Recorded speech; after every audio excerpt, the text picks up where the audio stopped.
as well get started. Robin Quayle and I last year about this time, and Sherry McCord sitting over here, with three of us brought Bill in last February, had a real good turnout, and we decided to do it again this year. Robin and I have been talking with Bill for over the past several months, and we found out that he's got a lot of brand new material that you people, if you were to the one last year, is going to be new material. And one of the things he said last year, he said he was going to touch from kindergarten to about the 4th grade last year. And it made some people mad, but yet made them mad enough that a lot of you come back. Now, this year, he told me the other night, he said we're going to hit from about the 7th grade to the 10th grade, so we're into junior high. So maybe in 2 more years, we'll be into high school or college. So this is some of the things. Bill spent about 7 years in naval intelligence, and he'll get in a little bit about what he did in there.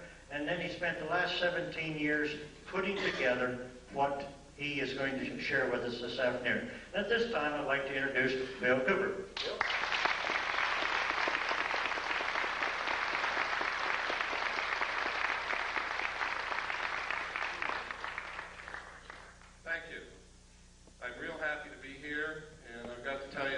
Hospitality is wonderful.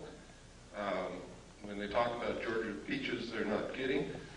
And probably the best breakfasts that you can get anywhere are down south. My mother was from North Carolina, from Charlotte. I was raised on grits and all the good things. And it was funny, I didn't like it much when I was a kid, but now I can't get enough. It seems like we change over the years. And sometimes the poison becomes sweet. What I'm going to talk about today is a lot of how the sweetness has become poison. Just the opposite has been happening. But it doesn't have to be that way. We can change it. I'd like to know, how many of you are here from out of state? Good, excellent.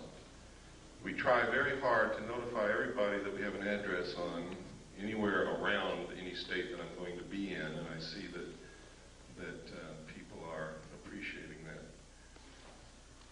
So we're not wasting our money on the postage. How many of you are here to see what I have to present and hear what I have to say for the first time? My God. Something is working. That's incredible. That's wonderful. How many of you have never seen any tape or heard any audio presentation of mine or been to any of my personal appearances? Okay, that's good. Something is really working. One of the most difficult things about what I talk about is get people to drop their preconceived notions, their preconceived ideas, it can't be happening, this is impossible, Bill Cooper's a nut. Get them to drop those kinds of obstacles and just take a look at the evidence. Because I'm going to tell you right now, I don't want you to believe anything that I tell you today. I don't want you to believe anything that I present to you today. But I do want you to see it. And I do want you to listen, and maybe, just maybe, what I'm all about is just maybe you will see or hear something here today that's going to convince you that something is terribly wrong. And it's going to empower you to become active and help us find out exactly what is wrong and fix it. Because I believe that we don't have too much time left to do this. I hope that I'm wrong. I sincerely hope that I'm wrong. But I have to tell you, ladies and gentlemen, since I have begun telling the world what I know and what I've found in my research, thousands of people have set out to intentionally prove me wrong, to ridicule me, to discredit me, to do all of these things, and no one has succeeded. Everyone who has gone to research the evidence to try and prove that I'm wrong has only succeeded in proving that I'm right. And I have thousands of letters from these people. And they're amazed when they do it. There are people here today who were at my presentation last year who I know didn't believe anything that I told them. They were very skeptical.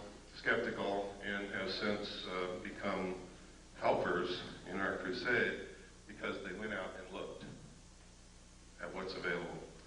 Most of the evidence is in the public domain. It's there for anyone to find. That's where I found it. That's not how I got started on it, but that's where I found everything that I'm going to show you today, most of what I'm going to talk about. There is also a lot of deception. There is layer and layer upon layer upon layer of misinformation, disinformation, just plain old ordinary bullshit, and a lot of other things to get in your way. So wading through that can sometimes be difficult. You have to use your gut feeling, you have to use your common sense, you have to dig. But it's important that you learn to do that. For those of you who are here for the first time today, let me give you some background on who I am so that I won't be some mysterious character up here rattling off information, which may or may not be true. I was reared in a military family. My father was a command pilot in the United States Air Force. He is a retired lieutenant colonel. He lives in the state of Texas now. A command pilot means that he literally has flown aircraft for thousands of hours and he's still alive. He started in biplanes and he ended up in jets. When I was a child, I can remember, I think I've scrambled through every airplane that the Air Force and the Army Air Force ever had when I was a child. My dad used to take me out to the flight line to see these planes. I've flown in many of them. I used to eavesdrop on the pilots when they sat around the kitchen table and talked about UFOs and Foo Fighters and dogfights and things that went wrong with their airplanes and everything that you can think of, until they would get sick of me and my brother and sister and send us out in the yard to play. And then we would play what we heard. When I left home, also I was reared all over the world. We lived on Air Force bases in foreign countries. When I left home, I went in the Air Force. I was in the Strategic Air Command. I worked on B-52 bombers, KC-135 refueling aircraft, and Minuteman missiles as an aircraft and missile hydraulic technician. In the Air Force, of course, you have to understand I was a young man at that time. Went in when I was 18. Spent 4 years in.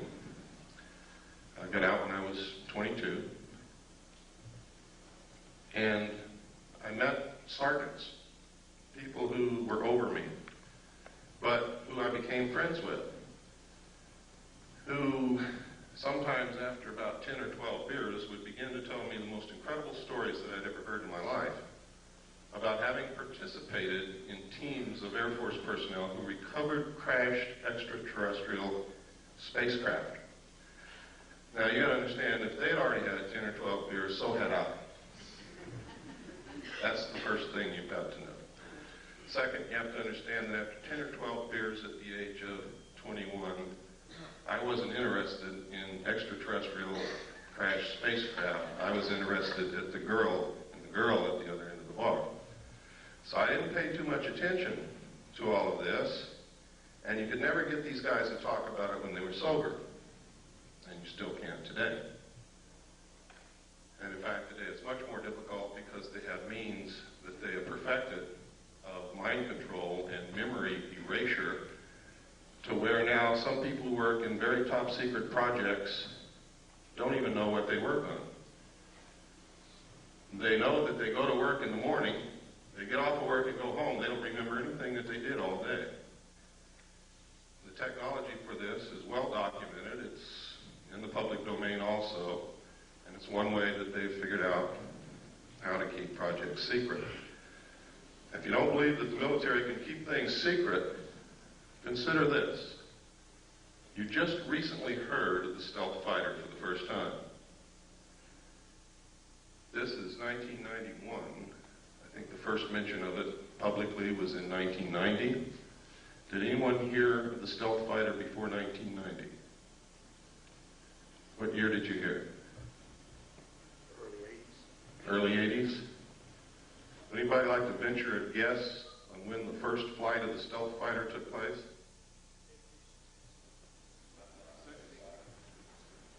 That's close. It was in the early 70s, ladies and gentlemen, first stealth fighter flew. So that's pretty good secret keeping.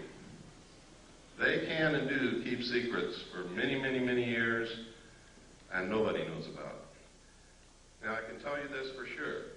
If they have revealed publicly the existence of the stealth fighter, they have something else that's secret that makes that look like a tinker toy.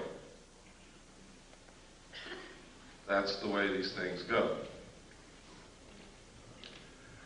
When I left the Air Force, I went into the United States Navy. I had originally wanted to go into the Navy. I love the ocean. I love ships. I love the water. I was a wonderful swimmer. I only had one problem. I got terribly seasick when I just looked at a boat. So that's why I really went into the Air Force. But when I left the Air Force, it had not satisfied my sense of adventure. I still love the ocean. I still wanted to go in the Navy, so I did.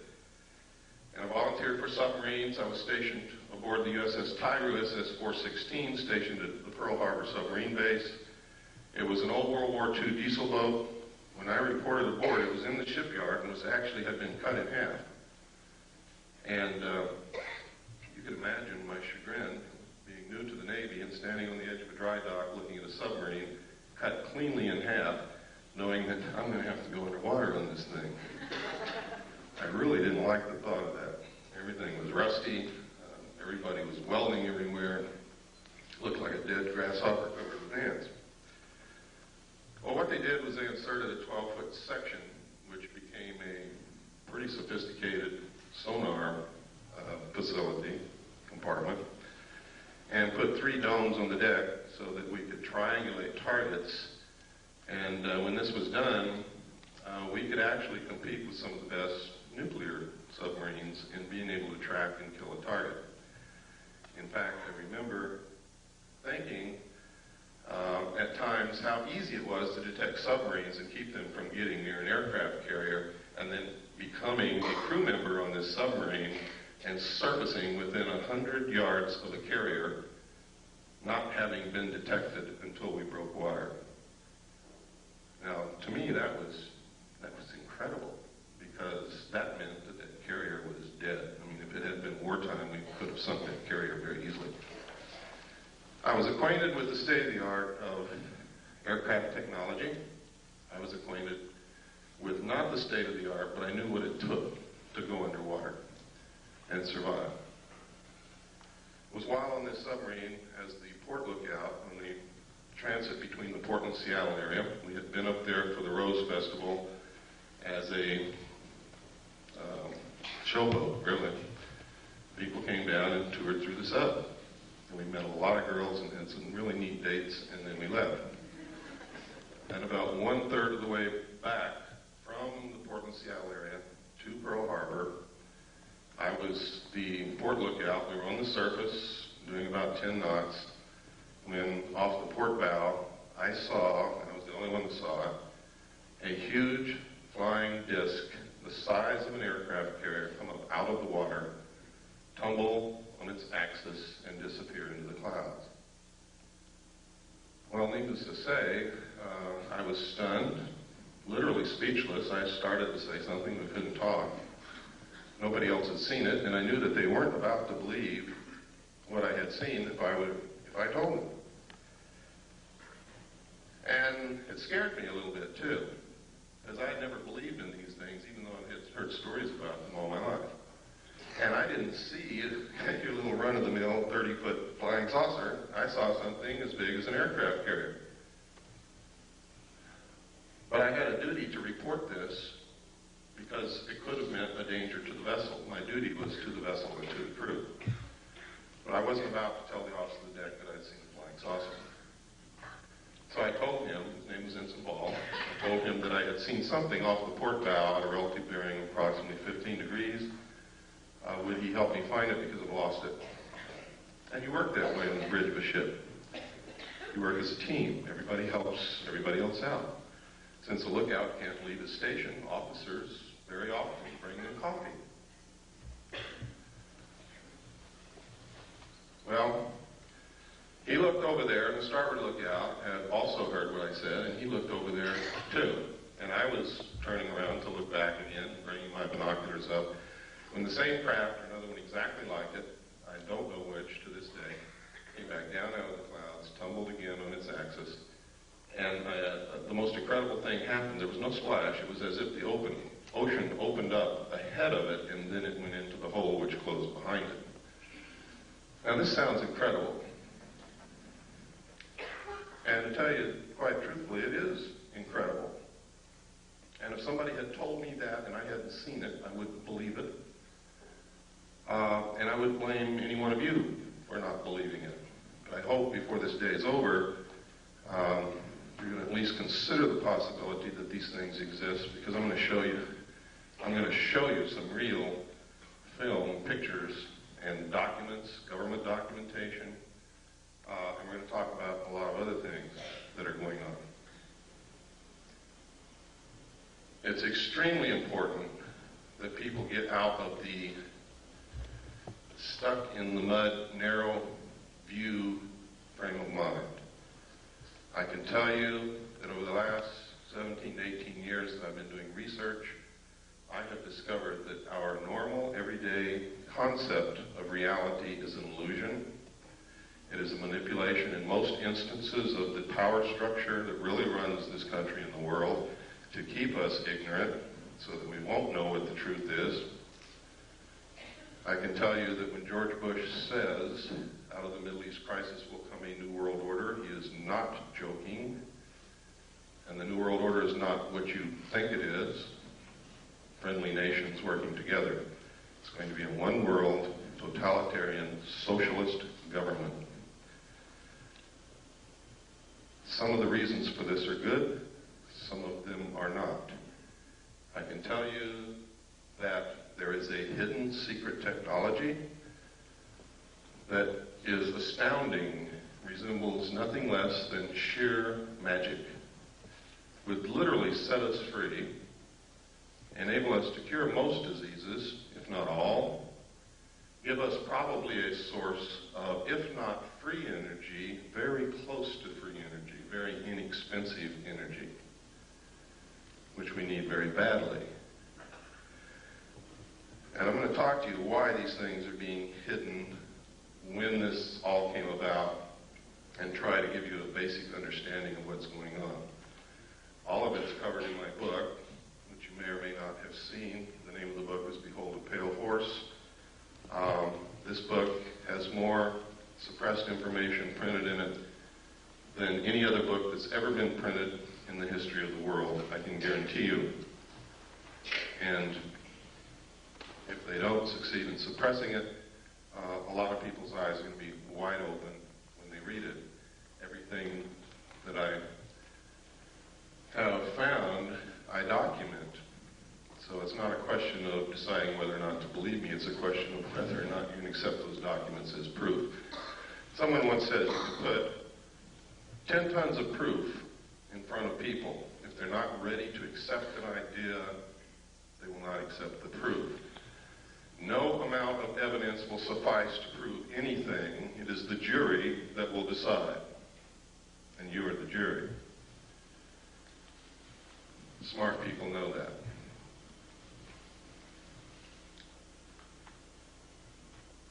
After having gone through this experience in the con, on the bridge of the submarine, I was later told by the captain that we were not to discuss this, not even amongst ourselves. I'd never been told that in the military. I'd never heard of anything like that.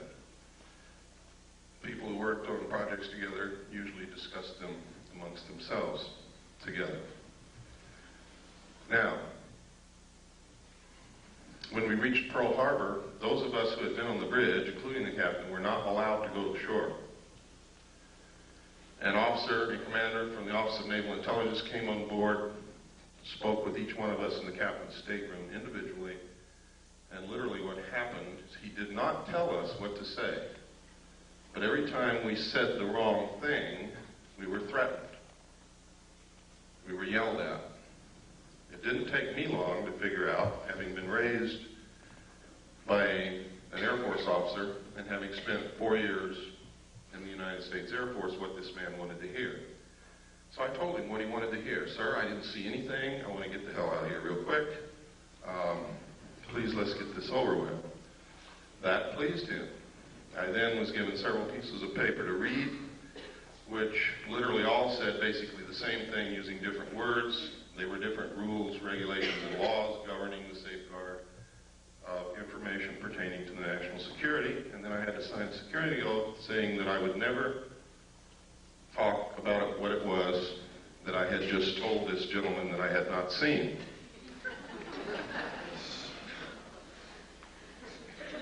And then I was allowed to go. Later I was selected and trained for Naval Security and Intelligence. I was given a secondary NEC of 9545, which is Internal Security Specialist. My job was to safeguard, control classified information, secure perimeters, buildings, naval installations, detect bugging devices, all of these things. I was specifically trained to conduct Pacific Area intelligence briefings. And then after all this training, I was sent to Vietnam and made a patrol boat captain for Naval Security and Intelligence. I was attached to Camp Carter, which was the headquarters of Naval Intelligence and I Corps. I was then sent to a division of Naval Intelligence, which was the Da Nang Harbor Patrol. I was given a crew, a patrol boat, and a lot of weapons and ammunition, and they turned me loose. And that was crazy, because I was a young man that didn't know what the hell I was doing. But I did okay, thank God. Some others didn't. Later, I was transferred up to the Dong Ha River Security Group, which was another division of Camp Carter Naval Intelligence. And my job there was to patrol the river, make friends with the people along the banks, gather intelligence, and maintain the safety and security of the river. That river was at the DMZ. It's the Takan River. The base camp was Qua Viet at the mouth of the river on the southern bank. And it was a major supply route for supplies that went to Quezon, which was under siege. While there, I learned that there was significant UFO activity in Vietnam. A lot of it. Why? I don't know. There were rumors flying everywhere. We heard stories of enemy troops firing at UFOs, our side firing at UFOs, UFOs flashing back with blue lights that did crazy things, the same things that you hear happening today. I know of one instance for a fact that after UFOs hovered above a South Vietnamese village all night, the next morning there was not a living soul in that village. Don't ask me where they went, because I haven't got the slightest idea. But it's incredible. We were told that any UFO information that we sent in dispatches, messages, or discussed over the radio, we were to use the code word enemy helicopter activity. And that's what we did. The enemy had no helicopters in Vietnam, period. So anything you see in the history of Vietnam that refers to enemy helicopter activity is in fact referring to UFO activity, unidentified flying objects. When I left Vietnam, I was sent to the USS Charles Berry DE-1035 for a short period with NIS Naval Investigative Service to conduct an investigation on board that vessel. 3 months later, I left, was transferred to the staff of the Commander-in-Chief of the United States Pacific Fleet, who at that time was Admiral Byrd, and was specifically attached to his intelligence briefing team. I also stood watches. In the Navy, you have a primary job. Some people don't know this, so let me explain it. In the Navy, you have a primary job, which you do. You also have to stand additional duty, which is called watches in the Navy. My watch station was Petty Officer of the Watch in the Command Center, which meant I was the senior enlisted man in the Command Center, in charge of the Command Center and the information. I was also the designated speak-out operator, which meant top secret, crypto, communications that came in under a specialized, compartmentalized category. I was the only one on watch who was allowed to handle that information and direct it to the specific place where it was to go.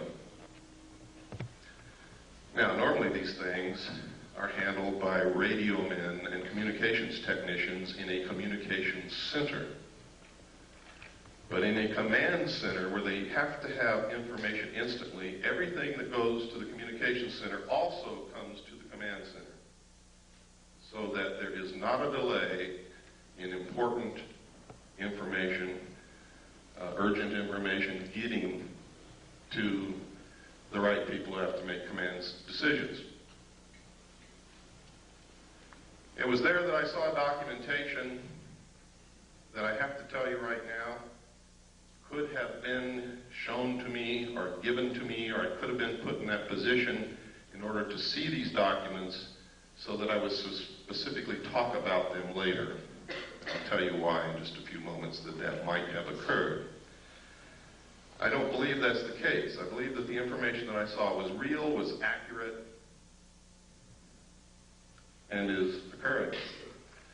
The documents stated that extraterrestrials were real, that UFOs were piloted by them and had been visiting this Earth for many, many thousands of years,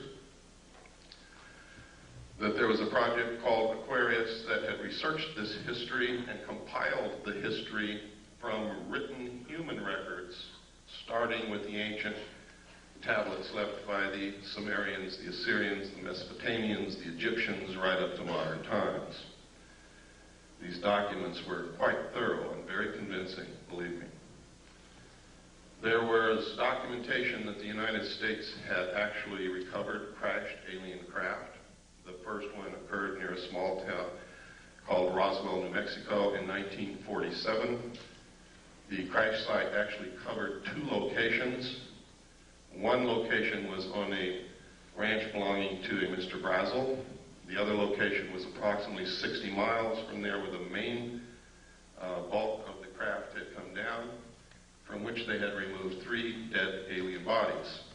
I saw photographs of these bodies, I saw photographs of the autopsies, and I saw photographs of the internal organs of these beings. It stated that in 1949 another crash had occurred, also in New Mexico, from which they had recovered more bodies, and that they had found 1 live alien creature wandering in the desert. Now you have to understand, just because I saw these documents doesn't mean that all of this actually occurred. These could have been presented to me to make me believe that this had occurred. It stated that they had kept this live alien in captivity until June 2nd, 1952, at which time he died of unknown causes. They instituted a project called Sigma to attempt to contact the race that this being belonged to. Sigma evolved into the National Security Agency. That eventually contact was made. Landings occurred, communication took place, an alliance was agreed upon. This actually was supposedly happened at Muroc, which is now known as Edwards Air Force Base in California, in 1954. President Eisenhower was on vacation at that time in Palm Springs. During this time, you can see by reading the newspapers that he disappeared. The newspapers went crazy. Reporters were combing the countryside looking for the president. They were told that he had suffered a toothache and had flown by helicopter to a dentist. Well, this was not true. The true place where he was taken was Muroc, Edwards Air Force Base. The base was closed. This is also on record for 3 days. No one could go in, no one could come out. There are witness accounts that say 3 unidentified flying objects flew over Edwards Air Force Base and landed. We have a letter, which I'm going to show you later, from a Mr. Gerald Blight, who states that he was there when President Eisenhower was there. He saw the ships, he saw these creatures.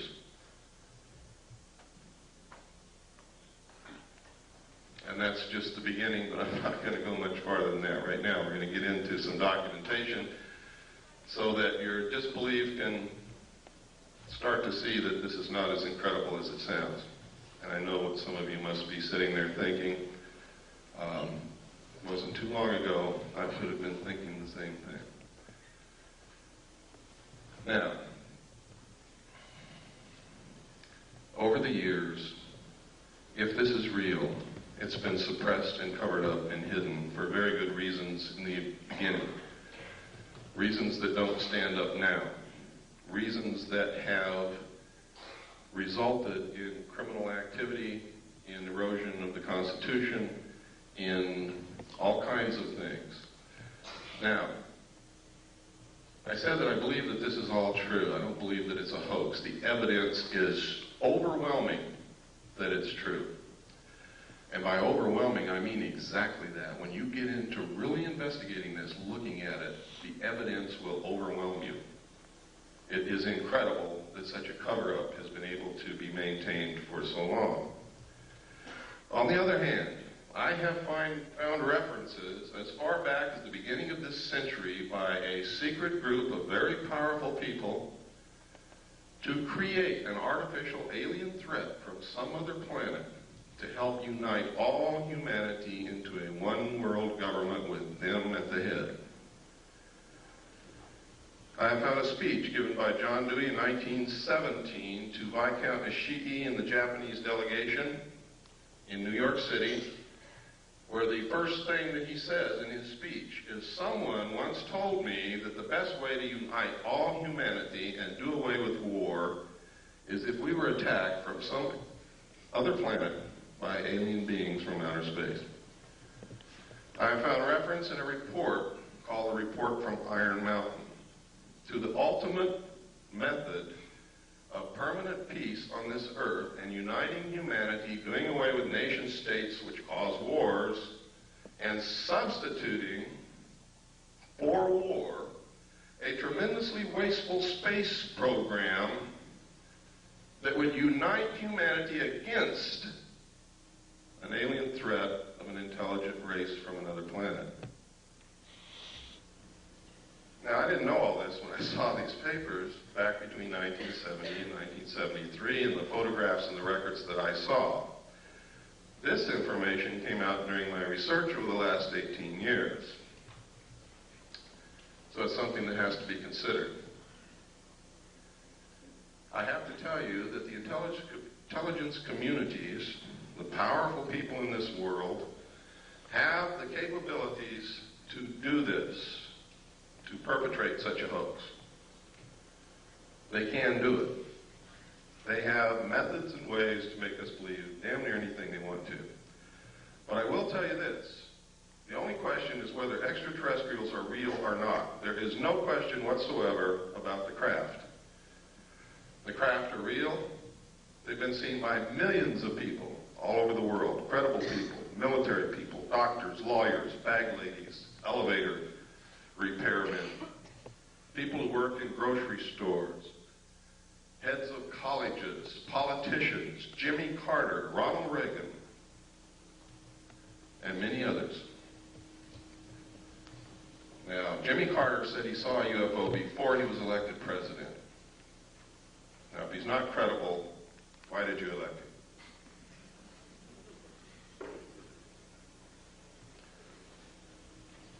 If we can send a man to the gas chamber or the electric chair on the testimony of two witnesses in court, why won't you believe millions of people who are telling you that they have seen these craft flying in the air, that they're metal, that they are intelligently guided, that they are real, and that they demonstrate a technology beyond anything that we know of publicly anyway? I can tell you that we have this technology in the United States. It is being flown in an area called Area 51, Groom Dry Lake, in the Nevada Test Range in the state of Nevada. I have seen it fly. Many other people have seen it fly. I have a photograph of it in my book. I also have a drawing given to me by one of the people who have been there and touched it and seen it. The drawing matches the craft in flight exactly. I'm also going to show you a videotape of another craft, what they call a cigar-shaped craft, above the test site. here in just a few moments. So, when you hear people talking about secret weapons, when you see the stealth fighter unveiled, what they have behind it in the wings, that you too can also go see, by the way, in Nevada, if you have the money and the time to go out there and stand in the desert all night. If you look toward Groom Lake between sunset and sunrise on any given night, you can watch them test fly these craft. But you have to be prepared to stay there 2 or 3 nights because they don't always fly every single night. Now, at this time, to show you that I'm not so far out in left field that you could turn it off, I'm going to show you a tape now. And this tape is going to prove to you that the government's been lying to you for a lot of years. Now, when I say the government, I don't mean our constitutionally authorized and legal and lawful government. I mean the men who have infiltrated our government over the years and who are controlling it, subverting it toward their own end, have been lying to us. Our government hadn't had a chance to work over the last 40 years. And you're going to see why. What I'm going to show you is a tape of the Kennedy assassination. It's not a tape that you've ever seen before. I hope you will pardon the editing because I'm not a professional editor and I have to do this at home because I cannot let this tape out of my possession because that would be totally irresponsible and it would probably disappear. Keep your eyes on the driver of the car. Do not watch Kennedy. Don't look around at the scenery. Keep your eyes on the driver of the car. That's important. They have always known who killed Kennedy, and they have covered it up for all these years. Okay, if we have the lights off, and please run the Kennedy tape.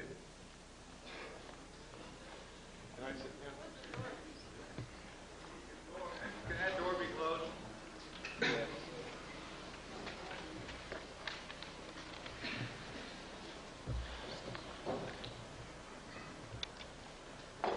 None.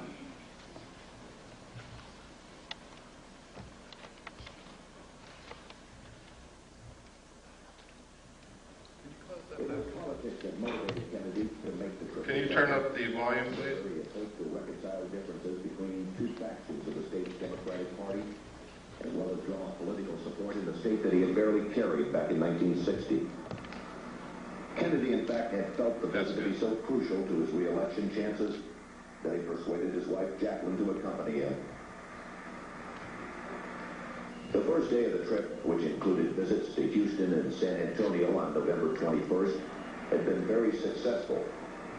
Despite his mediocre rating in the latest Gallup poll, overwhelming and enthusiastic crowds greeted the President and the First Lady at every stop along the tour.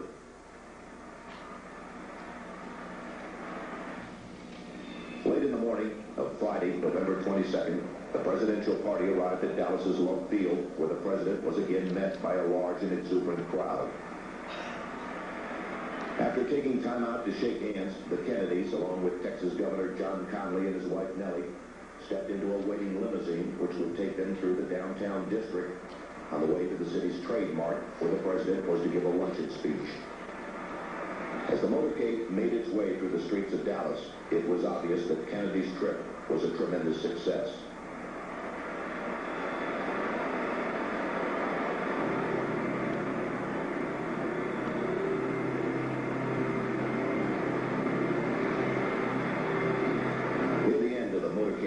The limousine entered Dealey Plaza, a small open area on the outskirts of the city. After turning right onto Houston Street, the president's car traveled one short block and then turned very sharply left onto Elm Street, where it passed beneath the Texas School Book Depository. It was 12:30 p.m. Central Standard Time. At this point, Abraham Zapruder, a Dallas clothing manufacturer who watched the motorcade from atop a grassy slope to the west of the book depository, turned on his 8mm Bell & Howell movie camera. Focusing his telephoto lens on the president, Zapruder captured the most shocking and sensational piece of film in history.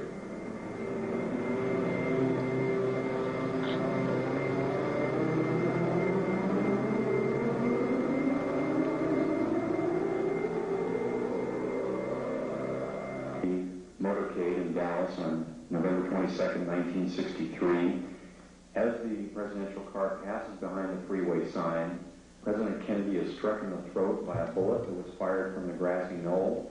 As he's grasping his throat to John Connally, turning around to his right, he at that point is struck. You notice the the passenger of the car turning back to see what has happened to the president. As he turns back to the front, the driver of the car turns with his left arm over his right shoulder with a pistol and fires. You see the 45 caliber nickel-plated automatic weapon in his left hand. He's firing over his right shoulder. You see it in relief. You see his head pointing backwards towards the president.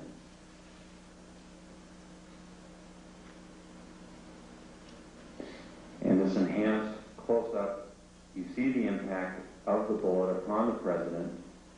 The force of the shot drives him violently backward against the back of the seat. You see Mrs. Kennedy react in horror. The ugly gaping wound, which is evident here, according to many observers at the scene, was actually created on the print. This was not the actual nature of the wound. But you notice that Mrs. Kennedy wasted no time in trying to exit the vehicle because she clearly was able to determine exactly where that shot had originated. And it was her personal bodyguard, Clint Hill, another Secret Service agent, who attempted to keep her in. What the arrow is indicating here is what appears to be the outline of a man, a hat, and his rifle. The arrow is pointing to the rifle barrel of the man in the bushes who possibly was the rifleman on the grassy knoll who fired that shot. Another view taken by another photographer. Again, you see Mrs. Kennedy trying to exit the vehicle at all times. Here you see the passenger in the front turning back, looking at the president. Instead of jumping back to assist him, he turns forward. The driver is now rotating. The weapon comes into view and he fires. You'll see this repeatedly in these sequences. Kennedy's been shot in the throat. He's leaning to his left. The driver now begins to rotate. His left arm comes over his right shoulder and he fires now. Again, you see the driver rotate. You see the weapon come into view. He's rotating again. The weapon is in view. He fires. You can clearly see his head turning and that his arm and the weapon extending into view over his right shoulder. Many of the witnesses indicated that the car slowed almost to a virtual halt at about this point. And here in the normal version, you see how much more quickly it is speeded up. It's much harder to determine. Many of the people who asked the question why Jackie Kennedy did not.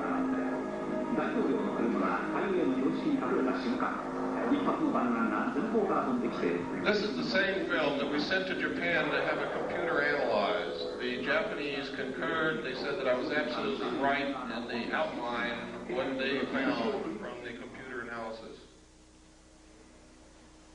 They also gave us a very clear, beautiful color cut that you will see following it.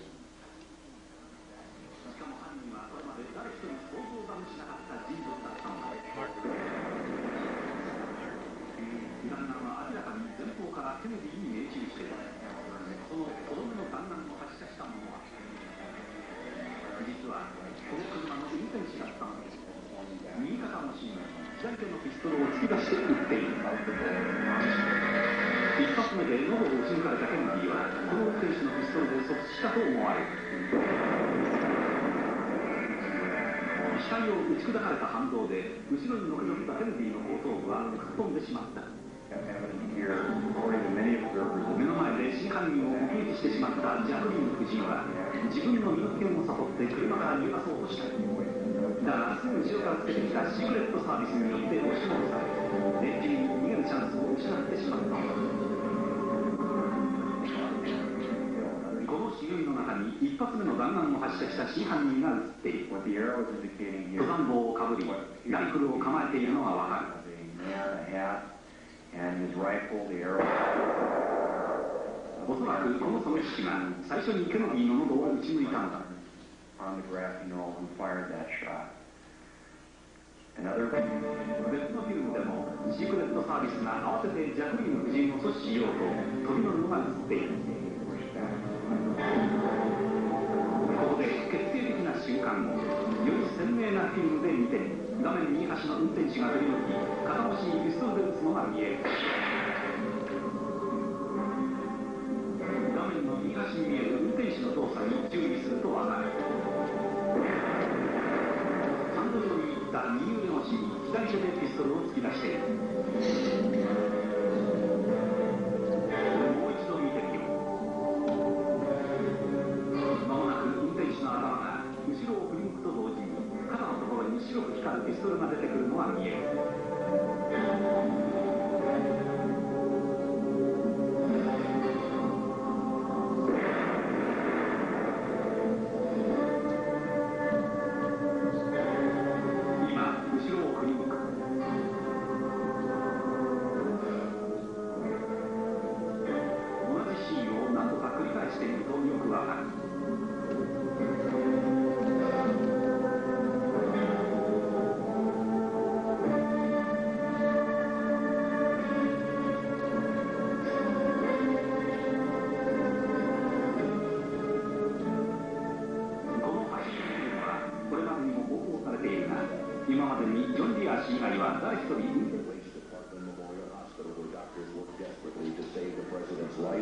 And to care for Governor Conley, who was also seriously injured in the shooting.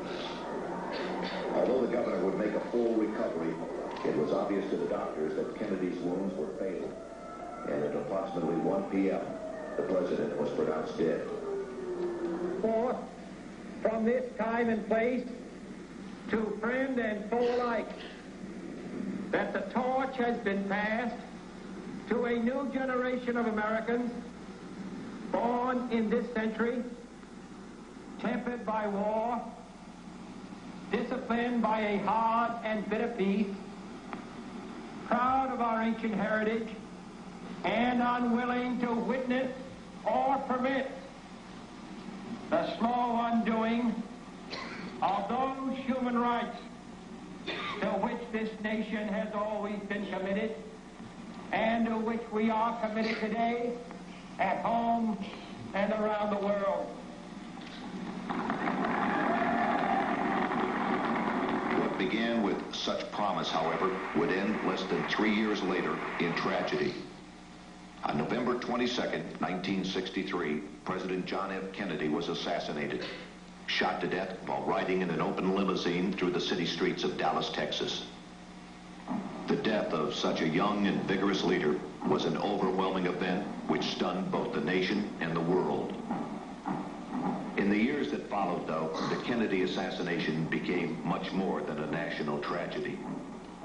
When viewed in light of later assassinations, the war in Vietnam,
Lights, please.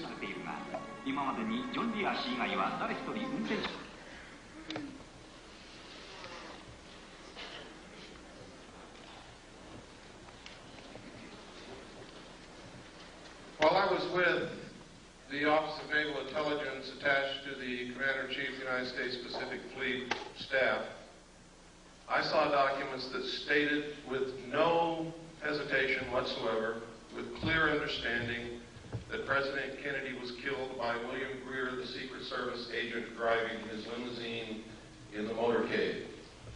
These documents disclosed to me that the people involved in the assassination of the President were the Office of Naval Intelligence, the Secret Service, Division 5 of the FBI, and the Central Intelligence Agency. The reason stated was that he was a security risk, that he had ordered them to stop the sale and importation of drugs to the American people, and that he had ordered them to develop a plan to disclose the presence of extraterrestrial visitation to this Earth within the following year. He had also ordered a printing of legally constitutional silver-backed money, which is not in the best interest of the world bankers or the power structure or the Federal Reserve, which is not an agency of the federal government, but is a private corporation run, and the stock is held and owned by bankers, most of whom are European bankers controlled by the House of Rothschild. They pay no taxes on the national debt that we pay them and the money that they earn from the interest. So they were dead set against the printing of this money. Kennedy had also discovered what the CIA had been doing for many years. You see, being president, you get to open a lot of drawers that nobody usually gets to open. And he had informed the CIA that he had intended, and he said this publicly, by the way, that he intended to disband the CIA and scatter it in 1,000 different directions. So you see, he made some pretty big enemies. And there were some pretty powerful people who thought that he needed to be killed. Many of you saw this and found this out for the first time today. How many of you are upset by this? I am. I have been ever since I saw those documents. I've been terribly upset. In fact, in my book, I enclose parts of my service record in the appendix. You can see the exact day that I found out that the Office of Naval Intelligence was involved in the assassination of President Kennedy. I went over the hill with no intention of coming back. It was my good friend Robert Swan who talked me into returning so that I can do what I'm doing today. He said, "Bill, you can't help anybody if you're in jail, and that's where you're going if you don't go back." So I went back after 8 days. But you can see the exact day in 1971 when I saw the document that told me who killed President Kennedy. Let's take about a 5-minute break. Let's take a 10-minute break.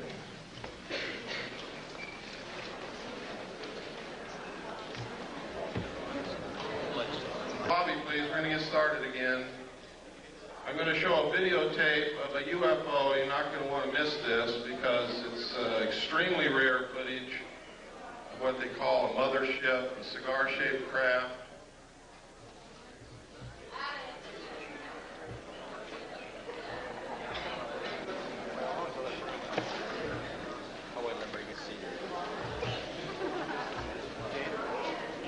Close that door. Sure.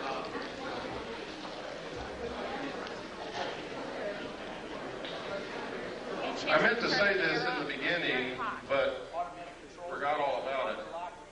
For those of you who have ordered my book, all the paperback books that were ordered have been sent.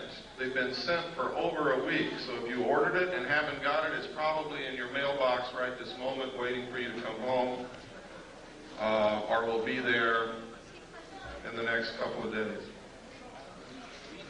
The hardback books are printed, but they are not bound yet. They will not be sent for another 2 weeks.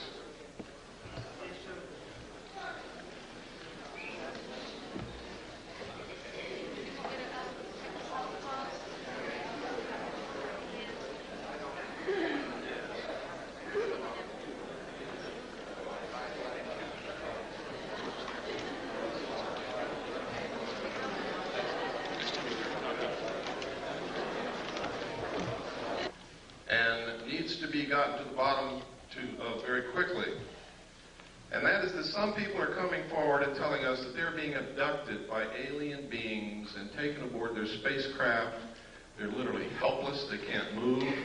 Their clothes are taken off. They're given medical examinations. Some people are operated upon.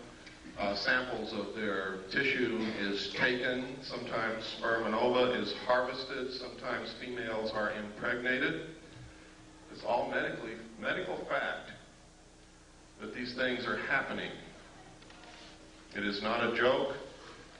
The only question is, was it really aliens and were they really taken into a spacecraft, or did something else happen and this is a planted story that's been put in their mind to disguise it? You see, this is a classic thing that they do in brainwashing. If they want to cover something up, they just put a different memory in your mind. Now that sounds difficult, sounds impossible, but if you go read the books that have been published by people who have participated in mind control experimentation, and the documents that have been released under the Freedom of Information Act, this is not a joke. They can do it, have done it, and will do it again in the future. Now, if this is a hoax, if it's the biggest hoax that's ever been perpetrated in the history of the world in order to create an alien threat from outer space in the consciousness of humanity so that we'll accept the elimination of the sovereignty of nations, the destruction of our Constitution, and will accept a one-world government wherein we may not have the freedoms that we have now in order to face this alien threat together as one humanity. If it's a hoax, that means we're being manipulated on the grandest scale in history, that people are being hurt, that their minds are being screwed with. And if this is happening, we have to find out if it's really happening. We have to be able to gather enough facts to prove it, and we've got to stop it. If, on the other hand, these are really extraterrestrials that are doing these things, we have to find out why. Because these people are being implanted with very small devices, about the size of a small BB, that are literally microchips in the brain.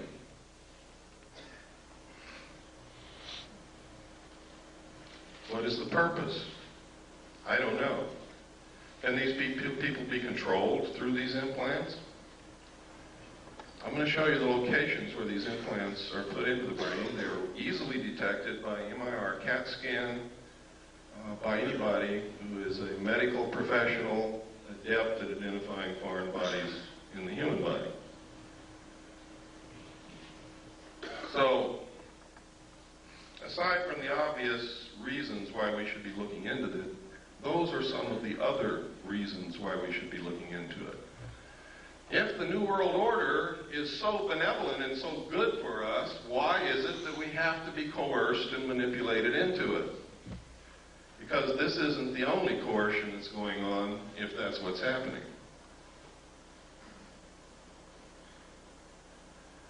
Now I'm going to preface what I'm going to say next, because I'm going to talk about the war in the Middle East for a few minutes. And preface what I'm going to say next with this statement.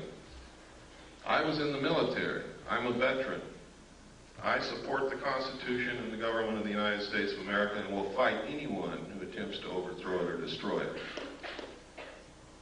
I am for our troops in the Middle East.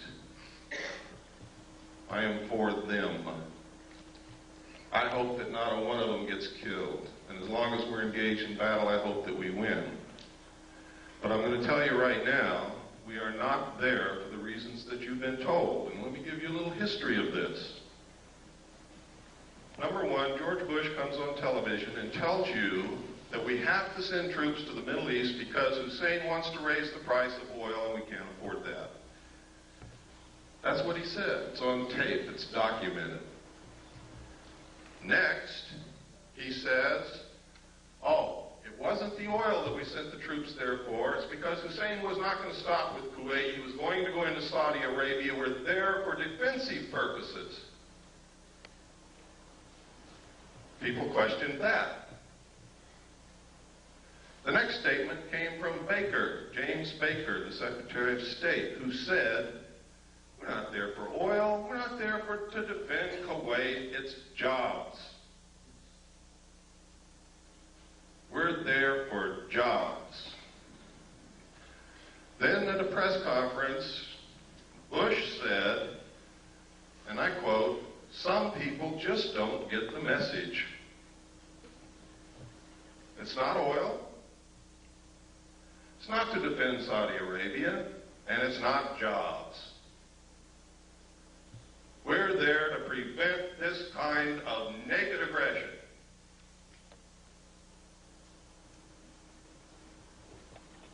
Now, I submit to you that if the President of the United States and the Secretary of State don't know why the hell we're there and they change their mind every minute, that none of the above is true. The truth is, a legal precedent has to be established that says that the United Nations is the ruler of the world.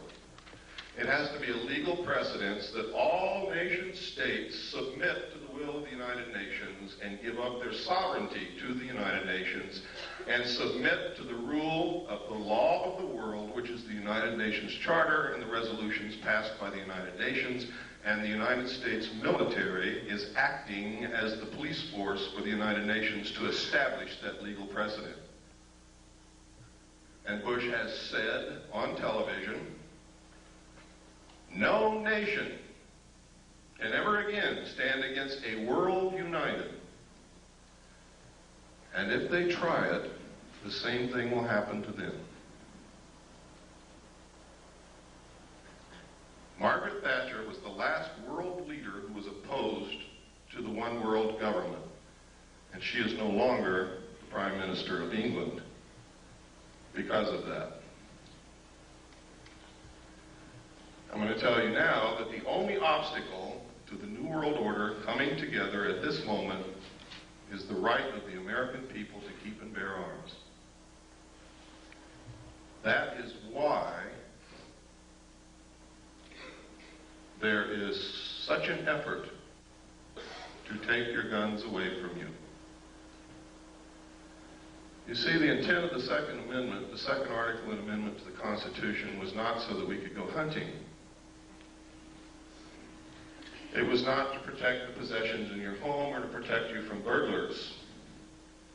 The intent of our forefathers in establishing the Second Article and Amendment to the Constitution was that as long as every American owned a weapon, whether they ever fired it or not, our government could never oppress us just with the knowledge that we all had that weapon in our closet. That's the reason. That's why every time you see a bill to take weapons away from the American people defeated in Congress, 4 more are introduced immediately. It's a never-ending battle. That's why they lie about the statistics. The truth is, in a town where everybody owns a weapon and everybody knows it, there is almost no crime.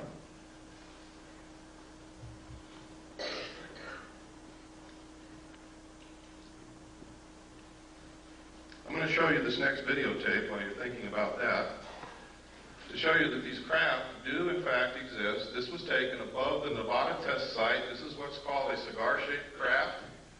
They are very large. They're also called motherships. Every time they're seen, except in this photograph, usually you see other smaller craft exiting and entering these craft, like scout ships or something. I don't know what you would call it. But it's absolutely incredible. This piece of footage you're going to see is so rare. I've only seen one other piece of film footage on this particular type of vehicle, and it wasn't even 1/3 as good as what you're going to see here. So what you're going to see is extremely rare, and you'll probably be a long time before you ever see any footage like this again. It's very difficult to get. Go ahead, there's no sound.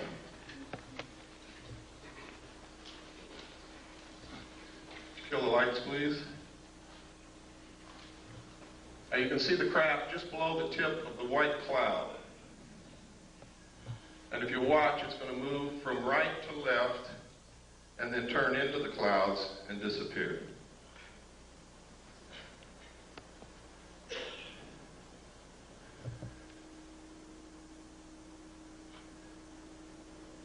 were approximately 15 miles from that location when this footage was taken.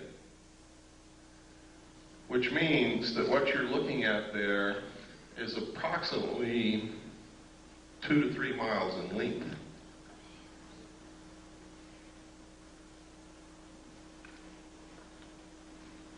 That's very impressive, and to me it's very exciting that someone can make something that flies in the air that's 2 to 3 miles in length. That is the actual time that you see there. Those are the actual seconds passing.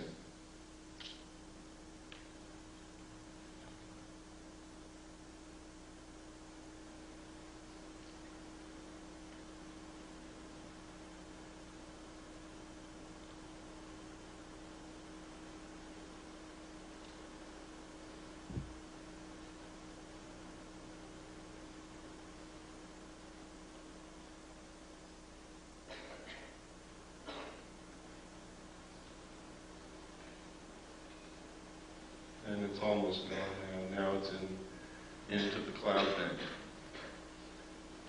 You can stop the tape.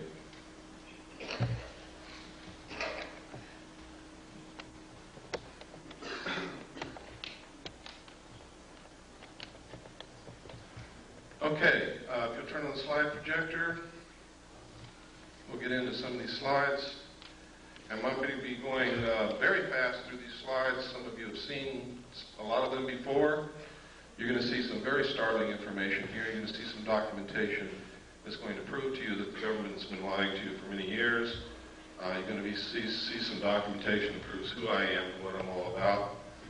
After I left the military, ladies and gentlemen, in December the 11th, 1975, I attempted to leak the material that I knew to the press. I was attacked twice. I've lost my leg. I've had my skull caved in. I kept silent for 16 years, during which time I was the head of the Mixed Gas Deep Saturation Diving Department of the College of Oceaneering. I was the executive director of Adelphi Business College. I was the executive director of Pacific Coast Technical Institute, the executive director of the National Technical College.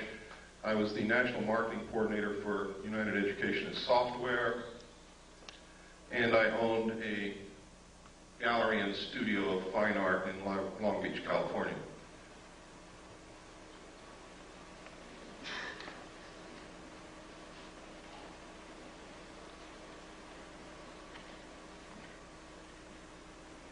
Is it on? It's on.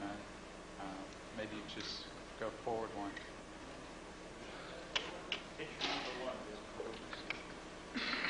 I'm hitting it. Something's wrong. There we go. You want to go forward? That's the wrong. I want to go forward. There we go. Okay.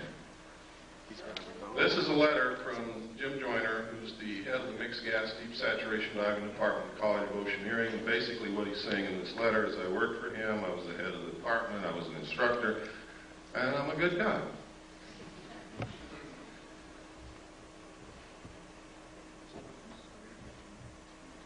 This is not working. It's not? Go ahead and push. Just say forward and he'll push the button. Okay. This is a piece of research that was done by Bob Exler. In his own research, he verified something that I had not told anybody, and was that when I was with the Commander-in-Chief of the United States Pacific Fleet, I worked directly under Bobby Ray Inman. He verified all of this, verifies that I was there, and that I had reported seeing UFO-related documents under their command. And it goes through to outline Bobby Ray Inman's career path, which is incredible. He believes that Bobby Ray Inman is very much connected with the cover-up group, is one of those in the know, knows everything about the alien situation. Born April 4th, 1931, graduated from college at the age of 19 with the BA from the University of Texas in 1950. He entered the United States Navy in 1952, advancing to the rank of Admiral in 1981. 20 years after entering the Navy, he graduated from the National War College in 1972. He was the assistant to the Naval Attaché in Stockholm from 65 to 67, and no records are available for his service assignments from 68 through 71. From 72 to 74, he was assistant to the Chief of Staff of Intelligence Office of the Commander of the Pacific Fleet. Inman was the director of naval intelligence from 1974 to 1976 before moving on to become the vice director of the Defense Intelligence Agency. You can see what he did? I mean, he skipped over some pretty senior people, and he's going right straight to the top. And only people who are considered to be of the inner circle do that. He became the director of the National Security Agency in 1977, holding that post until 1981 when he attained the rank of admiral and became the deputy director of the Central Intelligence Agency. He retired from government service in 1982 and became the CEO for MCC. Remember what I was telling you about implants? Microelectronics and Computer Technology Corporation. MCC is a private sector joint venture supported by and share funded by the government and corporate shareholders. The venture was motivated by the Japanese fifth generation artificial intelligence computer project.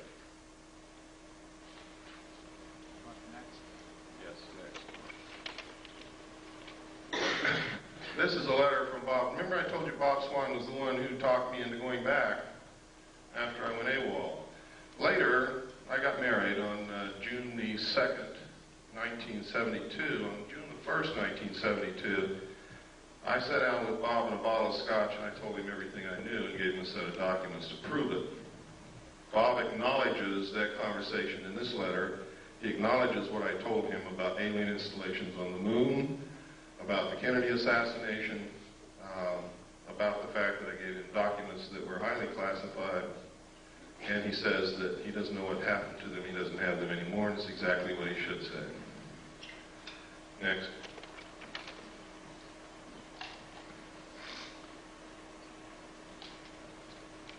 And next. This is a document known as the Eisenhower Briefing Document. It was brought out by a research team of Moore, Chandray, and Friedman.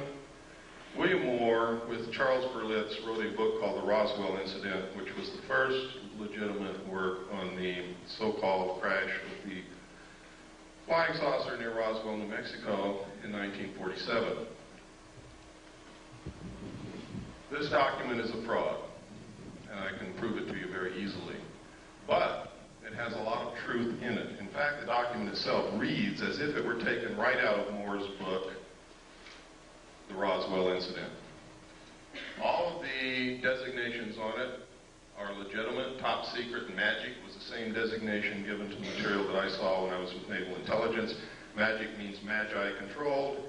Magi is the majority agency for joint intelligence, which reports only to a top secret group called Majesty 12, also known as Majority 12. It is made up of 19 members. There are 6 from government, 6 from the Executive Committee on the Council on Foreign Relations, 6 from the Jason Scientific Group administered by the MITRE Corporation and Dr. Edward Teller. This briefing document calls it Operation Majestic 12. The documents that I saw said that it was Operation Majority. Also, look at the date, 18 November 1952. Eisenhower was not yet president, and if this is truly one of the highest held secrets in this country, he would never have been exposed to this information until he actually took the oath of president. He was not even in government service at the time he was elected. He was the president of a college. Next, please. I can tell you that of those listed there, those names, Admiral Roscoe Hillenkoetter was the director of the CIA when this group was supposedly formed. If in fact it was formed at that time, he would have definitely been a member. Secretary James B. Forrestal, according to the documentation that I saw, was a member and was the man responsible for the operation of the recovery of the craft at Roswell, New Mexico. And it is really his story that is outlined in Whitley Strieber's book called Majestic. The main character in that book was an abductee, carried the bodies from the crash site to Los Alamos National Laboratory. In the documentation that I saw, that actually did happen at James B. Forrestal. Next slide, please. And next slide. We don't have time to go through every sentence and every paragraph, so I'm just going to hit the major points. Next. Next.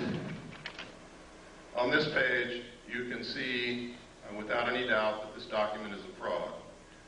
In enumeration of attachments, you'll see attachment A, special classified executive order number 092447 TS/EO. TS is top secret, EO is executive order. Executive orders are numbered consecutively from president to president, from executive order to executive order, no matter who occupies the White House, for the purpose of continuity and record keeping. Truman wrote executive orders in the 9,000 range. Eisenhower wrote executive orders in the 10,000 range, and so on and so forth. President Nixon wrote in the 11,000 range, and some of the ones that he wrote were actually signed by Carter. This is 92,447. Any way that you look at it, it can only be a date. 09, which would be what month? September the 24th, 1947. Executive orders are not listed by date, they are listed by number. Next slide, please. This is a memorandum for the Secretary of Defense. This also is a fraud. Next slide, please. This is legitimate. This came directly from the National Archives. It is legitimate. One thing that makes it important is it does mention NSC, National Security Council / MJ-12 Special Studies Project. In the documentation that I saw, Majesty 12, also known as Majority 12 for security reasons, where it got the name Majority 12 is that they had to have a majority of 12 votes to carry on any motion or any operation or anything that they wanted to do. If they didn't have 12 votes, they couldn't do it. It was abbreviated MJ-12. I also saw documents that there was a special studies group made up of scientists and prominent people belonging to a secret society called the Jason Society, which actually makes up the core of the Council on Foreign Relations. And under them is a Jason scientific group administered by the MITRE Corporation to study all the facts, lies, evidence, disinformation of the alien question and arrive at what the truth was. It was a 3-year study. Dr. Zbigniew Brzezinski headed the study group for the first 18 months. The second 18 months was headed by Dr. Henry Kissinger. During that time, Dr. Henry Kissinger, this is historical record, wouldn't even speak to anyone. He was gone, get up early, he'd leave, he'd come back very late at night, didn't talk to anybody, didn't care about anybody. He was so engrossed in whatever he was doing that it was like he was living in another world. His wife actually divorced him for this. So it fits. If he was really studying the alien question, I think that's the only thing that I can think of that would engross me so much that I would neglect my wife. Something of such historical and monumental consequence as that. Next slide, please.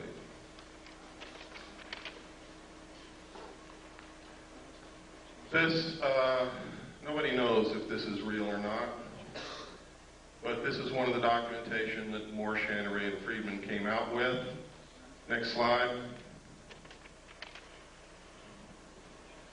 This is a letter from Jesse Marcel Jr. In the Roswell crash in 1947, Major Jesse Roswell was an intelligence officer attached to Roswell Army Air Force Base, and he was the one who was sent out to check out this wreckage that Mr. Brazel reported on his ranch. When he got there, he determined that this wasn't anything he'd ever seen before, didn't know what it was, gathered it all up, put it in his car, took it home, showed it to his wife and child that night, and the following morning took it into the base.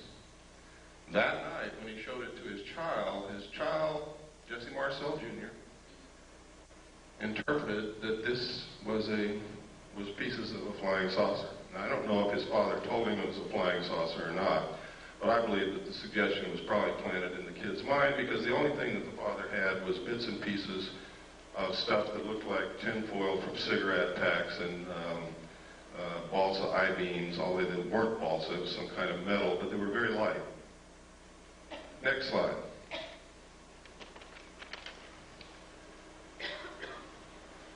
In this letter, he recounts that he saw the pieces and it wasn't the remains of any kind of aircraft that he knew of and that he thought it was a flying saucer.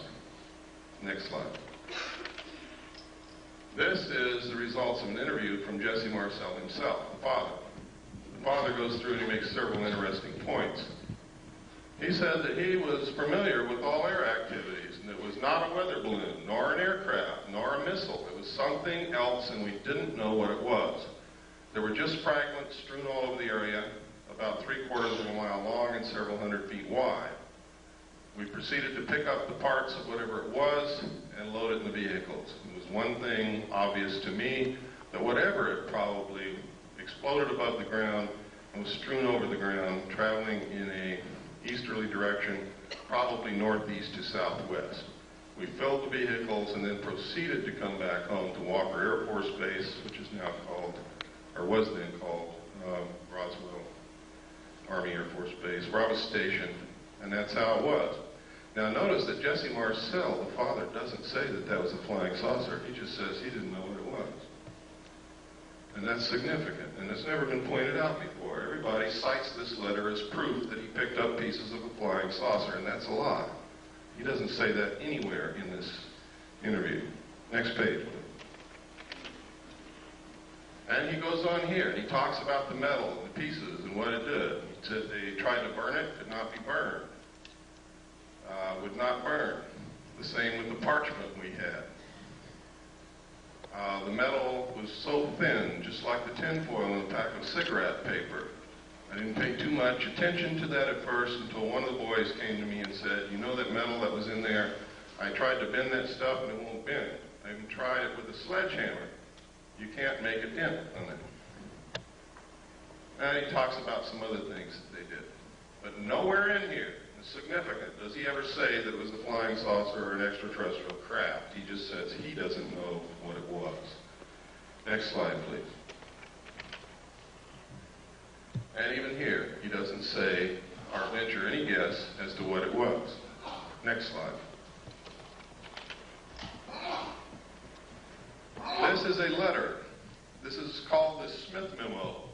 Smith was a radio engineer for the government of Canada. He came down to Washington to see if he could get the United States government to participate in electromagnetic experiments and experiments involving radio waves and other things of that nature. While he was there, he read a book written by Frank Scully called Behind the Flying Saucers, and he wanted to know if it was real. Scully in his book had said that the government had recovered crashed flying saucers and was hiding this from the public. He went to his embassy, the Canadian embassy in Washington, asked them to find out the truth. The Canadian embassy contacted Dr. Robert Sarbacher, who was a senior scientist working for the Pentagon at that time. And if you'll give me the next slide, this is what Dr. Sarbacher told the Canadian embassy, and they relayed it to Wilbur Smith. A, the matter is the most highly classified subject in the United States government, rating higher than even the H-bomb. B, flying saucers exist. C, their modus operandi is unknown, but concentrated effort is being made by a small group headed by Dr. Vannevar Bush. D, the entire matter is considered by the United States authorities to be of tremendous significance. Again, no mention of extraterrestrial or alien beings. And as you're going to see later, yes, flying saucers did exist. Next slide, please. This is the rest of the Smith memo. It's important that you see the signature and the official stamps and the classifications that were on this thing. It is now declassified. Next slide. At the same time that the government was denying that they were interested in flying saucers or that flying saucers were real or that they were investigating or anything, this poster was on the bulletin boards of Air Force bases everywhere. I remember seeing this for many years on bulletin boards where my father worked. And it says, the first thing up there, UFOs, serious business, and outlines the fact that every base must have an officer designated to specifically investigate UFOs and report the evidence. And down here, it tells him what he has to have. And one of the things is a Geiger counter, a magnifying glass. I don't know what he's going to do with that. And have a source for containers in which to store samples. Camera, binoculars, and other things. Next slide, please. This is a news release. At the same time that poster was on the bulletin boards of Air Force bases, the Air Force was issuing news releases saying that we're not investigating flying saucers, there are no such thing, what you're seeing is weather balloons, and we don't even want to know about it. Next slide. And next, that's the last of it. One of the things they did, though, that last one, I should have held it there, but that's okay. They said that, it's possible it could be a foreign country experimenting with some weird aircraft flying over our airspace, but of course they couldn't possibly be doing that. Next. At the same time, this poster was also on military bases, and one was the winner of Poster of the Month. Next slide.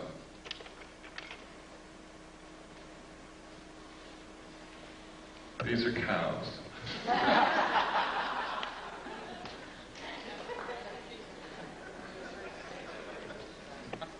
But I wanted to show you what they look like in case some of you haven't been out of the city in a while. Next slide. In some cities that I go to, there's really a reason for doing that. I wanted to show you this. There's something happening with this phenomenon that is absolutely incredible. Everywhere on this slide where you see an M, there has been a classic case of cattle mutilation. I'm going to describe to you what a classic case of cattle mutilation is so that you will know in your mind what I'm talking about. I'm talking about the lips on one side of the face gone. The jaw, the flesh and the muscle on the lower side of one of the jaw, lower jaw, gone, stripped to the bone. The tongue missing, one eye missing, one ear cored out and missing. Usually a 6-inch diameter patch of skin somewhere on the animal has been cut out. If it's a cow, either the entire udder or a portion of the udder is missing. The rectum is cored out in a perfect cone shape. These sexual organs are always missing. If the cow is pregnant, sometimes the fetus of the calf is gone, but the fetal bag is not opened or cut and has not been invaded in any manner. Now that's incredible. But the most significant thing is that all the blood is drained from the animal's body with no vascular collapse, and there's not a drop of blood anywhere. There are no cigarette butts on the ground, there are no tire tracks, there are no shoe prints, there are no footprints, there are no gum wrappers, there is nothing. The government says that coyotes did that.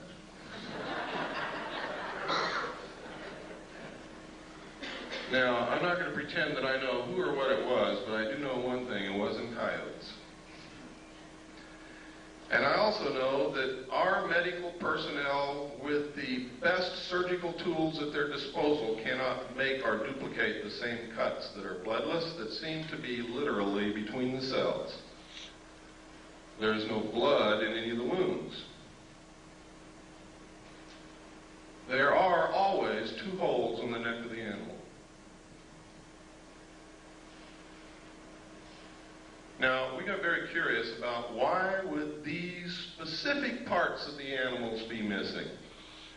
And we came up with some things that are very interesting. Dust collects in the ear. Things that float around in the atmosphere collect in the ear. The lips touch the grass and the earth, so does the lower jaw. The eyes exposed to the atmosphere. The rectum is where most of the heavy impurities, the things that cannot be digested, that are poison to the system, collect, and that's why people get rectum cancer and colon cancer from these things. The sexual organs would show genetic damage. And where does radioactivity show up first in a mammal? In the milk. So then we got very interested in where these mutilations occurred, what time of year, which way was the wind blowing, and what was upwind from these locations. And we found in every single instance there was a nuclear site of some kind, a power plant, a weapons base, a weapons storage installation, weapons manufacturing plant, a testing area, missile stockpile, uranium mines, and tailing piles, waste disposal areas. In every single instance were upwind from these sites.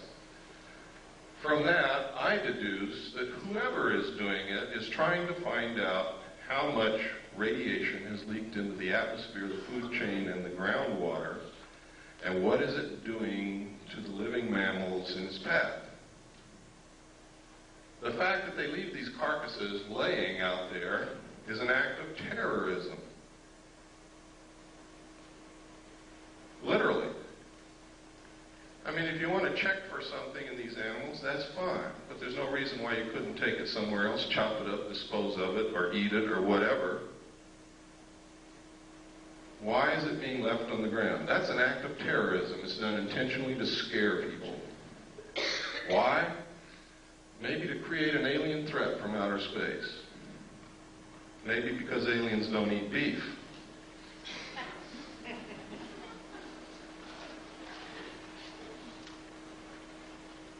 Next slide, please. Sometimes these are seen in the sky over the areas where these things occur. Next. Sometimes it's these things with something going up and down from them. Next. Sometimes these things are found, they're being found all over England. One of the incredible things about the crop circles in England is they are literally a vestige of some kind. There's a book called The Father of Lies. In the back of that book, it gives an example of the cipher that the secret societies used in ancient times to communicate with their members so that people who were not initiates would not learn the secrets of the society. The symbols of their cipher match exactly the crop circles found in the ground in England.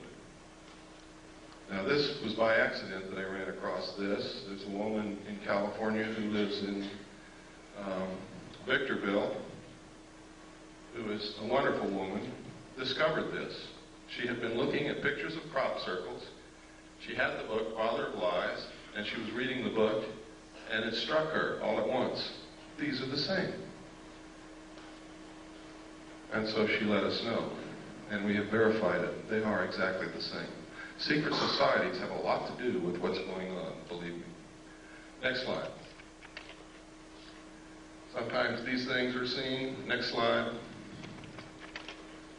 Always they find this. Next.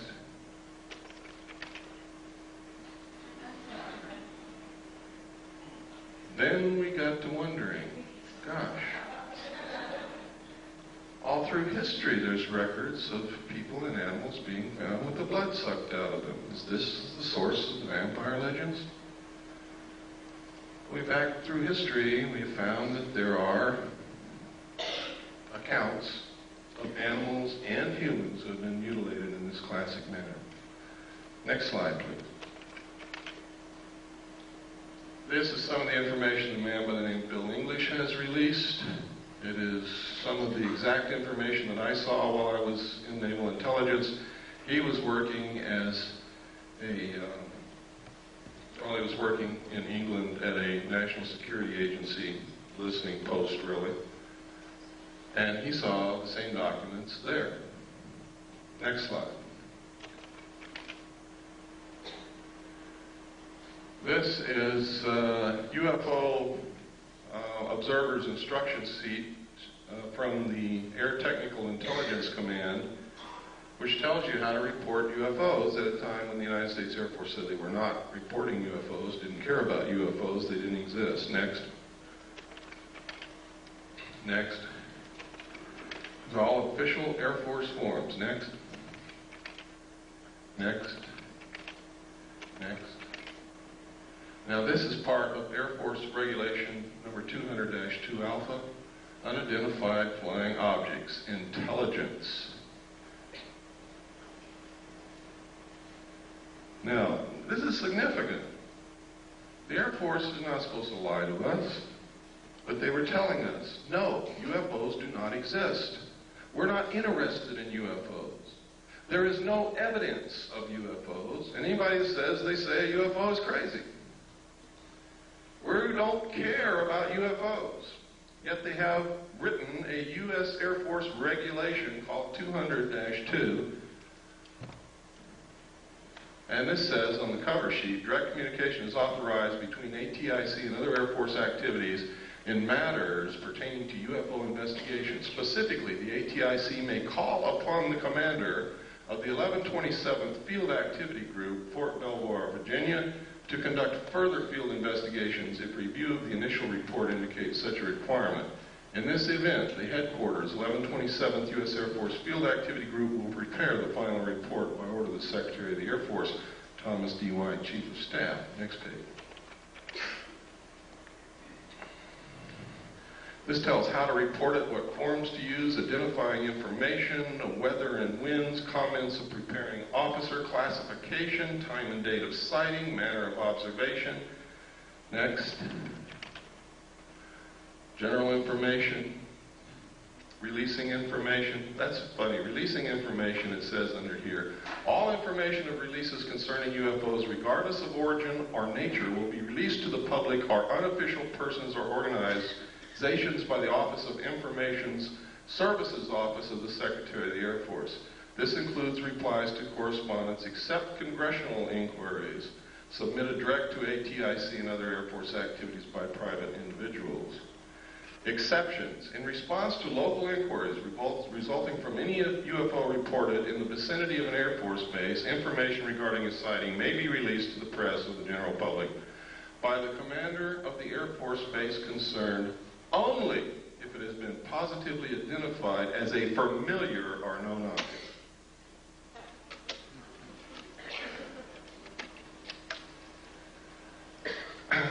Next, please.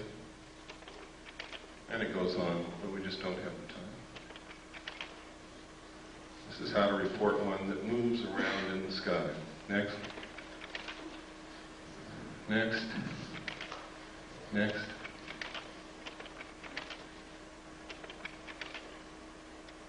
People always ask me, why don't they just fly around the White House? Well, there's a UFO. This photograph was taken in the early 50s, and that's certainly the White House. Next slide. Those are not butterflies. The truth is, in the early 50s, there was extensive UFO activity in the immediate area of the White House on an almost nightly basis over a long period of time. It is in the headlines of the newspapers. Pilots were scrambled in their aircraft to go and get them out of the airspace around the White House because it's prohibited airspace. And every time they would scramble again in their planes, take off, the UFOs would disappear. The pilots would go back and land, the UFOs would come back. This kept happening night after night after night until the pilots got so disgusted and so frustrated they wouldn't even get in their planes anymore. Next slide. This is another, this is 200-2 identified flying objects UFO. This is the rest of it. Go ahead, next. All Air Force regulations. Next.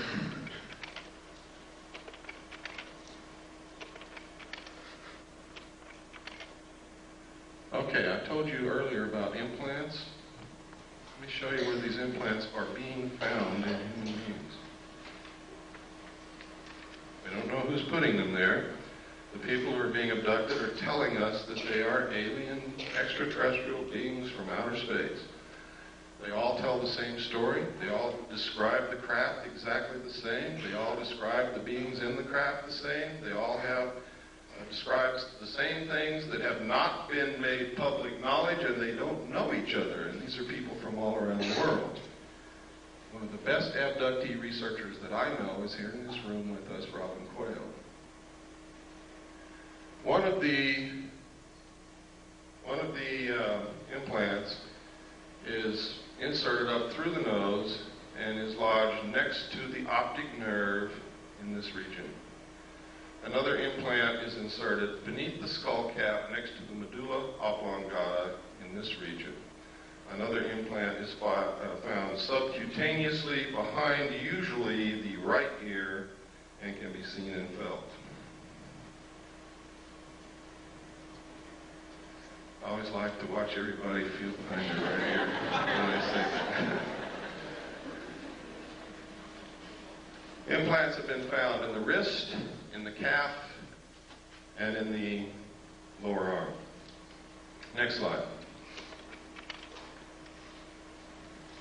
Now, this is very strange because just before these began happening and after we began finding these implants, we began noticing newspaper articles like this. Computer chip implants can help find lost pets, and it goes to outline how this happens.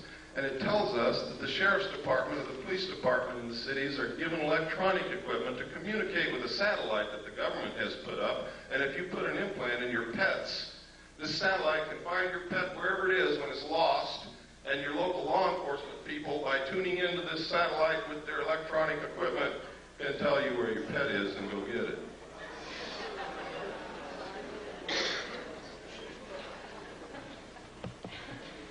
Then, next slide, please. Then you hear Dan Rather on the 6 o'clock news say that the pet implant program has worked so well that 97% of all lost pets that have been implanted are being found and returned to their owners, that you should have your children implanted. He said this in 1989. Then you see in the Los Angeles Times, not the National Enquirer, ladies and gentlemen, the Los Angeles Times on 12/12/89, forecast 10 changes for the coming decade. And one of those 10 changes, number 4 in fact, will become necessary in the future with the availability and widespread use of electrical and chemical implants that will allow 24-hour-a-day control of individuals' behavior. Now, are you beginning to get interested in the abductee experience? I hope that you are. You might be next. Next slide. This is just a letter to me from another researcher. Next slide. Who sent me this? It's in my book. It's the Foreign Broadcast Information Service, Foreign Press Note. Foreign Broadcast Information Service is a division of the Central Intelligence Agency, which monitors foreign broadcasts on radio, television, military, civilian broadcast waves, and gleans information. This entire report, each paragraph, is a separate report of flying saucer or UFO reports in the Soviet Union during the period covered by this report, and this report was issued 22 November 1989. You never heard of any. Every paragraph. One of these paragraphs refers to a crashed craft on a hill from which they recovered pieces of technology that we're not capable of manufacturing. Next page, please. All of these. Now you see at the top is what they found up here. You look closer so I can read it. Some of the scientists have concluded that the object that crashed into Hill 611 was an extraterrestrial space vehicle constructed by highly intelligent beings. Doctor of Chemical Sciences V. Vysotsky, it's a good thing I'm not Russian, I couldn't talk, stated that without doubt this is evidence of a high technology and it is not anything of a natural or terrestrial origin. He cited the fact that the remnants of fine mesh included bits of thin threads with a diameter of only 17 microns, and that these threads in turn were composed of even thinner strands twisted into braids. Extremely thin gold wires were discovered intertwined in the finest threads, evidence of an intricate technology beyond the present capabilities of terrestrial science, according to this man that I can't pronounce his name. Next slide, please. And it continues. Next. Next. And I was marking some of the locations. There's a mark on here somewhere. Right here. There's one of the locations, one of the reports. Next slide. These are some of the others. I didn't mark every one of them. I marked the important ones in the Union of Soviet Socialist Republics. Next slide, please. This is the first known civilian photograph of a UFO. Next slide. This is a letter, the Gerald Light letter. This letter is absolutely astounding. It confirms everything that I've been saying. Nobody knew that this letter even existed until Bob Exler presented it at the 1989 MUFON Symposium in Las Vegas. He presented this on July the 1st. I had already issued my information that this confirms on May the 23rd of the same year. In here, he says, "My dear friend, I've just returned from Muroc." Remember I told you Muroc is Edwards Air Force Base now. "The report is true, devastatingly true. I made the journey in company with Franklin Allen of the Hearst Papers and Edwin Norris of Brookings Institute, Truman's erstwhile financial advisor, and Bishop McIntyre of LA. Confidential names for the present, please. When we were allowed to enter the restricted section after about 6 hours, in which we were checked on every possible item, event, incident, and aspect of our personal and public lives, I had the distinct feeling that the world had come to an end with fantastic realism. For I have never seen so many human beings in a state of complete collapse and confusion as they realized that their own world had indeed ended with such finality as to beggar description." Can you get the sense of what this guy had gone through? "The reality of other plane aeroforms is now and forever removed from the realms of speculation and made a rather painful part of the consciousness of every responsible scientific and political group. During my 2 days visit, I saw 5 separate and distinct types of aircraft being studied and handled by our Air Force officials with the assistance and permission of the Etherians." Notice he calls them Etherians, which means that he attaches some spiritual significance to them. And notice also that he capitalizes Etherians, signifying that he may have viewed them as gods.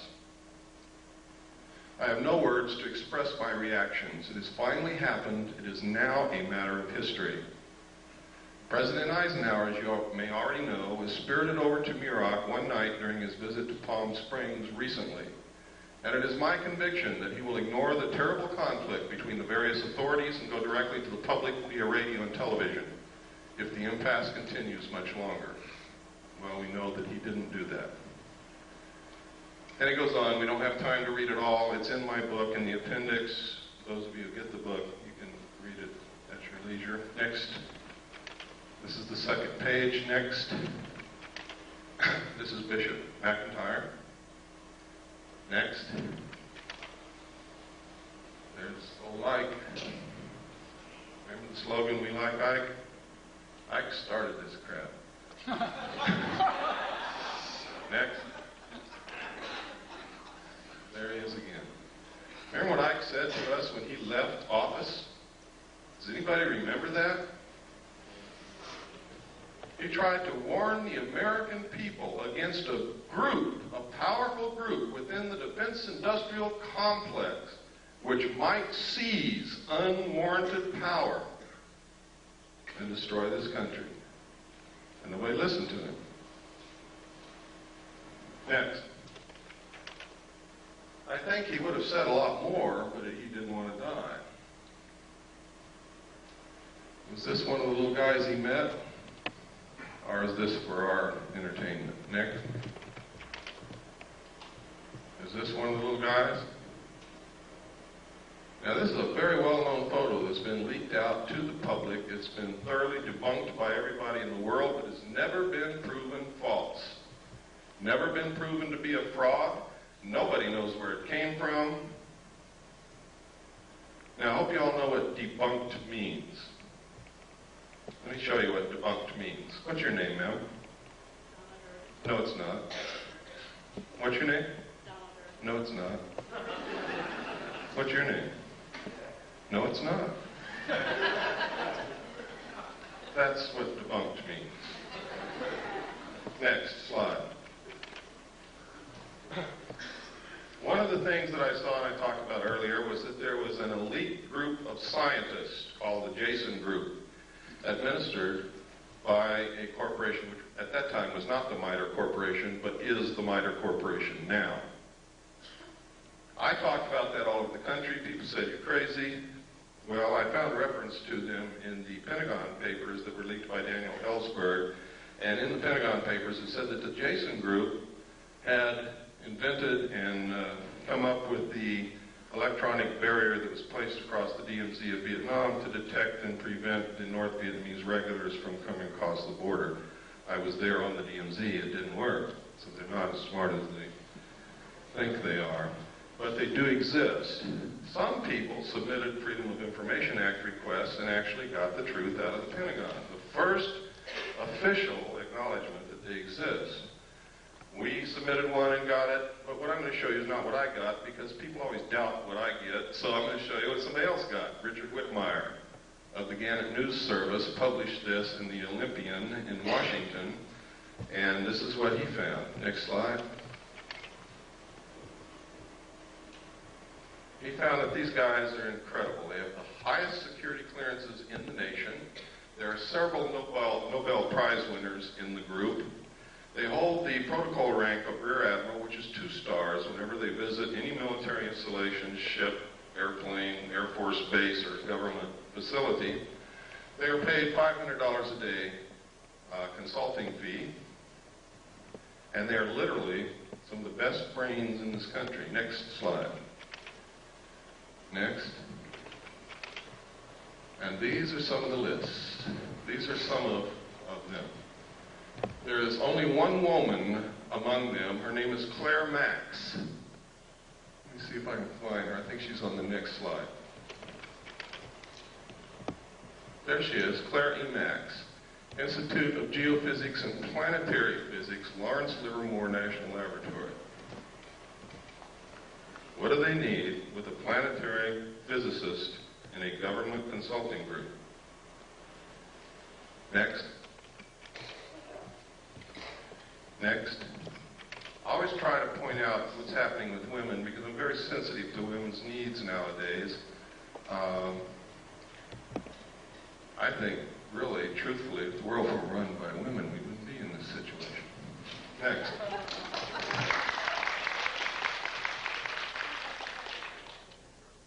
This is Bob Exler's idea of what the cover-up structure looks like. He believes wholeheartedly that to have a cover-up of this kind, involving this kind of technology, you would have to have full support from what we call corporate America. Now, this would be very easy in this country because who is corporate America? It's literally the Council on Foreign Relations. And I'm going to show you later that not only is this possible, it's probably absolutely right on. Next. Next, we've already looked at this. This is a piece of film that was sent to Leonard Stringfield, who is another researcher, who, the person who sent this film said that this was an alien extraterrestrial body recovered from a craft that had been burnt.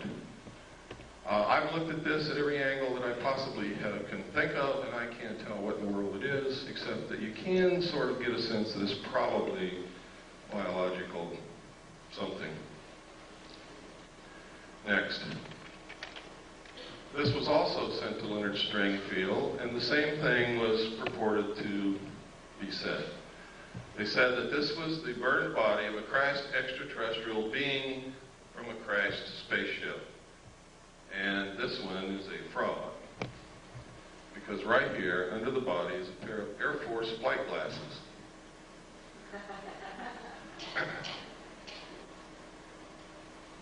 I've seen enough of those in my life to know exactly what they are. Next. This is an official U.S. The newsreels captured it. We went down to watch Roy Rogers on Saturday morning, and they showed us this thing hopping around on the flight line in front of a bunch of reporters in bleachers, and it never went anywhere. It just sort of hopped around, and the pilot had this incredible, terrified look on his face. Next slide. This is a photograph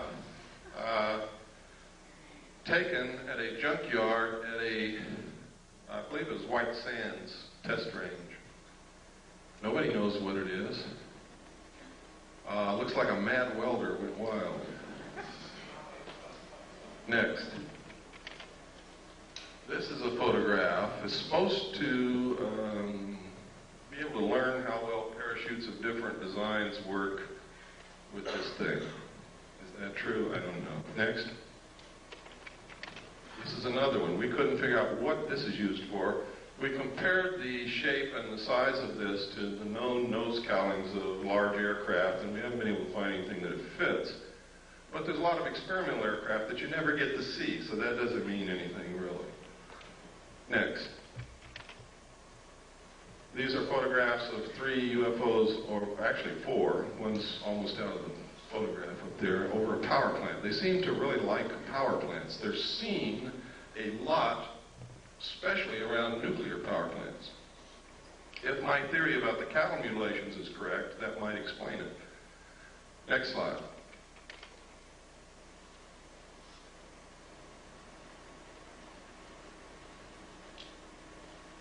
February 27th, 1951.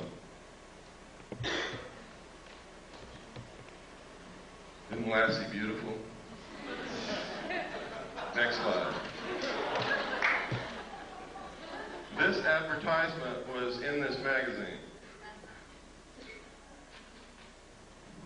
Flying mobile camper of the future may be electric powered, plugging into any electric outlet for recharging. Now this is during the period of time when people like Herman Oberth, the world-renowned rocket scientist who was the teacher to Dr. von Braun, was saying that we couldn't take credit for all the technology that we've developed in the last decade. And when the reporter asked Dr. Oberth, what do you mean? What other nations helped us? He said, it wasn't another nation, son. It was those little guys from out there. And the security people grabbed him and hustled him right out of the press conference. That was at his retirement. It was also the same period of time when William P. Lear, John Lear's father, said on a television talk show, when asked what he could see for the future, he said, you will be able to get into a phone booth in Los Angeles and step out in New York City. And he wasn't joking, and the audience laughed at this man. This was one of the bigwigs in the defense industrial complex who knew exactly what was being researched in our laboratories at that time. Next slide. And also in this magazine, this scientist, Richard Wilson, exposes flying saucers. He says what they've been saying for day one, they're weather balloons. Next slide.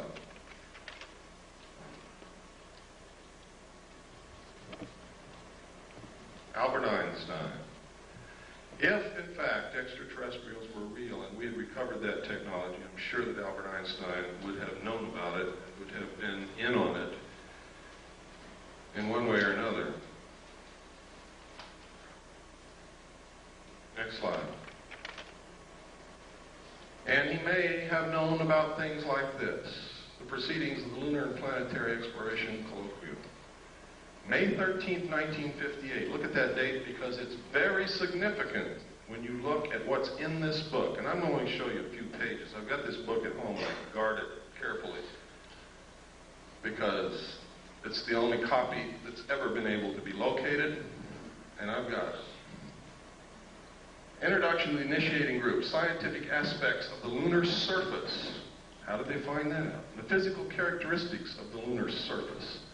The geological aspects of the interior of the moon. Evolution and nature of the lunar atmosphere. Didn't someone tell us that there was no lunar atmosphere?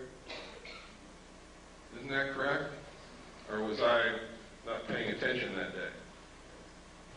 Next slide. In this paragraph, they say the introduction to the initiating group is that this is a lunar-based planning group. And then it's going to be attended by the RAND Corporation, by people from UCLA, by North American Aviation. Next slide, please. You can see that this colloquium took place between May 13th, 1958 and April 25th, 1959. Next slide. Next. Here's another contents of a separate section of the same document. The chemistry of the moon. Chemical resources on the moon. Power for a lunar colony. Where to land on the moon. Observations on Mars and Venus. It doesn't say observations of Mars and Venus. Gamma ray spectroscopy of the moon's surface. Program of lunar and planetary experiments and the crater Linnae. Which is very important, ladies and gentlemen, because the crater Linnae has completely disappeared from the surface of the moon. You cannot find it. It's as if bulldozers have covered it up. Next slide. But in 1958, in this document, there may have been someone on the moon at that time. Next slide. Or orbiting the moon who took these photos of the crater Linnae. What's so interesting in the crater Linnae? Why did they have that in their colloquium? Well, there's a couple of things. One is this right here. Look at the crater. See the crater? See where the shadow is? And see where the sun is? There's another crater. See where the shadow is and where the sun is? That means this is not a crater, this is something sticking straight up from the surface or coming out of the surface of the moon. The caption in the photograph said that this is gas escaping from the interior of the moon. But there's even something even more interesting, and that is in this crater there is a dome. And in this crater there's also a dome. These are both the same photograph taken with different filters. Next slide. Now, supposedly we had nothing up there in 1958 and 59 orbiting the moon, and there was nothing on Earth that could take a photograph like that from the Earth. This is the Tonopah area of Nevada. Tonopah test range is out in this area. Next. Down here you can see Nellis Air Force Base. See again up here, Tonopah test range. Down in here is Mercury. Over here is Groom Lake. Next slide. This is the Tonopah test range with some revelations on it. Stealth fighter flight path, turn off to TTR, rocket on stand, radar road, large radar facilities, unmarked runway used by stealth fighters is here. We could go on and on, but we don't have the time. Next. This area is also the test range. Nellis Air. Over here it says Force Base. Gold Flat. You see over here is Tonopah. Right up here it says Saucer Mesa. See that? Saucer Mesa. I don't know if that means anything, but I think that's a hell of a coincidence in an area where they're testing flying saucers, that you've got a name on a map called Saucer Mesa. Next. This is a letter from a man who worked this is in my book, so I'm just going to brush over it lightly, who worked in Area 51 and saw the saucer fly. Next. That's just a lens cap for my camera. We cover up names to protect the identity of people so that they don't get hurt. But in here, he talks about seeing crates with Project Red Light. Project Red Light is the name of the project that I saw that flew crashed alien discs in the technology that we had for flying saucers. He also talks about the fact that when a certain siren would go off, they were supposed to run into a building and they couldn't look out the windows. Or if they were caught outside, they all wore a little pouch on their belt that contained a black hood. They were to take the black hood out of the pouch, put it over their head, and lie down on their stomach on the ground and not move. Next. And he goes through, he talks about, he says he saw the pilots. They were human and they were just slightly larger than he was. Next. And next. This is a photograph of one of the craft flying above Area 51 in Nevada. Next. This is a photograph of some craft. I forgot where this was taken. It was not in Nevada, but this symbol, some people say that this symbol belongs to a group of aliens called the UMO group. Now, I did a lot of research to find out if there's anything in this earth named UMO. I found an UMO corporation in London, England, that was a KGB front company. Just like the CIA has front companies. One of them is Gray Advertising in New York City. Belongs to the Central Intelligence Agency. They are the ones who pay the expense checks for UFO cover-up live. Next. This is a saucer developed and flown by the French. It is real. It flies. It's not a joke. Next. It's another view of the same saucer. You can see the hatch down here. This is significant. That is a watertight, airtight hatch. What kind of technology is that based on? Boy, you got me. It says here, it says 3 135 horsepower engines would supply the power. Doesn't say that it did, and it doesn't say what kind of engines. Next.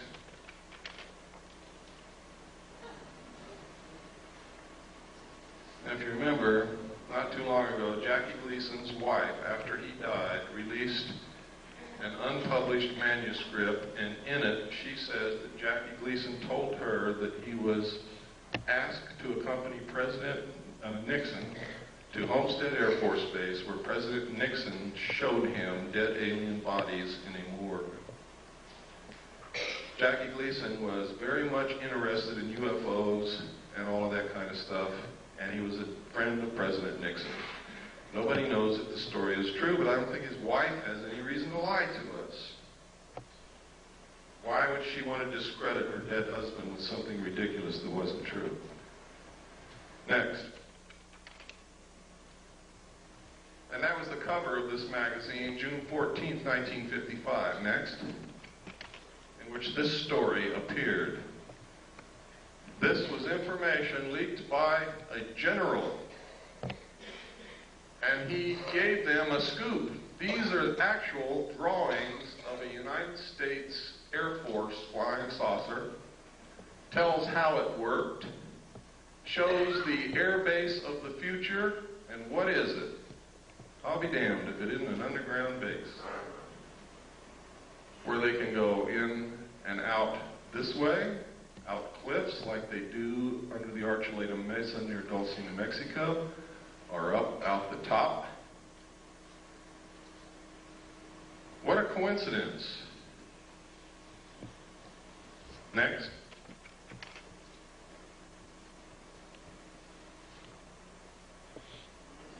Next. As it evolved into this. Here we are again at the Nevada test range. Next slide. Now, this is Broom Dry Lake right here. Notice it says danger. Right up here is where the 29.5-mile marker is. Right up here somewhere is the little alien. Down here is Las Vegas. This highway goes up out of Las Vegas through Alamo to Ash Springs. Then you take this highway down here to the 29.5-mile marker, and you look directly at Groom Lake on any given night from dusk till dawn, and you will see them fly. You can take photographs of them. You could videotape them. Thousands of people have done it. They have called into radio shows and said what they saw. When Billy Goodman was on KVEG in Las Vegas, every night, dozens of people would call in and report what they saw out there. Next slide. That's Groom Lake again, showing the tunnels that go to Los Alamos and up to Tonopah. Next. These are the facilities at Groom Lake. The United States Air Force and the government say that there is nothing there. It is a barren desert wasteland with a dry lake bed. There is nothing there. This is where they developed the U-2. Next. It's another view of the same thing. Next. Here's another view. Same. Another view. Another view. Another view. I guess by now you all know there's something there. The runway is over 30,000 feet long. That's 6 miles. It's really closer to 7 miles from the people that I've talked to. This is a satellite, an SR-71 photograph. Next, this is, no, the other one was a satellite photograph. This is an SR-71 photograph, I'm sorry. Next slide. And this is what we've been able to identify as being there. The runway was built in 4 phases. They have a TACAN, which is a tactical navigation tower, navigational aids, access road, refueling ramp, tank farm. Tank farm is fuel tanks. Pipeline, road, housing, MiG haven. They have one of every kind of MiG that was ever built here. Power lines, water supply. This is a National Security Agency, CIA satellite intercepting dish antenna. Next. This is one of the underground tunnels. We found a publication, we'll look for something called Project RAND, which turned out to be a deep underground symposium hosted by the RAND Corporation and attended by some of the biggest defense contractors in the country. And in it were these photographs. Next. The date of this symposium in this publication was 1959. Next. Next. Look at that drill bit, ladies and gentlemen. In this, they said they had the technology to drill a tunnel 45 feet in diameter at the rate of 5 feet per hour. No one knew this technology existed at that time. We thought the Hughes drill bit that drilled for oil was the greatest thing since butter. Next. Look at that. Next. Now you know why Howard Hughes knew almost everything. These were developed by the Hughes Tool Company. Next. Next. Next. What kind of engine turned these things? In the symposium report, it says, just as airplanes, ships, and automobiles have given man mastery of the surface of the earth, tunnel boring machines and shaft sinkers will give him access to the subterranean world. What in the hell are they talking about? And construction of underground facilities. I also saw in the documents that there were underground bases all over this country, specifically in the Four Corners area of Utah, Colorado, Arizona, and New Mexico. Next. Next slide tray. You got to go back to the beginning. Okay, next slide tray. Everybody, stand up, take a stretch so you don't get kinks in your muscles. And we're just going to keep going right on through, and then we'll take a break in about 30 minutes.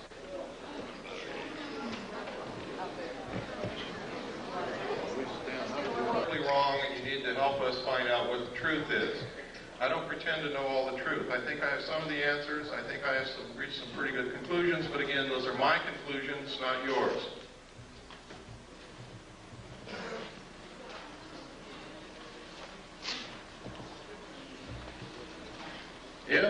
in your research or your activities you can prove something that I have said or done or shown you here wrong, I want to know about that so that I can verify your research and your conclusions and change it.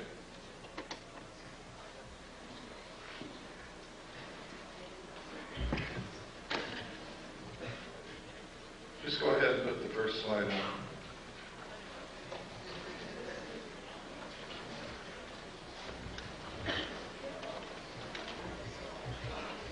Is that the first one? That's backwards. Backwards? I think so. Is it first? Forward button. Okay, go back to 0. Oh, go back to 1. Is that one? Okay, go to 1.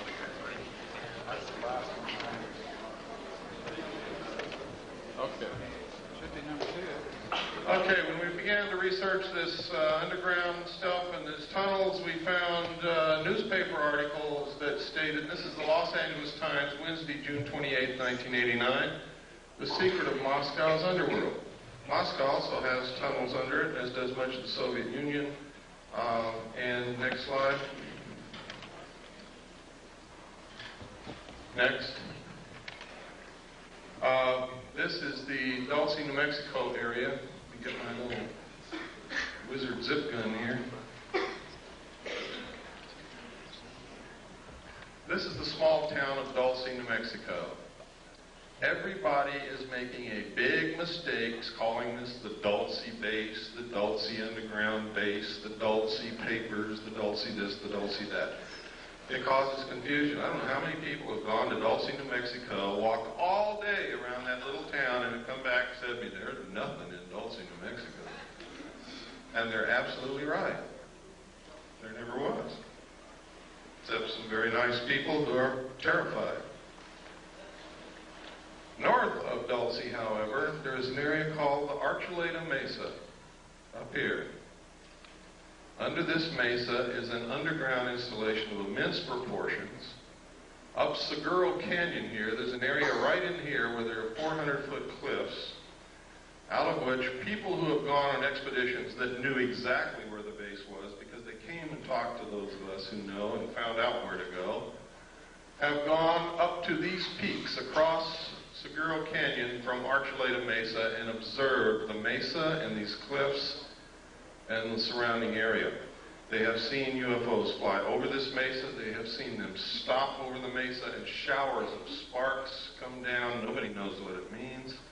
They have seen craft fly in and out of this 400-foot cliff area here.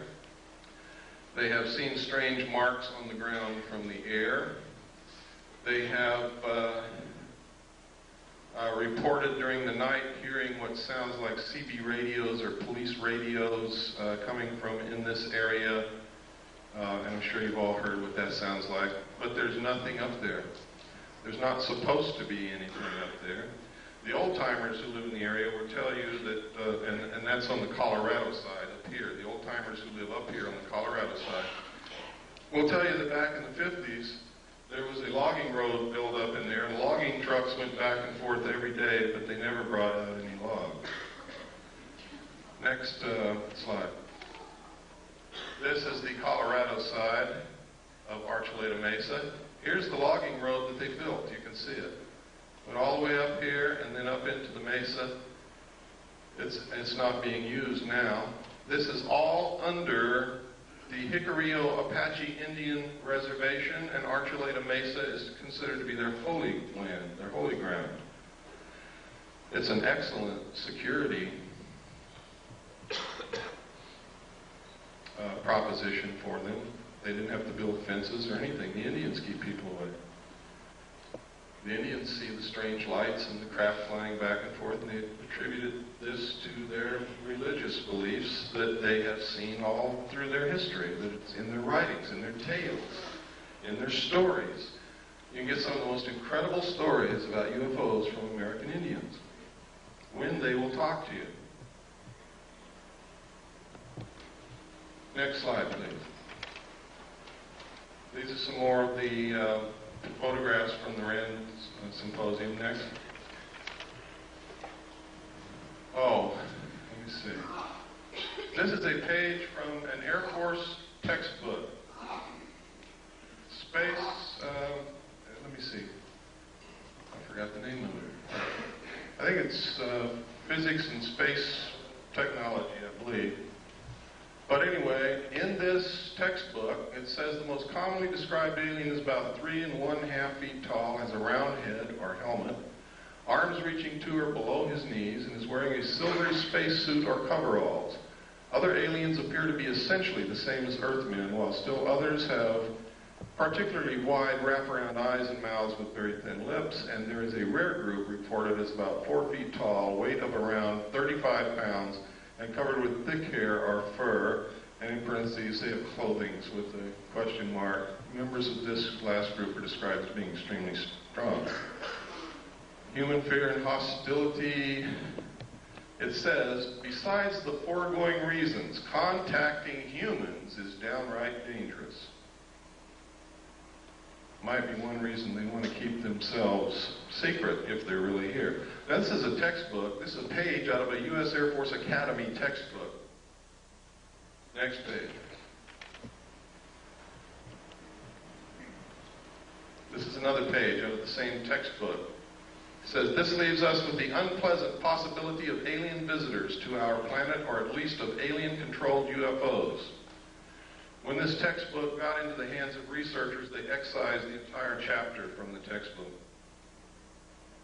Next.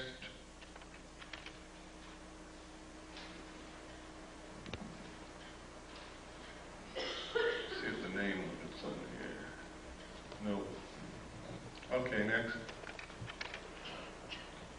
This is Janet 146D. You want to know why people don't report these things? Want to know why more airline pilots don't speak up? Why more captains of ships don't speak up? It's because of Janet 146, Joint United States-Canadian Communications Instructions for Reporting, and notice it says vital intelligence sightings.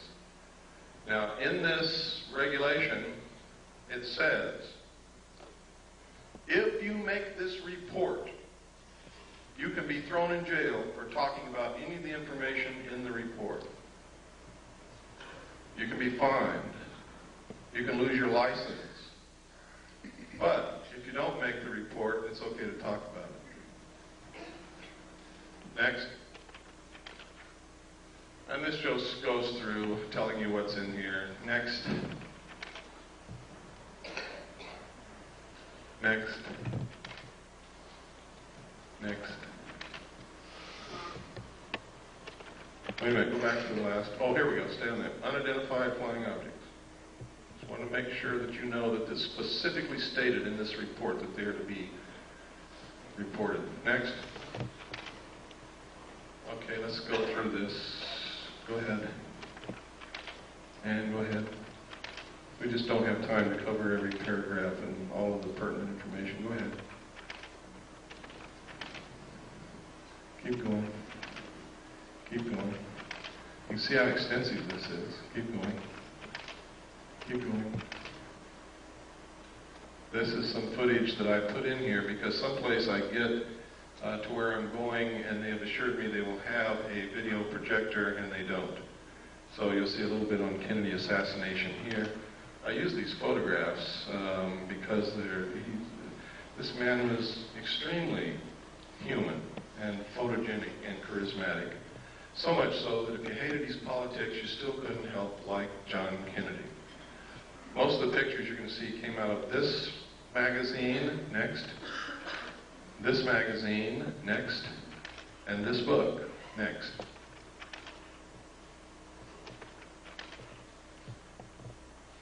Go ahead.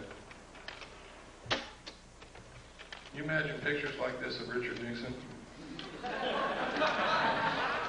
Lyndon Johnson? George Bush? Gerald Ford? Oops. Next. Next. Look at that.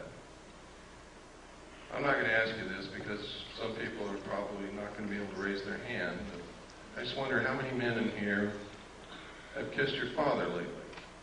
Next. This is a photograph of Kennedy after he'd been shot in the throat. Jacqueline is looking at him in horror. He's clutching his throat. Next. This is William Greer beginning to turn around. You can see his hand here, his arm. You can see the end of the gun barrel right there. Next. Now you can see him. Here's his hand, his arm. The gun is right behind this flash of reflection here. You can see him looking directly back at the president. Next slide. Next. Now, you can see the top of Kellerman's head right here. People argue that that's a reflection off the top of Kellerman's head. It is not. You can also see Kellerman's hand is on the wheel. Kellerman, that's his arm and hand, is actually driving the car at that point. Kellerman is a Secret Service agent who was the passenger in the front seat. Pardon? No. No. John Connolly was sitting directly behind Agent Kellerman. And his wife was sitting directly behind Greer. That's John Connolly's wife, and that's John Connolly. Next. This is Kennedy's grave. Next. Everybody wonders why Jacqueline Kennedy never said anything. That's the reason right there. Where were her children? They were being guarded by the Secret Service, who just shot her husband. It was the Secret Service. Who the hell was she going to tell? And what was she going to tell them?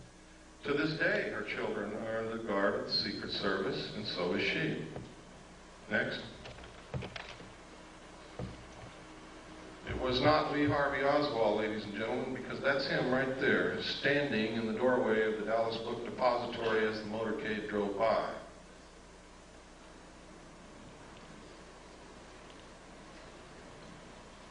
The Central Intelligence Agency has agents in the civilian community writing books and making statements to keep you confused.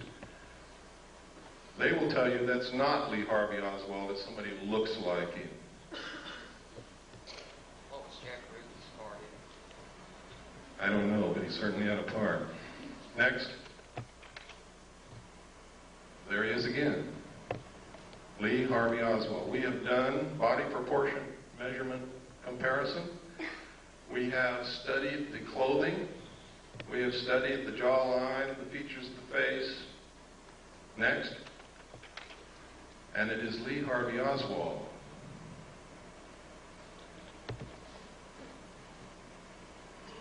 Next.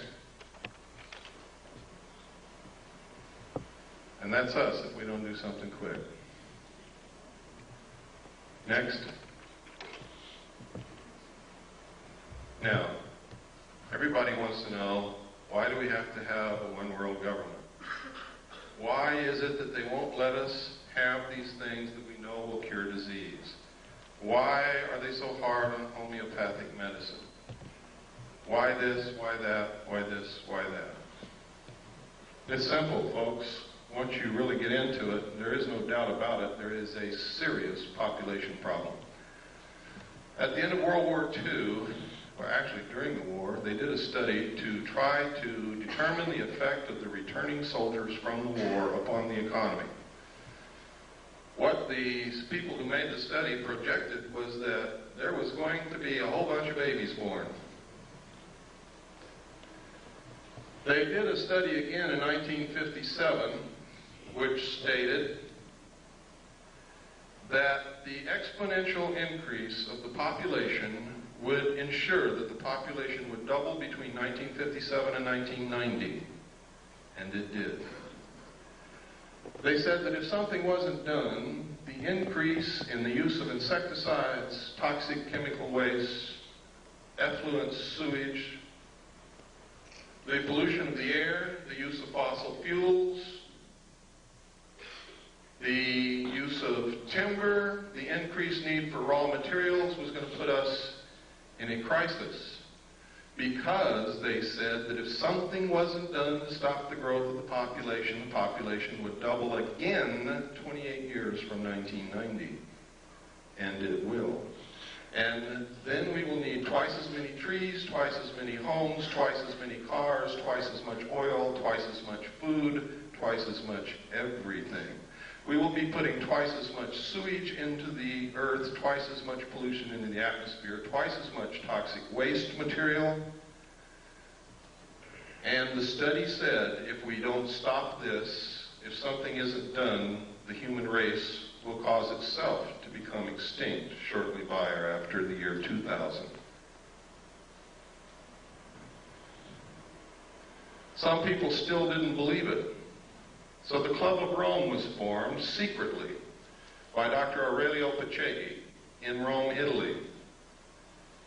He got together a group of elite men and scientists, and they did another study and came up with exactly the same answers.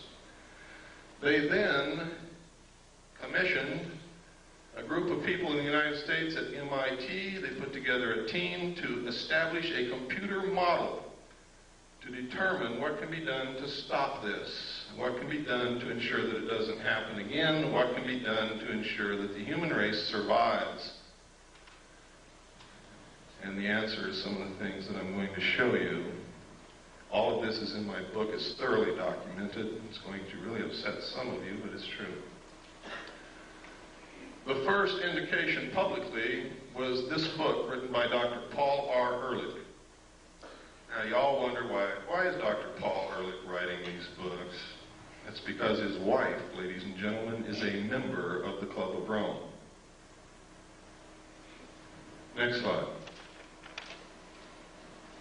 This was copyrighted first in 1968. It was the first indication of the results of the secret studies. This was published by Paul Ehrlich. Next. It says here, probably accurate to say that if all the food produced in the world today were in some sense equally distributed, that everyone would have an adequate diet. Does that mean that those who claim that there is no population problem, only a problem of distribution, are correct? Absolutely not. Population pressures are a product of animals as they exist, not as they might be. If lions ate grass instead of antelopes, the plains of Africa could support many more of them before the plains would be overpopulated. Similarly, the carrying capacity of Earth for saints is considerably higher than the carrying capacity for Homo sapiens.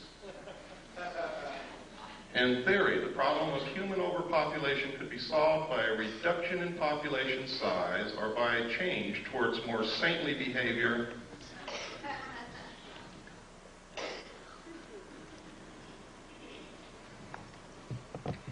The current situation of global overpopulation is so serious, and the built-in potential for further population increase is so great, that the only sensible strategy for humanity today is to end population growth and start a population decline as rapidly as is humanly possible, simultaneously striving to achieve a more equitable distribution of the food and other goods of this planet. Limiting births and increasing social justice are not alternative strategies to preserving society. They are, ladies and gentlemen, necessary complements. Next slide.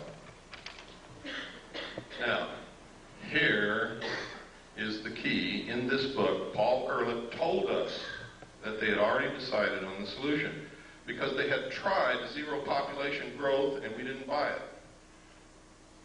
We didn't buy it. It worked in some small areas, but it didn't work in many, and it certainly didn't work worldwide. This paragraph tells you everything that you ever need to know about what is happening today and will answer a lot of your questions. Basically, then, there are only two kinds of solutions to the population problem. One is a birth rate solution, in which we find ways to lower the birth rate. Didn't work. Didn't work. The other is a death rate solution, in which ways to raise the death rate, war. You asked me about the Middle East. You asked me about what happened to Iran. You asked me about El Salvador. You asked me about Nicaragua. You asked me what's going to happen in the future. This paragraph tells you what's going to happen. Famine, pestilence, find us. They have just shut off the water to all the farmers in the San Joaquin Valley. They produce 50% of all the vegetables that are consumed in this country. Do you believe that's an accident after reading this?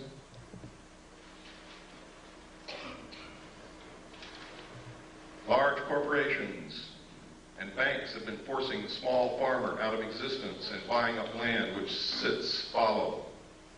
Do you think that's an accident? We have sold all of our grain to the Soviet Union. Do you think that's an accident? There's not 20 days supply of grain in this country if we needed it in an emergency. Now listen to this. The problem could have been avoided by population control, in which mankind consciously adjusted the birth rate so that a death rate solution did not have to occur. He's telling us, ladies and gentlemen, that they have already decided upon it and that it is in effect. Next. The next warning was the limits to growth. This was published by the Club of Rome. Next.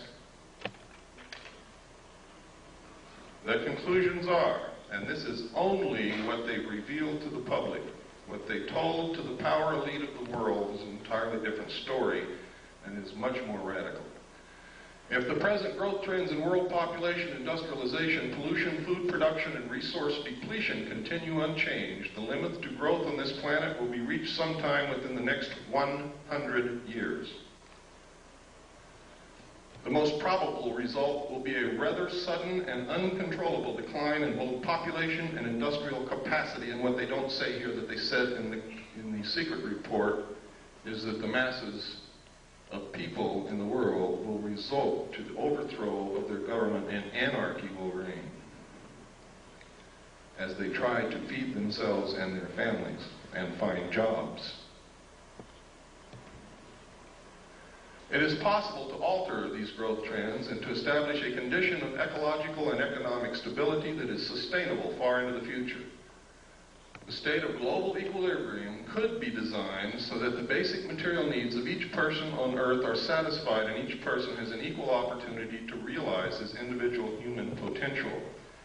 Who would suffer the most under such a plan?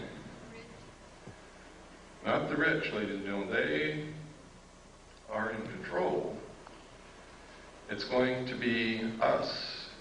Americans consume most of the raw materials in the world. 50% of the energy supply is consumed in this country. We pollute the earth more than any other nation. It is us who are going to have to go back and live like our ancestors did, and they're going to make us if we don't learn how to do it on our own. I'd rather be a volunteer than a slave. I don't know about you.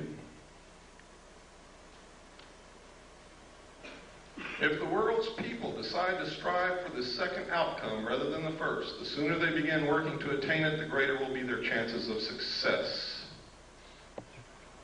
And down in the last paragraph, something really important. These conclusions are so far-reaching and raise so many questions for further study that we are quite frankly overwhelmed by the enormity of the job that must be done. We hope that this book will serve to interest other people in many fields of study and in many countries of the world to raise the space and time horizons of their concerns and to join us in an understanding and preparing for a period, and listen to this because they're not kidding, it's coming very soon, for a period of great transition, the transition from global equilibrium. Henry Kissinger said when asked what he foresaw for the coming decade, he said, everything will be different. There will be a new world order. Many will suffer. For those who survive, the world will be better. And the last thing he said, we will have the world we have always wanted. Now, if you know anything about Henry Kissinger, he never wastes words, and he knows what's going on. Next.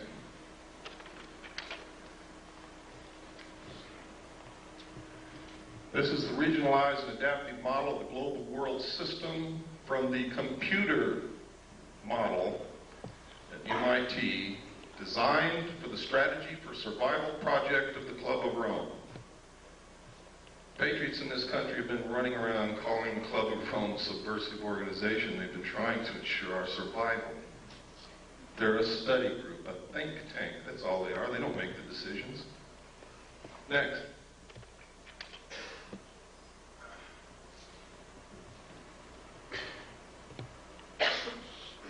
We don't have time to go through all of this, but it's in my book. That chapter is going to be the most interesting chapter that you're going to read in my book. And everything that I say in there and here is thoroughly documented. Next. And next. And next. These are the New World regions. There's already a new constitution has been made for the United States of America. It's called the New States Constitution.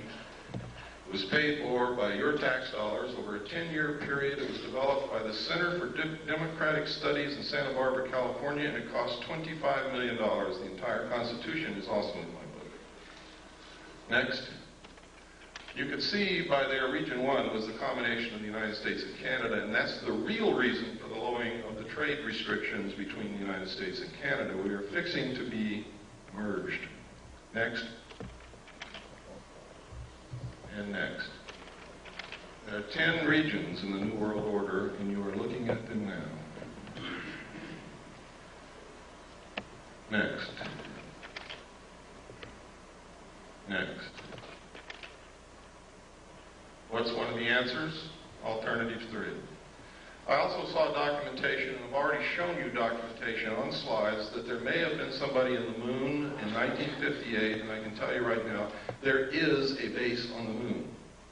We are attempting to colonize space because of their attempts to control our greed and our wastefulness and our destruction of this earth do not work. The only hope for the survival of the human race is colonization of other planets.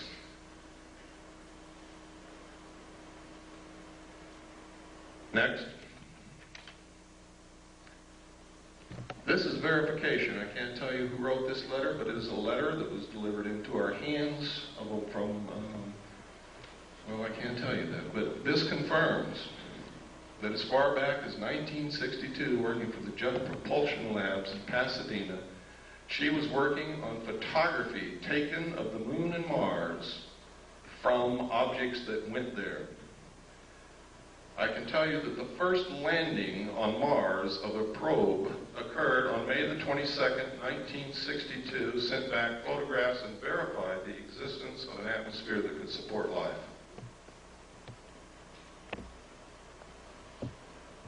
This woman was married to a man. She says in this letter, his function was to design domed modular living facilities. Next slide, please. For colonies of Earth scientists to be stationed on the moon and then Mars. It was called Project Adam and Eve. We didn't get this letter, ladies and gentlemen, until August of 1989. I had already revealed the presence of a colony on the moon and Mars on July the 2nd, 1989. Okay, next. Next. Next. Report from Iron Mountain on the possibility and desirability of peace. Next. This is really important. Though not yet expressly put forth as the development of a long-range sequence of space research projects with largely unattainable goals, this kind of program offers several advantages lacking in the social welfare model. First, it is unlikely to phase itself out regardless of the predictable surprises science has in store for us. The universe is too big. In the event some individual project unexpectedly succeeds, there would be no dearth of substitute problems. For example, if colonization of the moon proceeds on schedule, it could then become necessary to establish a beachhead on Mars or Jupiter and so on. Next. This is a book called Exploring Space with a Camera, published by the National Aeronautics and Space Administration. Next. In which you see tracks on the surface of the moon.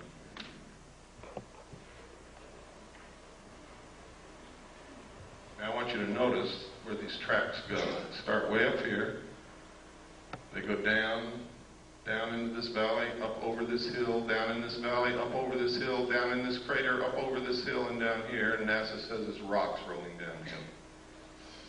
Next.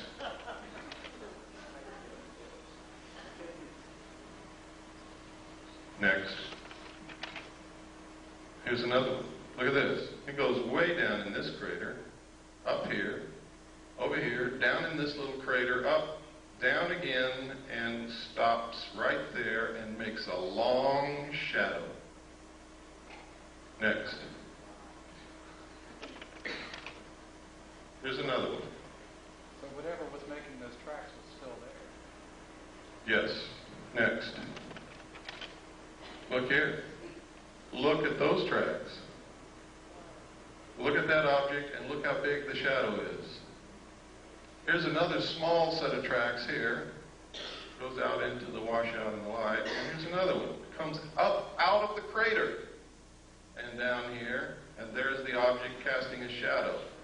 Rocks rolling downhill. Next.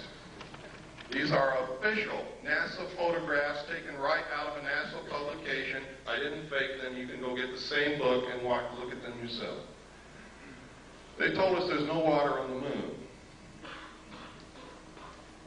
I guess that doesn't call for any comment, does it? Next.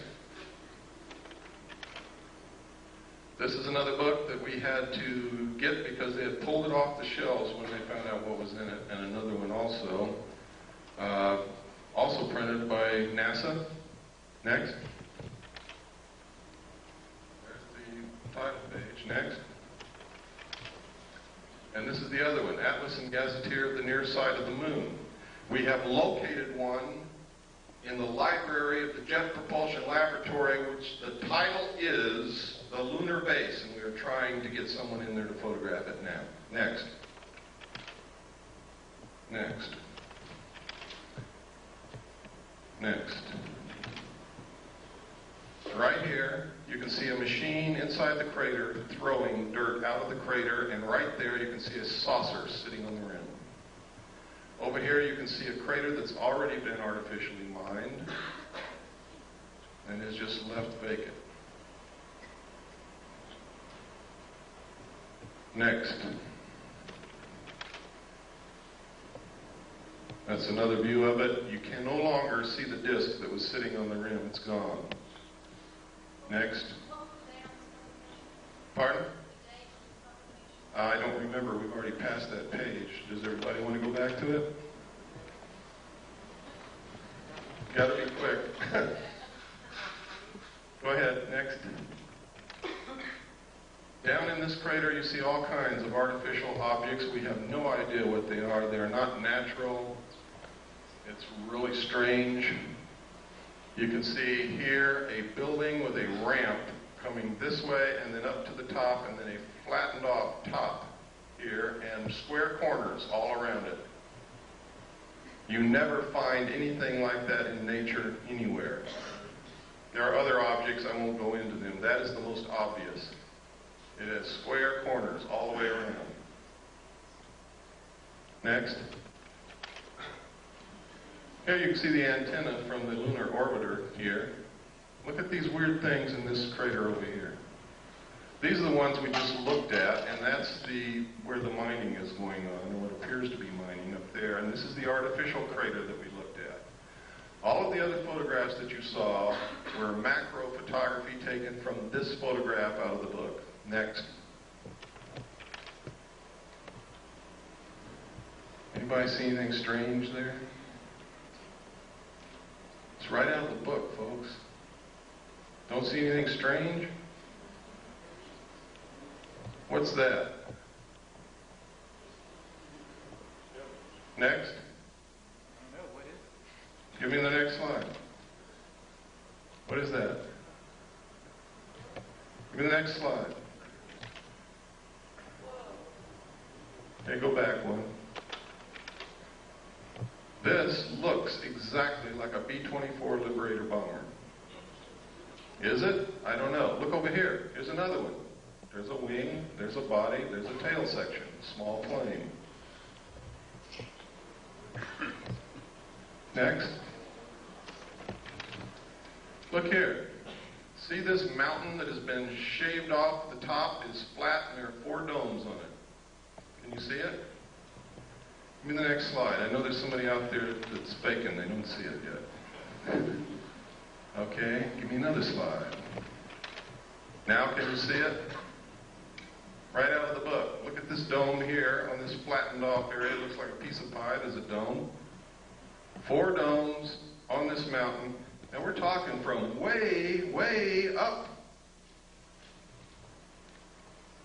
Those domes are big, even though they look small to you. Next.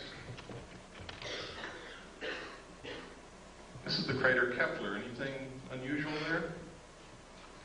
Right out of the book. Look at this. You see those 4 domes lined up in a row right there? You see where the side of the crater has been cut out? You see where somebody's built it's either a road or a wall beside a road that goes from here down into the crater.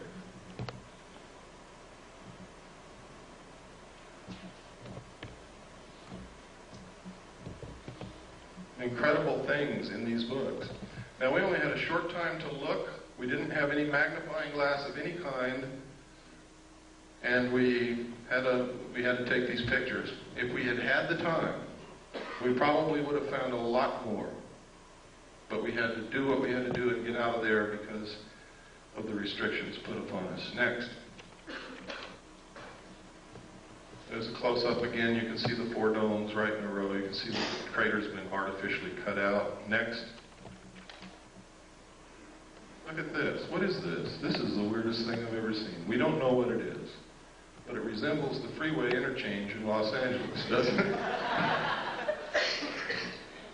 We don't know what it is. We didn't know what it is. But look what's in this crater right here, and you see it all over the moon. If you look real good in these craters, it's a big, giant, T-shaped object that can bend itself to conform to whatever it's sitting on, and you see them in all of these photographs. Next.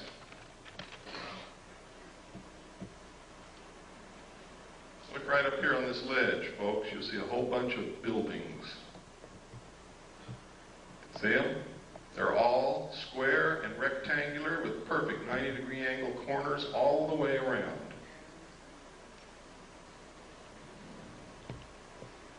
Next. This is what we were looking at, the freeway interchange. I don't know what it is. I just call it that because... Next. Oh, go back. I'm sorry. There's something I want you to see. What is this? Next. And you can see that a little bit better there. Next. This is one of my favorite photographs. Something crawled over this lip of that crater, gouged out the lip, crawled down, gouging the earth away, made a turn here, came back, crossed its own path, and went back over the lip of that crater. I guess it could have been a rock rolling downhill. Next. There's a close-up of it. There is no doubt about this, ladies and gentlemen. You can see it as plain as day. It came up over this rim, came down, made a turn, went back over its own path, and out. Next. Look at this. Experts that we have taken this to say that that resembles the crater made by a very large artificial explosion, such as a nuclear weapon. Next. That's Kepler again, just to show you that it did come out of the book. Next. Next. Next.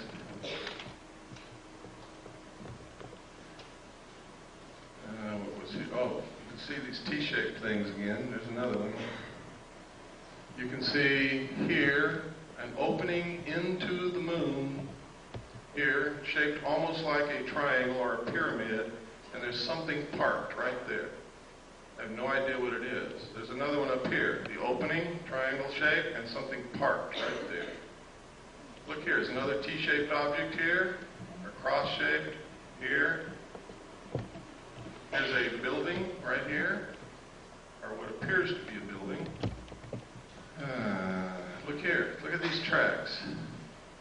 Look at this. It has an arm coming out the side and something trailing behind it. Next. Look at it.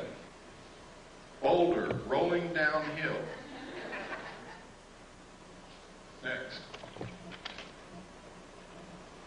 I forget what this was. I think we were just looking at this strange, looks like somebody's been running around there with a bulldozer. We don't know what it is. Next.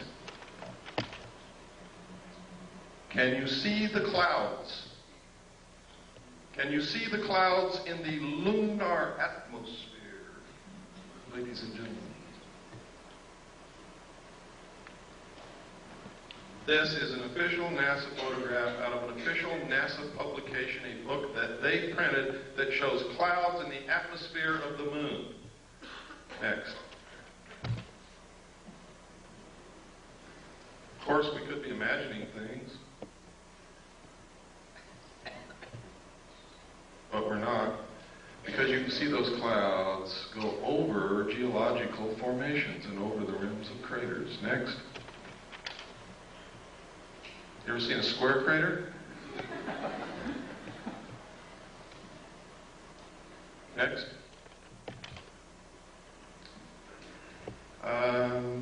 Oh, look here, folks. What is that? Doesn't that look like a triangular-shaped lake or reservoir with an island in the middle? Is it? I don't know. Next. That's the same picture a while ago. I kept trying to get a better picture of this object because you can sure see that thing sticking out with an arm trailing behind it. Next. Yeah, we saw it. This is, and this is incredible that they would allow this to be published. It says here, they resemble many steep terrestrial slopes, including those of some man-made craters produced by explosives. Next.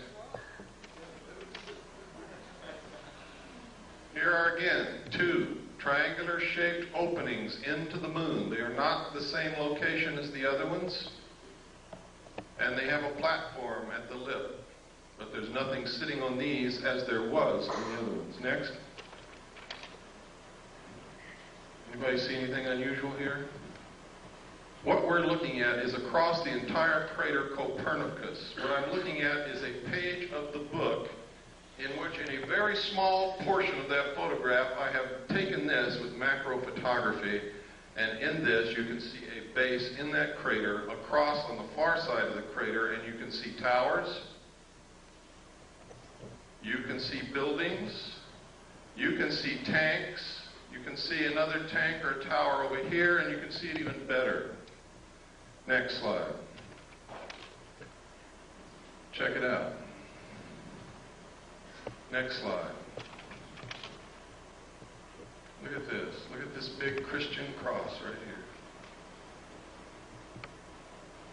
here. Look at these buildings here. Look over here. It looks like what's a building up under this ledge. These are all perfectly square corners. They do not occur in nature. Any expert will tell you that. Next. This right here is a pyramid, exactly to the same scale of the Pyramid of Cheops. This is a Christian cross. Now, this is so far away that this cross has to be hundreds of feet high. A rock. Next.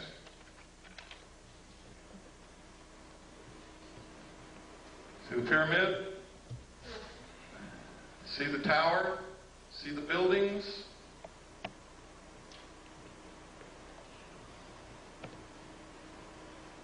Next. Again, there's the cross. It is huge. You can see tanks right along here. They look like oil tanks. Here's another tower over here. See it? Next. Again, you can see the pyramid, you can see this tower, you can see the cross, you can see looks like a city here. These are buildings. All have perfect 90-degree angles, all over the place. Again, here's the tanks, look like oil tanks. Next. What was this? Sometimes when I don't look at these all the time, I lose what the heck I was even looking at to begin with. Oh, right here. Look at this. This is some kind of an artificial insulation that has been built. Look, here's a perfect square. Here's perfect right angles. Here are two arches. Here is an arch that goes over something that goes underneath it. What is it? I don't know. But I can assure you that it is artificial. It is not natural. Next. Look at how this has been flattened out here.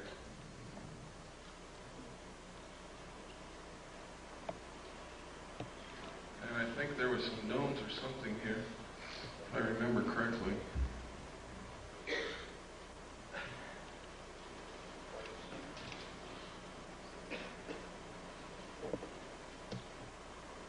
I can't see it now. Next.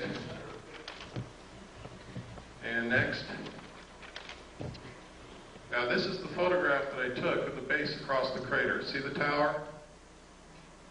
We're looking all the way across the crater Copernicus, and you can still see that tower sticking up. That's how big it is.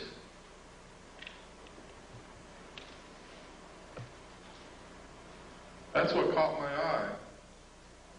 And then I began to take macro photographs. It wasn't until we really developed the film that we knew that we had anything from that, because this is the photograph that I was photographing. That's why NASA put it in the book. They overlooked it. Next. That's Kepler again. Next. That's the crater Copernicus. That's the one. This is the photograph that I took the pictures over there. The last one you looked at was a close-up of about this area. And the close-ups that you saw where the base was were right in here. Next. That's the one, remember, we talked about, we didn't know what it was. It looked like a bulldozer had run back and forth inside the crater. Next.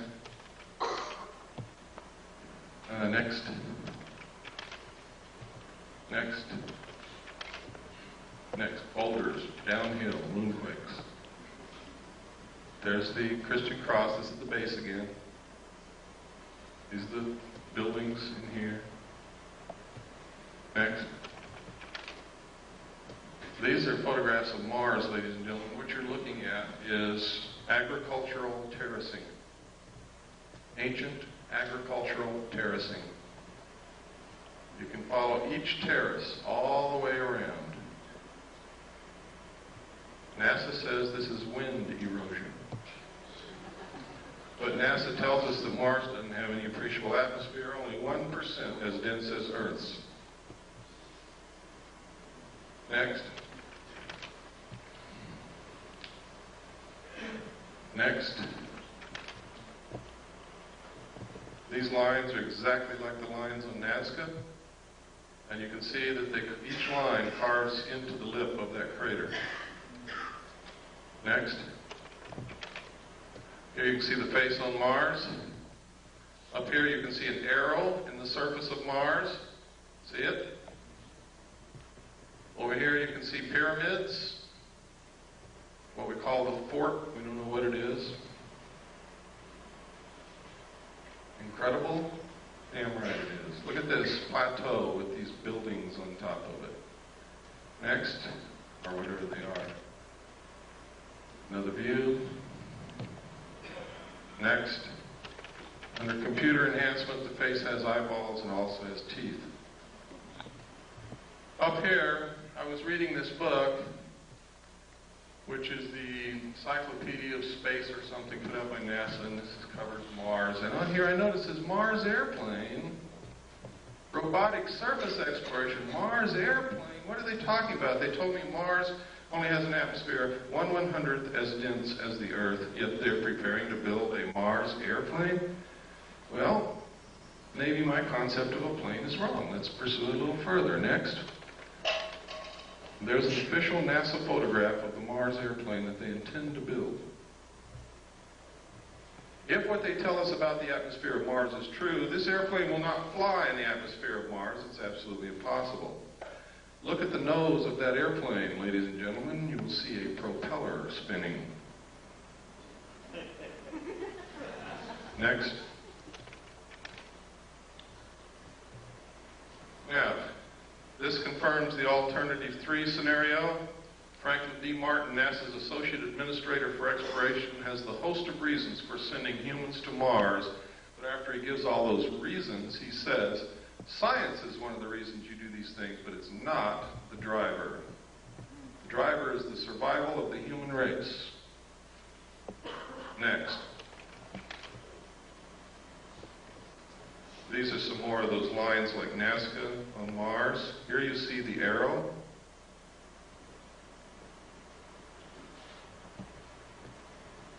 Next.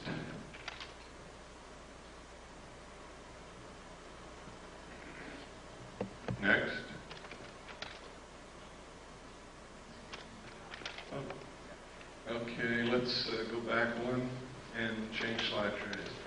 We're almost through the slides and we can get into some serious stuff.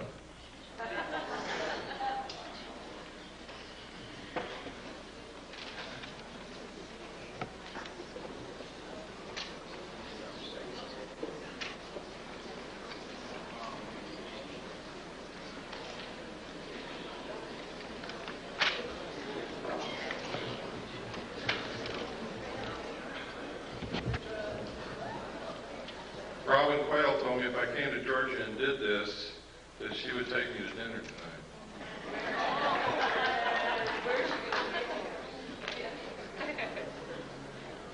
But I think she left already.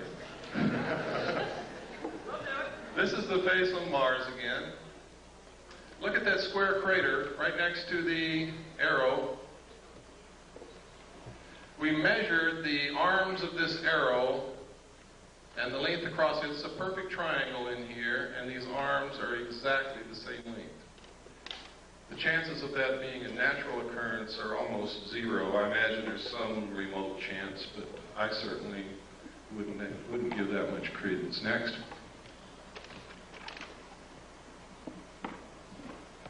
And look at this down here. It's almost boat-shaped with what appear to be buildings on top. They may not be buildings. We can't get perfect 90-degree angles on it, but that could have been eroded away over who knows how many centuries. Next. The black dots, those are places where the spacecraft was sending back the information and it didn't make it to Earth. They're not freckles, they're not painted dots on Mars, they're just where the bits of information didn't make it from the spacecraft to the Earth. Yeah, the face is approximately 1 mile across. Next. I really don't know, ma'am. I try not to guess at things, especially if it doesn't even remotely look like what we might guess it might be. You have to understand, when we're trying to interpret something totally alien to this Earth, we have to understand the concept of what the word alien means. What we might perceive as a landing strip might be a carnival to them. Who knows?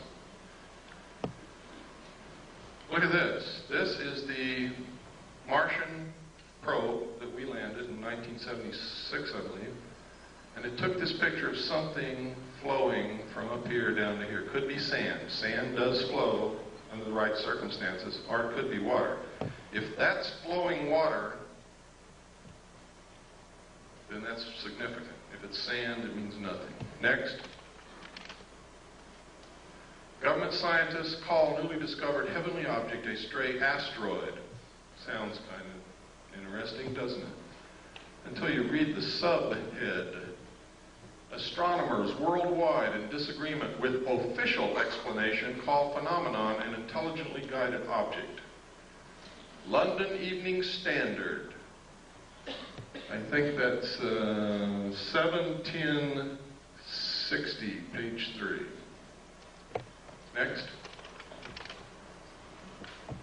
Now, if you won't believe all this other stuff, how many people in here believe that Gordon Cooper, the astronaut, is a credible individual? Can I see a show of hands? He's an astronaut. He's also a colonel in the United States Air Force. Now he's retired.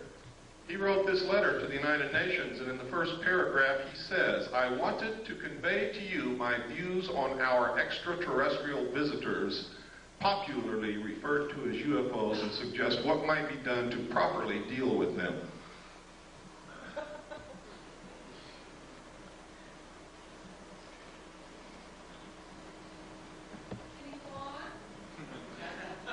Certainly. I was waiting for the gasps to die away. I believe that these extraterrestrial vehicles and their crews are visiting this planet from other planets which obviously are a little more technically advanced than we are here on Earth. I feel that we need to have a top-level coordinated program to scientifically collect and analyze data from all over the Earth concerning any type of encounter and determine how best to interface with these visitors in a friendly fashion. What's another reason for a one-world government? I'll tell you why.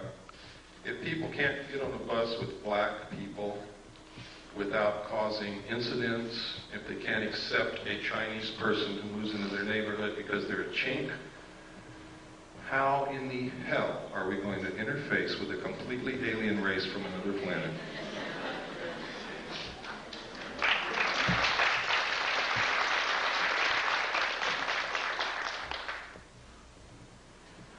Okay, next slide.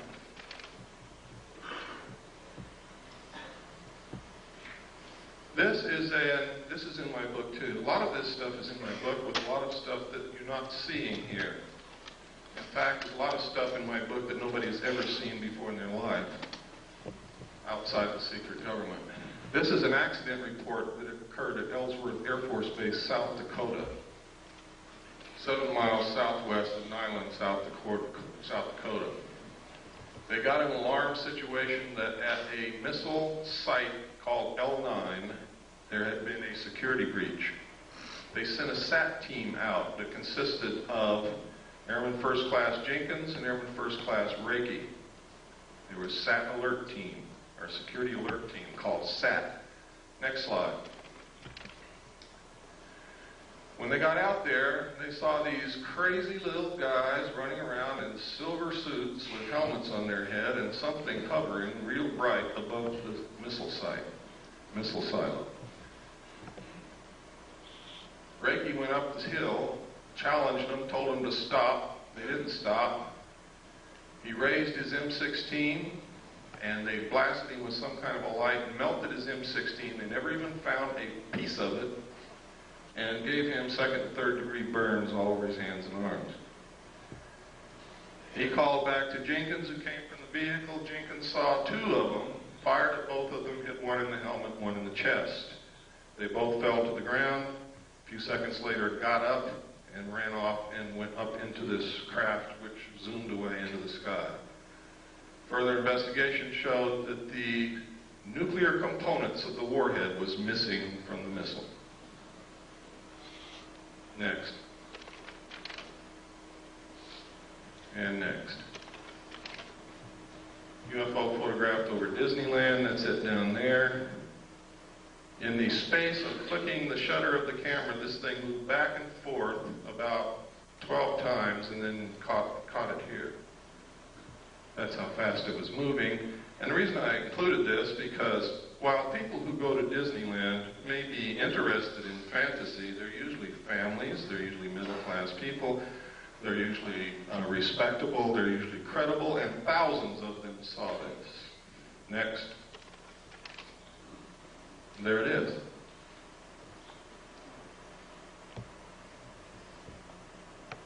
That's incredibly fast when you figure that during the time the shutter snapped, it moved back and forth that many times. Next. This is a Billy Myers picture. One of the things that I think is incredibly suspicious about his still photographs is they're always sticking out of the tree. However, I must caution you because he has produced some movie film which is incredible. It's been analyzed by different countries, different people, different scientists. They can find nothing wrong with it. Shows craft way out in the distance with trees in between, flying over cars that are moving on the ground and all kinds of things. Next. This is one sitting on the ground. Looks like, never mind. Next. This is a drawing that an abductee made of the craft that they were supposedly abducted and taken up into. Next. This is one of the best of the historical, genuine photographs of UFOs that exists. Because of the different things in the photograph, you're able to obtain perspective, depth, and you're able to triangulate and compute the size and shape and distance away from the camera of the saucer. Next. This is another very good one. Next. This was over Phoenix, Arizona. It was seen by hundreds of people. Next. This was taken over Mount Rainier in 1948. It's original Kodachrome slide, which we made the prints from. And I made slides from the prints that we had then, and we also made 4x5 negatives and transparencies in case something ever happens to the slide. This is given to us by someone who works in the government, whose identity cannot be revealed. This is perfectly symmetrical. It is not a meteor. It is moving exactly parallel to the ground. This is ionized air. It is not fire or flame. Next. This is commonly what's known as a lenticular cloud formation. This red haze over here is the test firing of a rocket at the Rocket 9 facility at the west end of the San Fernando Valley. I only know that because I used to live right on top of the mountain next to it. Next. Somebody's hat blew off. Next. Notice that photograph was taken by the local barber. These are photographs that were taken in New Mexico and Colorado during a particularly heavy, what they call a flap.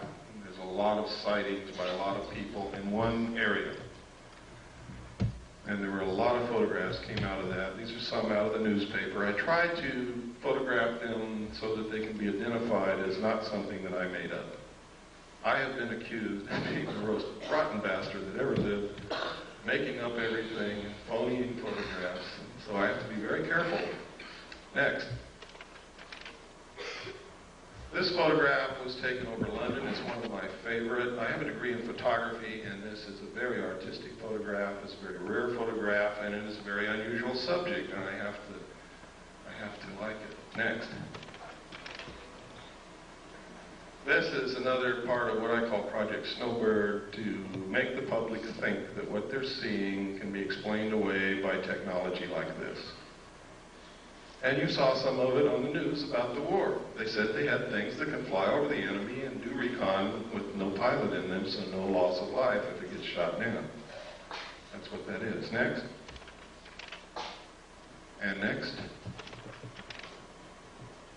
And this is just about the Aurora spacecraft that they fly in Nevada. It's what they call a TAV, Trans-Atmospheric Vehicle, which literally takes off from Groom Lake, flies completely out of the atmosphere, can orbit the Earth, and I believe that it can do more than that, but that's where I'll leave it. Next. This is the first photograph that we had of the UFO over Mount Rainier taken in 1948. The man at first would not allow us to even touch the slide. So we took a camera and made a picture of the slide, blew up the slide, made a print, and made Polaroids from the print, and then we're photographing the Polaroid. That's how crazy we were getting, until finally he agreed to allow us to use the slide, and we were able to make the prints that we have and the transparencies and the 4x5 negatives to preserve that image. Next. We go through a lot of work to produce the material that we have. Believe me, it costs a lot of money, it takes a lot of time, it takes a lot of searching. Sometimes it takes begging and pleading and everything else. Next. And next. Next. This is what's called a cigar-shaped object. This appeared in Omni magazine, and this is a photograph taken photographed of the photograph in Omni magazine. Next. Next. This is a classic UFO photograph. It's considered one of the best ever taken and is considered by every expert to be absolutely genuine. Next. This is the man who took Albert Einstein's place, Stephen Hawking's. How many of you read his book? Anybody here? I would suggest that you read it. Next. Another lenticular cloud formation. Is there really a cloud? Or could they possibly have the ability to generate what looks like a cloud around them? I don't have the answer to that question. Next. I read in documents when I was in naval intelligence that they do have the ability to generate clouds of what appears to be clouds around them. I guess water vapor. I have no idea in the world what those are except clouds. Next. And next.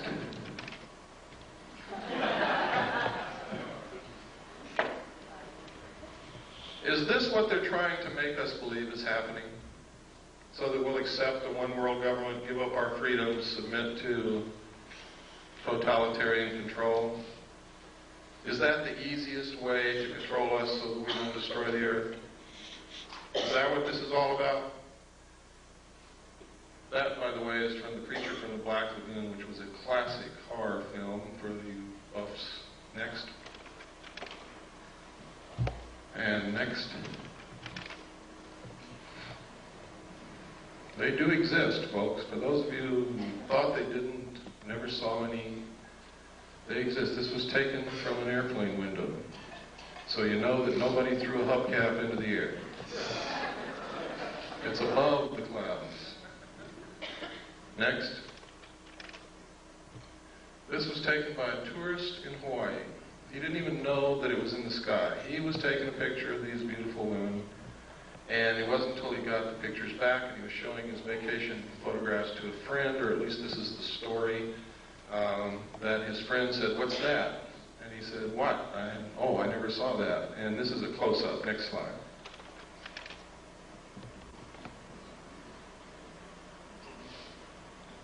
Incredible. Next. Now, they say this is a UFO. I spent a lot of time in Vietnam, and it sure looks like a flare to me. Next. Anybody know what this is?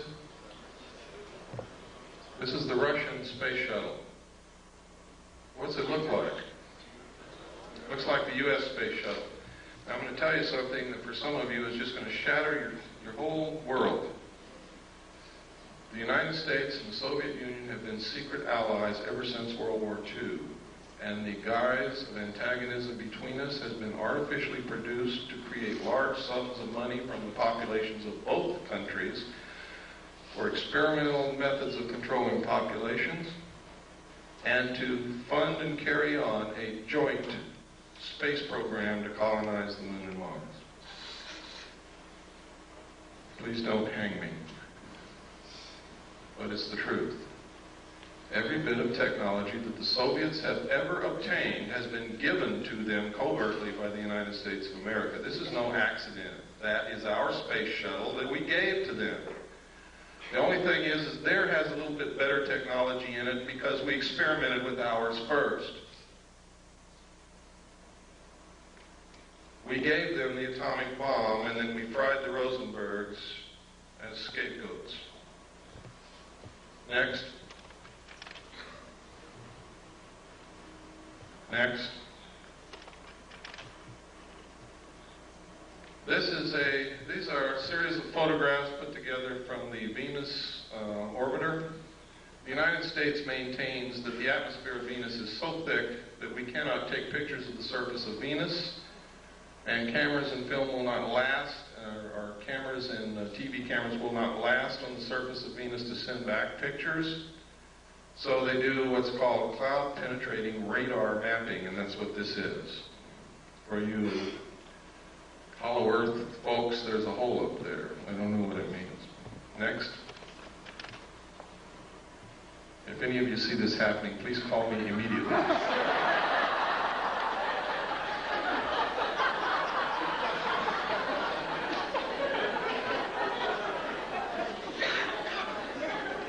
Next. This is a photograph of the Russian Venusian lander sitting on the surface of Venus, sending back pictures of a sun-drenched desert landscape. Somebody's lying. Immediately after the Russians released this photograph, officials and government people from Washington called a high-level meeting with the Russian space program people, and you never saw it again. Next. These are comparisons of the two, the Russian photographs and the photographs that we get. Now, I want to give you some food for thought. Recently, they had a flyby of Uranus. Remember that? And most of us were glued in the middle of the night to our TV set, hoping to see something strange that we'd never seen before and get a little bit of illumination from what was happening out in space. The target of the probe was the planet. Does anybody remember that?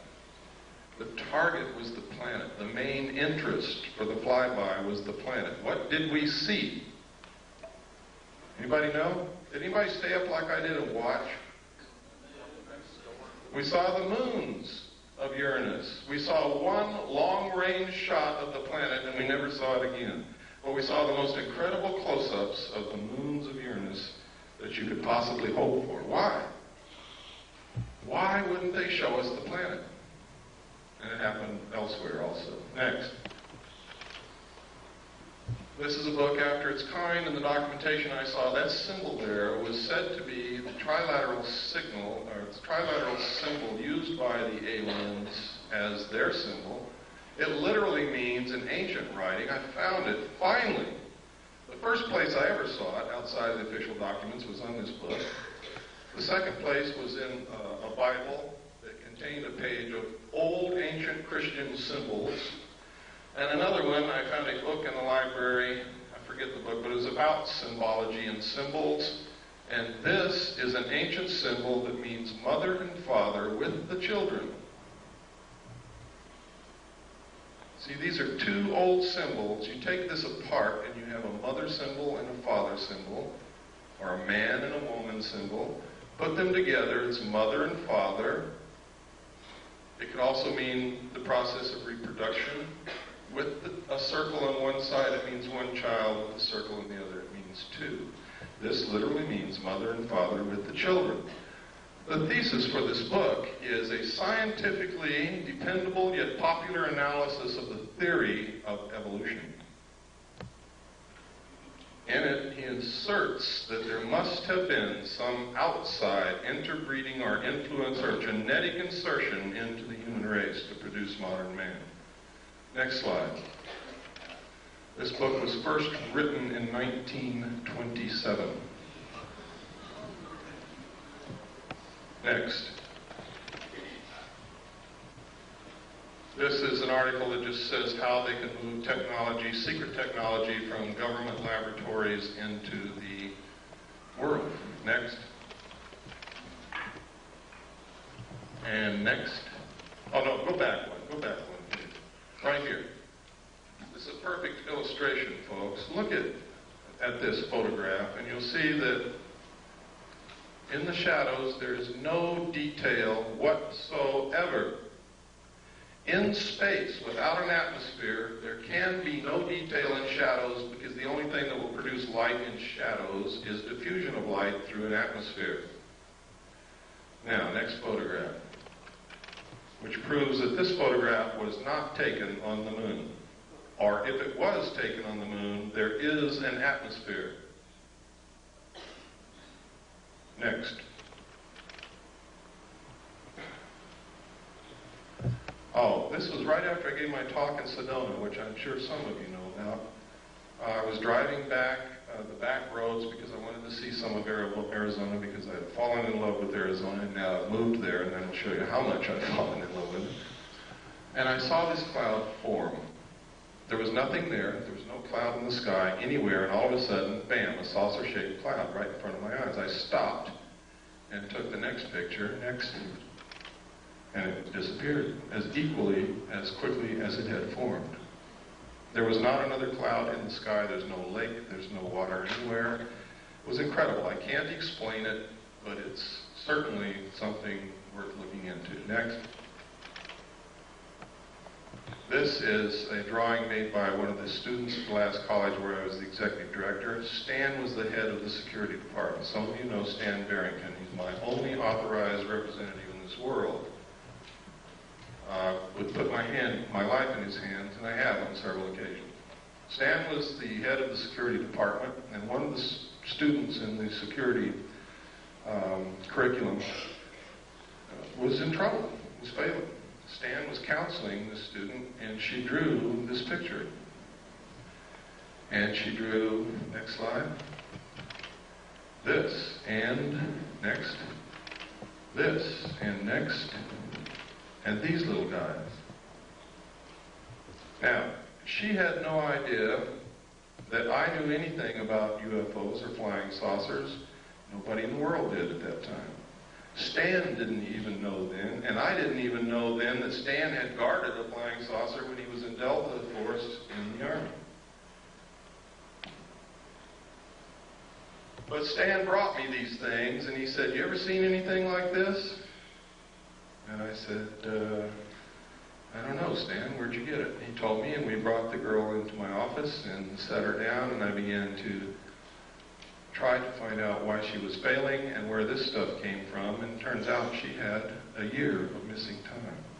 A whole year out of her life she could not account for, and she couldn't concentrate on anything, and that's why she was failing.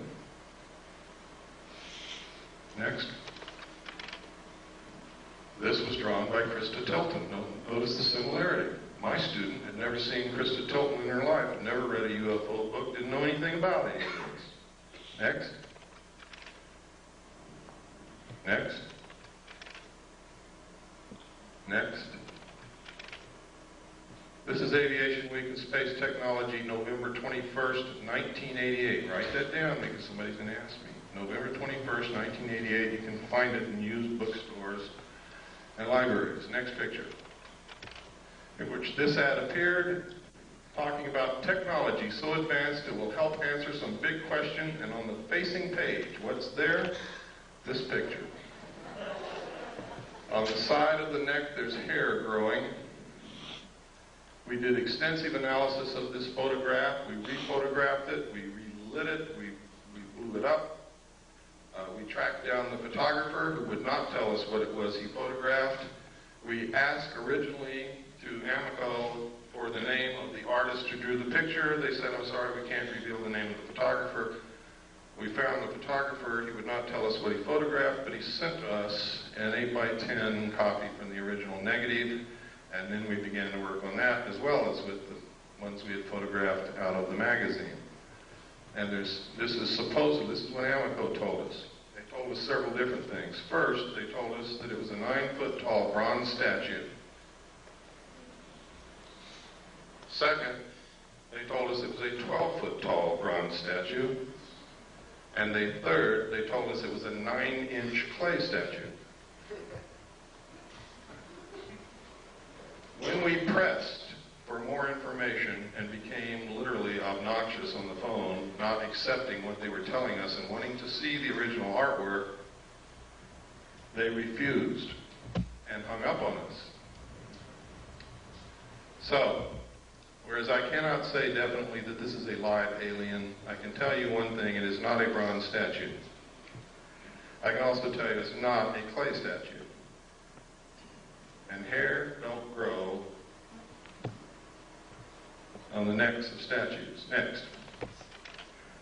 You can see the moisture in the eye, the incredibly small detail in the texture of the skin and whatever this is, and in the eye. Look at the lip. You ever kissed anything like that before? I know a guy that did in the back seat of a Chevy. Next.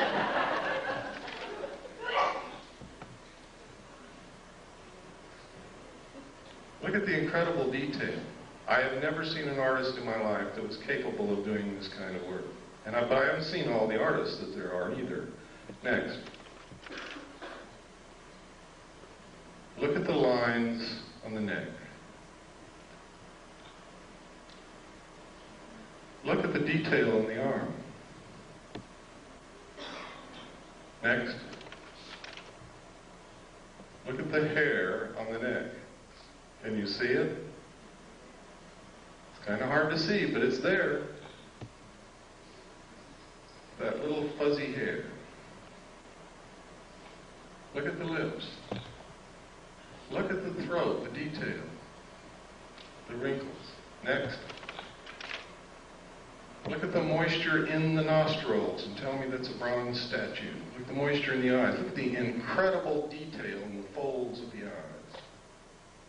Look at this bag under the eyes. Next.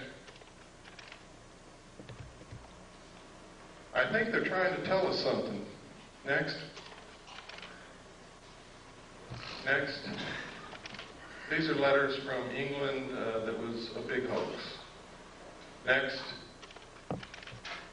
It purports that a alien craft crashed in the Kalahari Desert of South Africa is perpetrated by one guy named James Van Grunen. It's a total hoax. Don't believe it. If you want proof, write to me.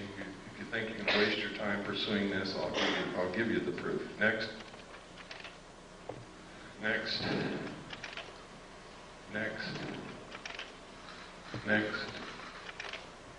Next. Next. Next. Next. Just keep on going right on through.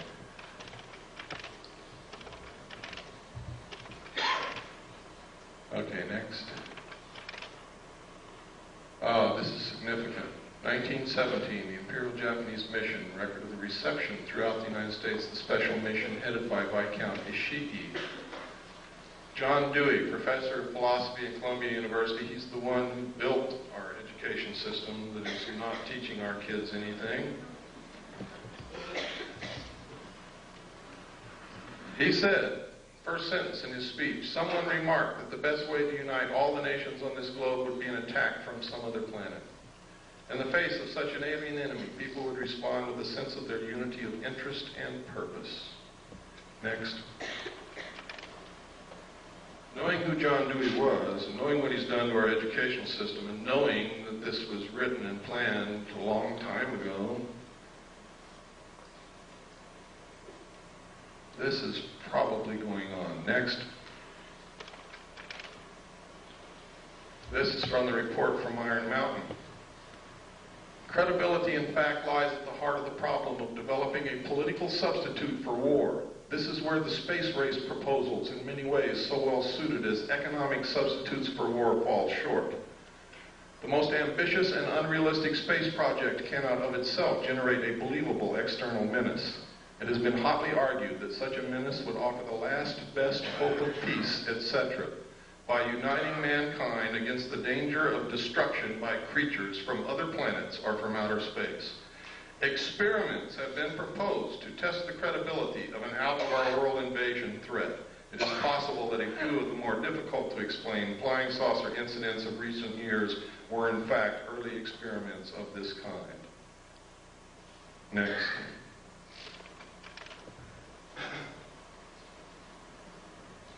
By guys like this. Next. Or this. You might know who this is? It's John Lilly, one one of the fathers of the CIA mind control methods. Next. Is this what's going on?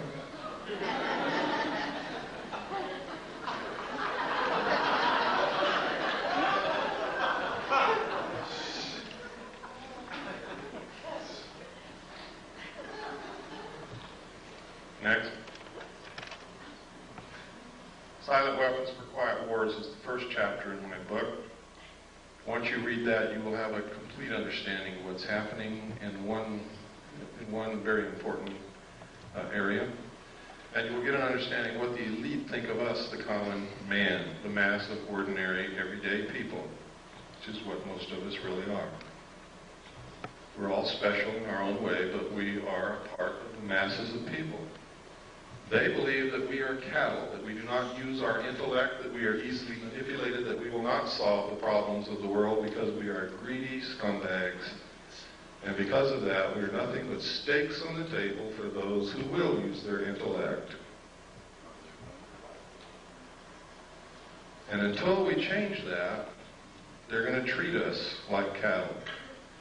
And I've got to tell you right now, on a daily basis, we prove them right. Next.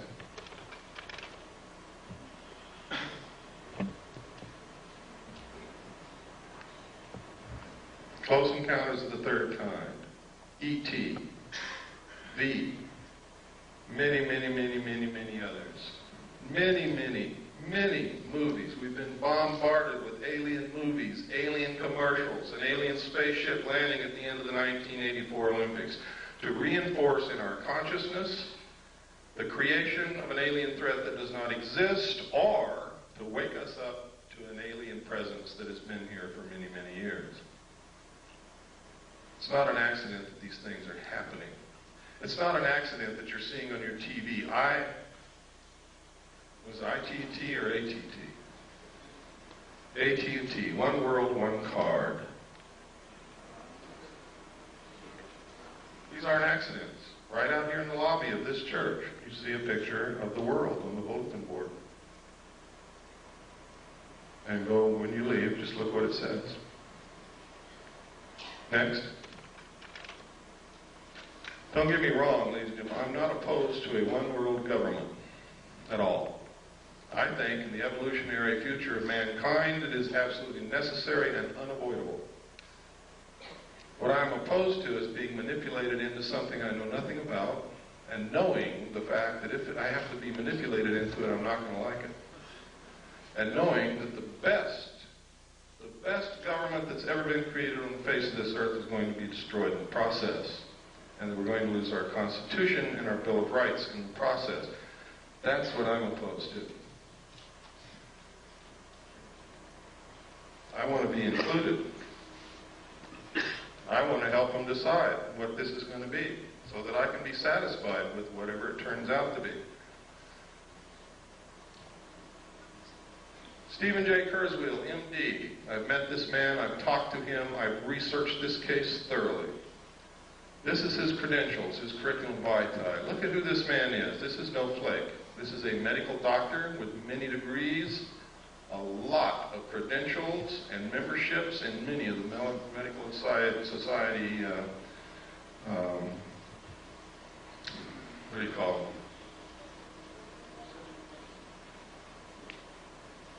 Associations, I guess. He's also Phi Beta Kappa and an Alpha Omega Alpha Honor Medical Society.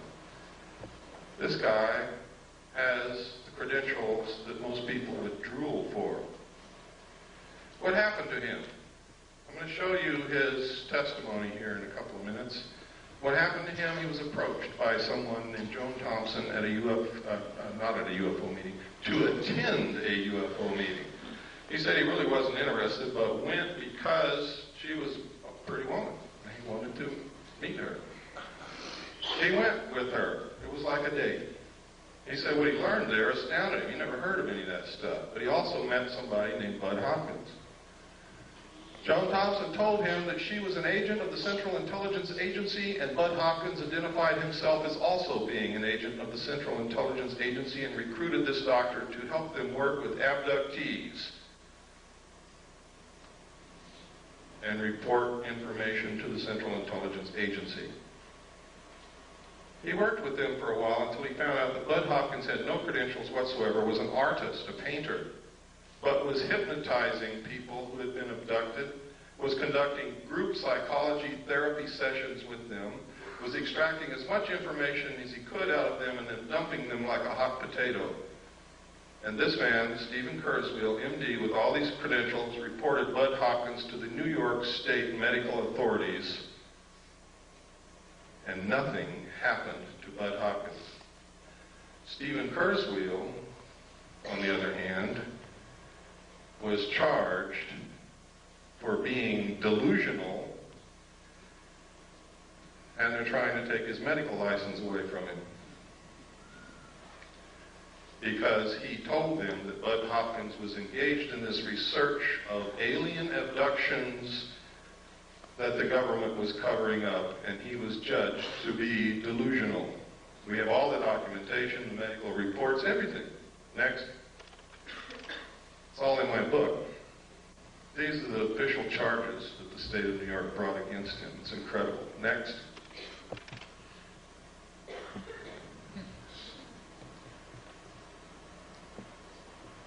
Schizoid personality disorder. Grandiose and paranoid type. Next. This is his testimony, sworn under penalty of perjury, signed and notarized. It's in my book. It proves the assertion that I've been saying all along, that most of the people that you ever see on the stage of a UFO symposium are working for the government. When they have a show on TV like UFO Cover-Up Live, which William Moore participates in, who is an admitted government agent, with all the others, and then they give a phone number at the end for you to call in and tell if you've ever had an abduction experience, and you go to your phone and call the CIA and tell them that you have had one.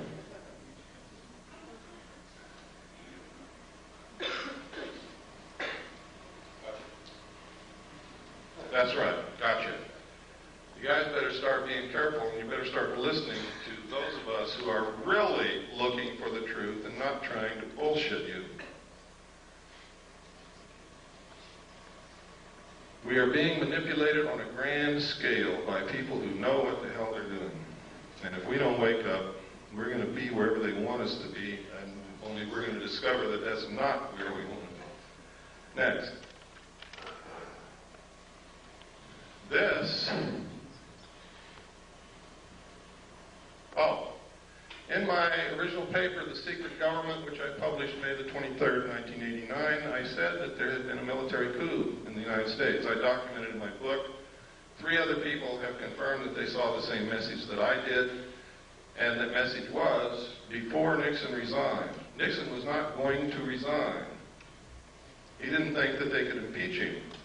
And I don't know whether he could or not. Nobody will ever know because no trial occurred. But the Joint Chiefs of Staff sent a message to all military commanders of all the military forces, and the message said, upon receipt of this message, you will no longer accept any orders from the White House. Acknowledge receipt. That's unconstitutional. That is a military coup. Nixon was forced to resign because they yanked the military out from under him. They cut off his communications to his commands because those communication centers are under control of the military. In my book, it's documented. You no longer have to take my word for it. Nobody believed me when I published that at first. But now 3 other people have come forward and stated that they saw exactly the same message that I saw. And that's in my book. Their names, everything. Their statements, sworn statements. This is the sworn statement of David Race. It is notarized on the original. You can see the notary seal, which didn't photograph very well. Next. He also named 4 other witnesses that saw it with him. Richard Doty. This is extremely interesting. Richard Doty. Richard Doty was the agent in shadow called Falcon on UFO Cover-Up Live. I also found reference to a project called Project Mogul, which you have to remember that it was in July 1947 that the Roswell crash supposedly took place. You have to remember this William Moore, a confessed government agent who researched and wrote the Roswell incident. It's Richard Doty Falcon who's been working with Moore for years to supply him information. Richard Doty is the counterintelligence agent for the Air Force Office of Special Investigation at Kirtland Air Force Base. These are the notes of an interview that Barry Greenwood did with Richard Doty. It's funny that Project Mogul, a project that released balloons on July the 3rd from Holloman Air Force Base, which floated in the direction of Roswell Air Force Base, on July the 3rd, 1947, and these balloons were coated with thin aluminum sheathing. Now go back and remember the description that Jesse Marcel gave of what he found in the field on Brazel's Ranch. And the man in charge of that Project Mogul was Richard Doty's father. That's significant. We are now in the process of getting documentation through the Freedom of Information Act to prove this. Next.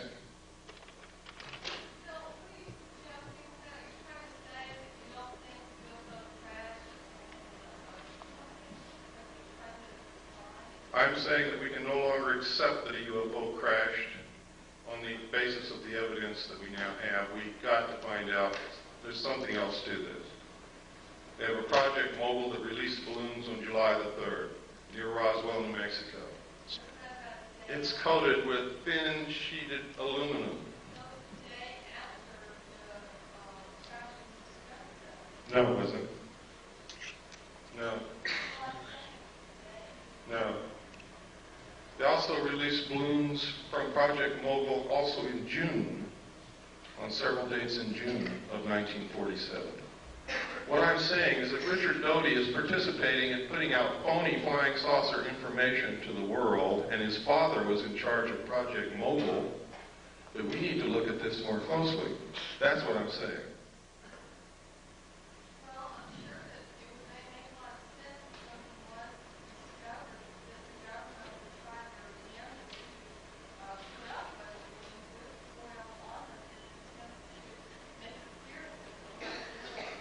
You don't understand. These balloons were also released in June of 1947. The crash at Roswell occurred in July.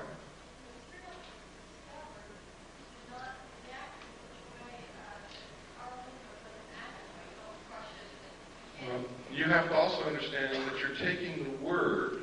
You have no evidence. You're taking the word of an intelligence officer who may be participating in creating something for you to believe that doesn't exist.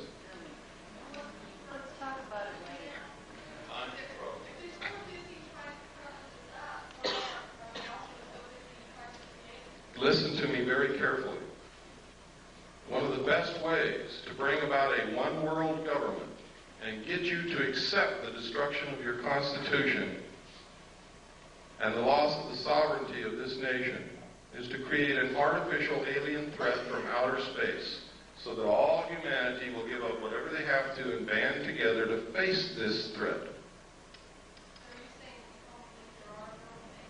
That's not what I'm saying.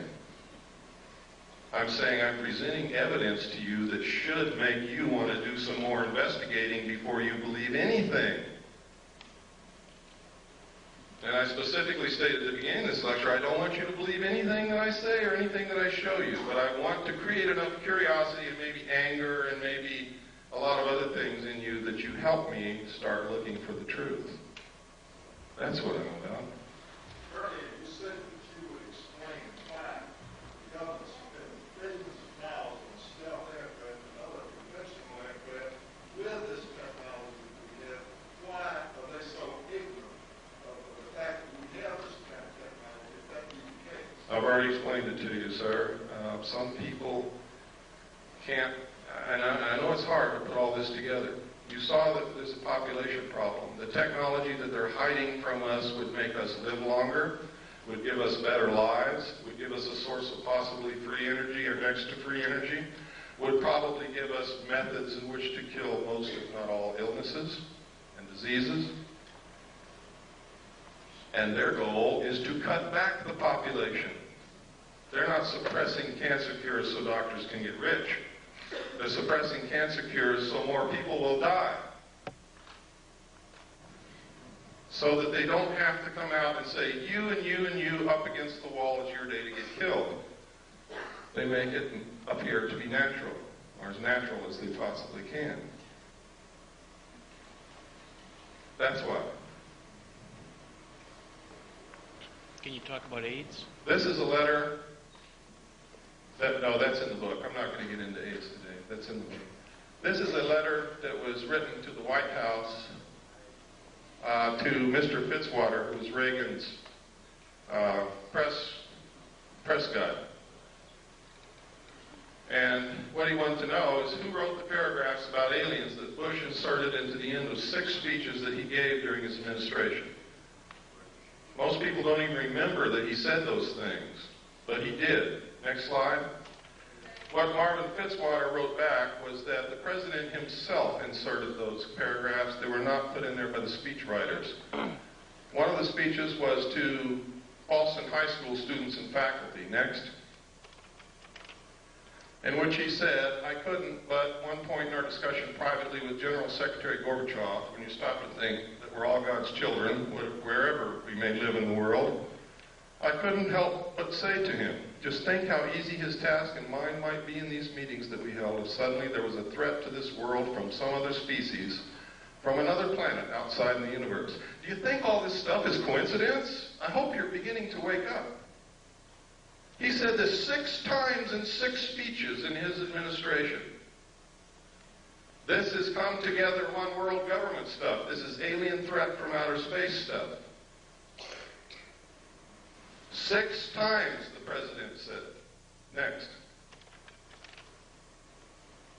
To the General Assembly of the United Nations. Next. In our obsession with antagonisms of the moment, we often forget how much unites all the members of humanity. Perhaps we need some outside universal threat to make us recognize this common bond. I occasionally think how quickly our difference worldwide would vanish if we were facing an alien threat from outside this world. And yet I ask you, is not an alien force already among us? What could be more alien to the universal aspirations of our peoples than war and the threat of war? What would a one-world government do? Abolish war. What is the threat that will bring it about? An alien threat from outer space. Please wake up. Next.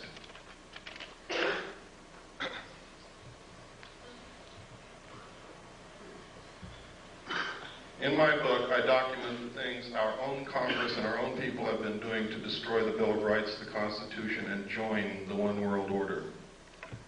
Document it. I don't just say it, I document it. Most people don't know what goes on in Congress from day to day. They can pass anything they want to and you would never know it until they come and bang on your door and throw you in jail because you didn't know it. Next. That's right. But they're not there because they know that most people aren't watching and don't give a damn.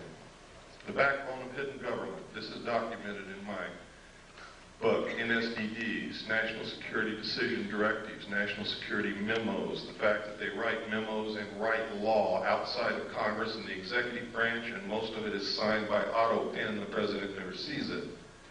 Next. And next. And next. And these are some of the things that they've done. There's no time to go into it. Next. Next. This is the United States with the Soviet Union into a one-world government.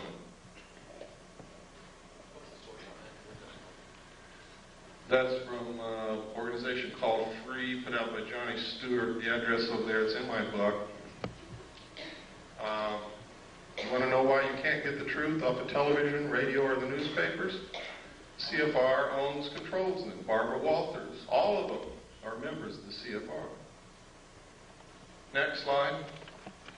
This is the super world government. I have the Bush administration. It's updated in the book of all the membership in the Bush organization. Next. This is George Bush. Notice Dan Quayle's not a member.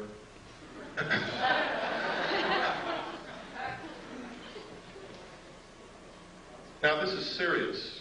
Their goal is a one world order, one world government, the destruction of the sovereignty of the United States and the merger of the United States and the Soviet Union. Why do you think our generals and admirals have been going back and forth to the Soviet Union and theirs have been coming back and forth over here? They're getting ready to do it. Why do you think the Soviet Union began giving some more freedom to their peoples? The people didn't bring that about. It was given from the top down because it's time to solidify the New World Order when the European states come together. Why do you think that there are so many attacks upon our Bill of Rights right now? Because we all have to be on an equal level. We can't have all these freedoms if the rest of the world doesn't. How does Israel fit into this world pattern?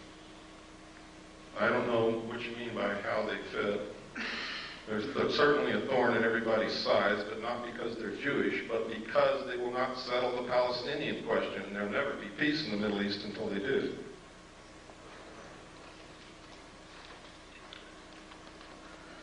This is not a Jewish plot. This is not a communist plot. This is not the Nazis plotting this. This is a secret group of men who've been around for a long time called the Illuminati.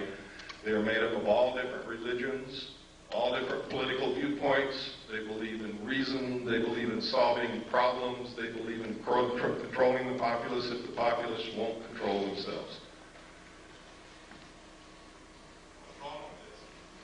What's wrong with it? Do you like being a free person? I'm being serious. Who's the person who asked that question? Where at?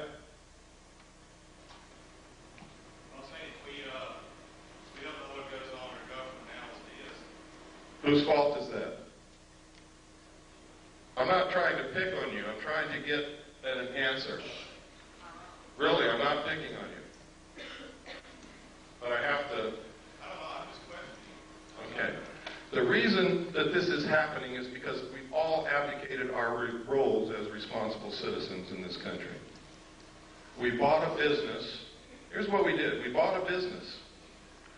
We hired everybody that's going to work in this business. We stocked the shelves with merchandise, and we went on a permanent vacation. What do you think is going to be left of our business in 20 years when we come back?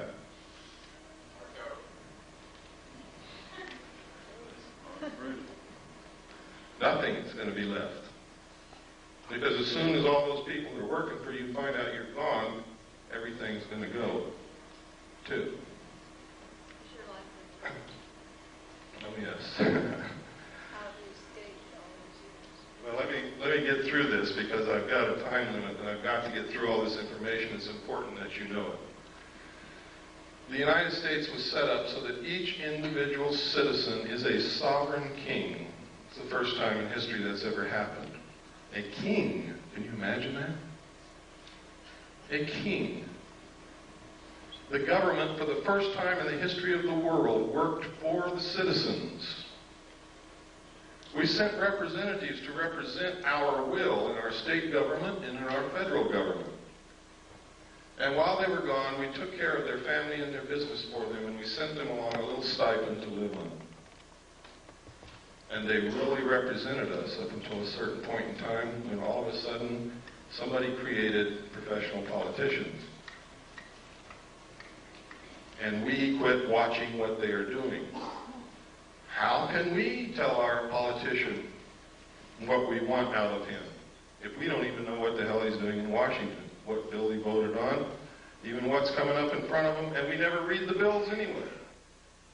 H.R. 5210 was introduced as the omnibus drug bill of 1988 to help get drugs off the streets, and everybody said, yeah, support it.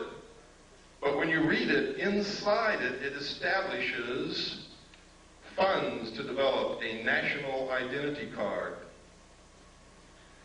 It establishes military installations as mental treatment centers. that legalized concentration camps. It authorizes prisons to borrow money, to manufacture products, to sell those products on the open market with slave labor, which will destroy small business. I can go on and on and on. H.R. 4079 is in front of Congress, which will allow the President to create a national emergency for a period of 5 years, which will literally allow him to suspend the Constitution of the United States and declare martial law. Thanks to Newt Gingrich. That's right. Could you explain that bill that Newt Gingrich had presented? That's it. That's it. Yes. So what I'm saying is, this is our government, our country, and we're going to lose it if we don't get smart real quick. And we're going to find ourselves a part of a one-world totalitarian socialist state merged with the Soviet Union and the other countries of the world in a cashless economic system. Bankers already know it.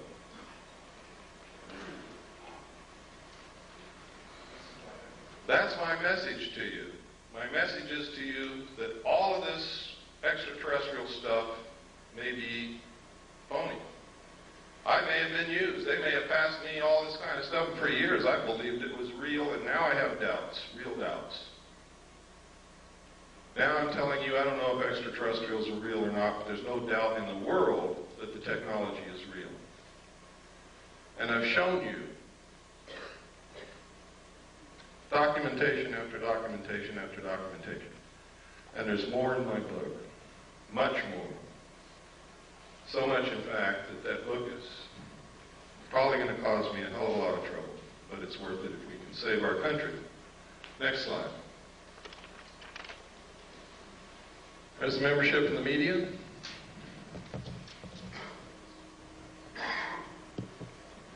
The only one that's relatively free is Cable News Network. Daniel Shore is the only member. And that might be why you see a little bit more on CNN than you see in any other network or station in this country. Next. But you only see it when Daniel Shore is off that day. Military. They have been teaching interdependence, one world order, one world government is the solution to war in the Naval Academy, the Military Academy at West Point, and the War College since the end of World War II. I'm a little confused. I thought the war was one of the things they were trying to promote to solve the conflict. No, war has traditionally been used to solve the problems. They want to bring about a one-world government that will eliminate war altogether, but they have to have a replacement for war. The replacement would be a tremendously wasteful space program to repel an enemy from outer space that may or may not exist. What we got to do is find out what the truth is. How would that reduce the population?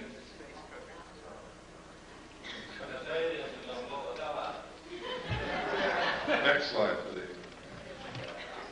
Next. Next.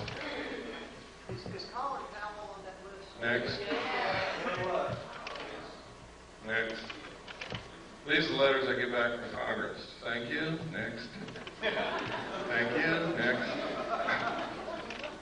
Thank you. Next. Thank you. Next. And from Alan Cranston. Thank you for your letter expressing your views on foreign policy. And he goes on to tell me what all he's done in the 100th Congress and what he's going to do in the 101st Congress. Next. Thank you. Screw you, Alan Cranston. Next. Out of 500 and I forget how many letters, I sent a letter to every senator, every congressman. Those were the only replies that I ever got. Ever. I sent one to the president. I sent one to the vice president. I sent one to the attorney general and each of the Supreme Court justices. I never received replies from any of them. This is one reason why I never received replies from congressmen. This is a person who is a staff member of a congressman on Capitol Hill. She's actually the office manager. She says she sympathizes with everything that I sent, but the reason that the congressman isn't going to answer my letter, my inquiries, is that she threw it all in the trash can. Next. This is George Bush and the secret team.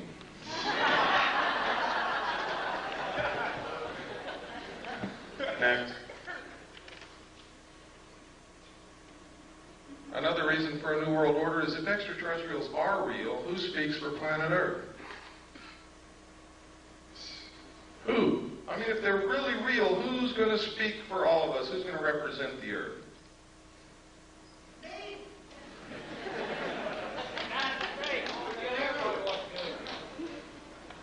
Next.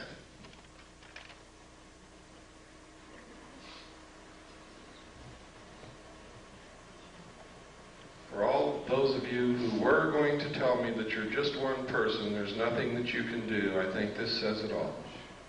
That young man stopped 17 of the most dangerous killing weapons of war that have ever existed right in their tracks, and they didn't move again until he walked away.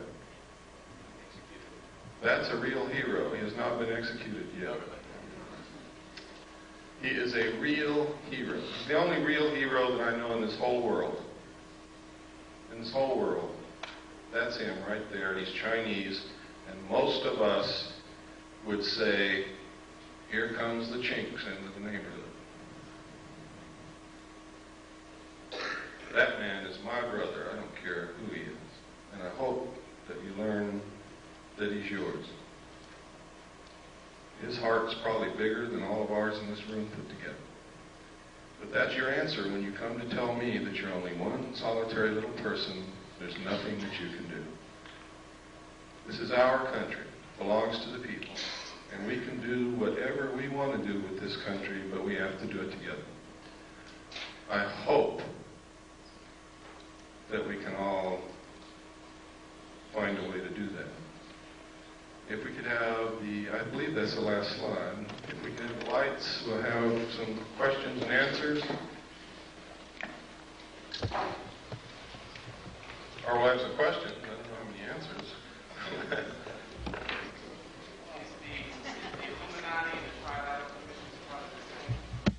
Pardon?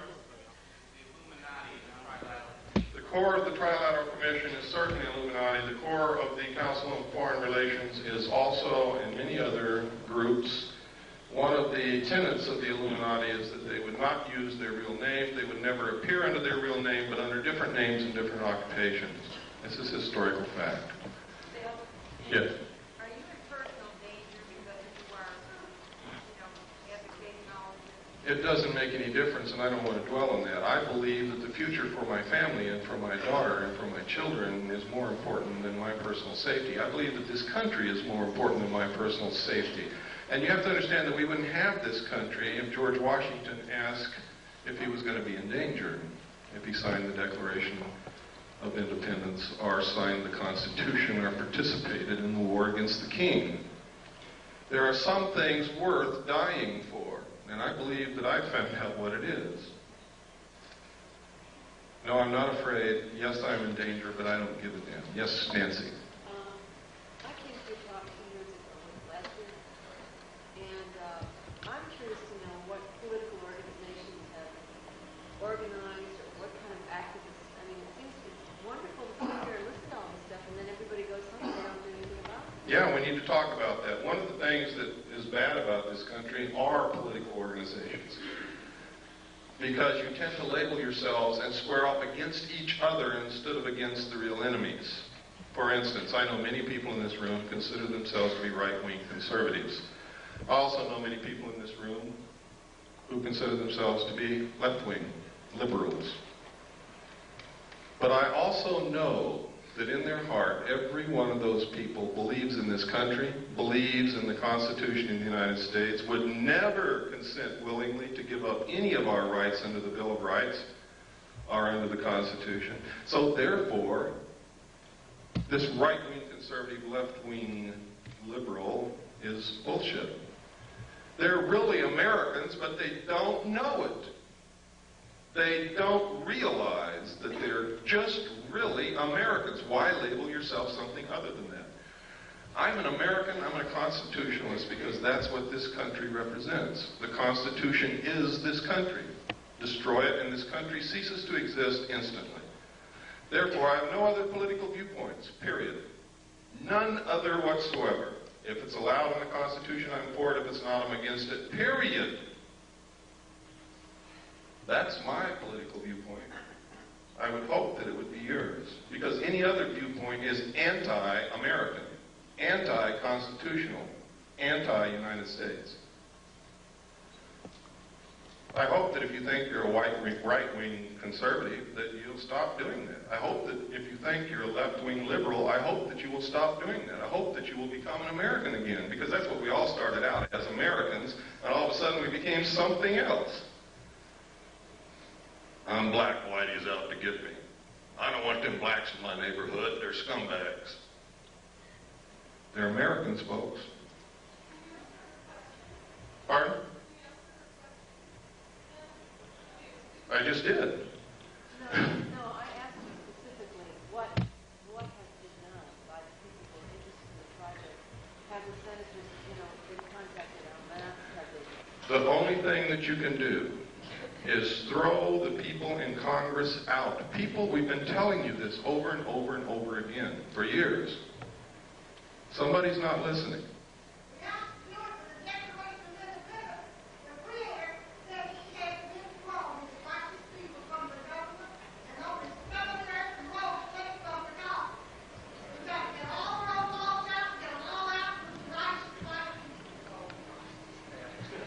Well, I will not support any racist attitude from anyone, but you have to get the professional politicians out of Congress, out of office, out of the presidency, out of the governorship, out of the state houses, and you have to send citizens who will truly represent us, who truly will do what's needed, and only send them for one term, and that's the only thing that's going to work. If you think you're going to change the minds of these people who are so ingrained into, well, it's not politics, it's the destruction of this country. They're bent on it. If you think you're going to change their minds and all of a sudden they're going to start representing you, you're wrong. They're not. Yeah.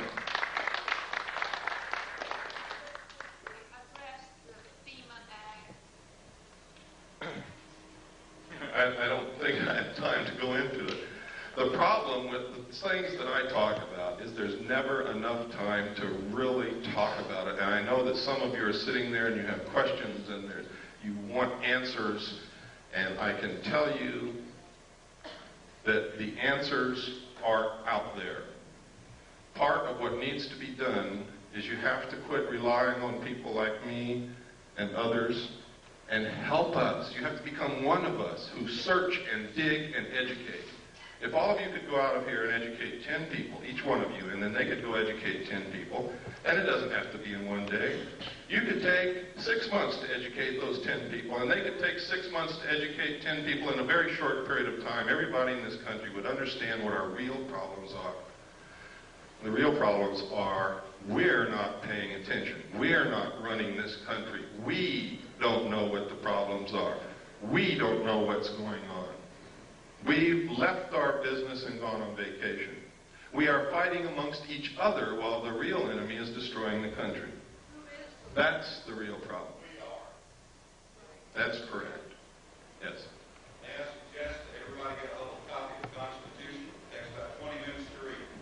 And if you don't have one, if you write to me and send me a self-addressed stamped envelope with 50 cents on it, I will send you a copy free. Come up to me in the parking lot, I'll give you a copy of it. Excellent. Yes, sir. In your book, you stated there's a lot about tax incentives. When we went to press, I thought Oklahoma was the only state. It's actually in 22 states. Oklahoma is the only one I have the documentation on at this time. Is that, the outcome? Have they actually started doing that? They have until March 15th to register all their property, everything, down to the VCR, their knives, forks, and spoons, everything. If they don't, A tax man will be sent to their door with a warrant who will take inventory of everything in their home. Anything they find that was not declared on the list, or if they never submitted a list, they will be taxed 20% over and above what they normally would have been taxed. But you see, taxation is just the excuse to register the property.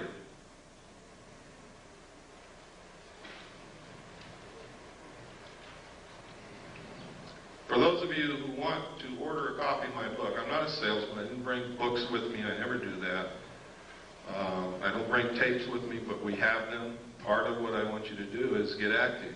To get active, I'm not going to bring you the books or the tapes. If you want them, the order form is outside on the table. Pick one up. Write to us. We'll send you a packet of information. If you order the book, send for the book. We'll send you the book. We'll do whatever we can to help you. Yes?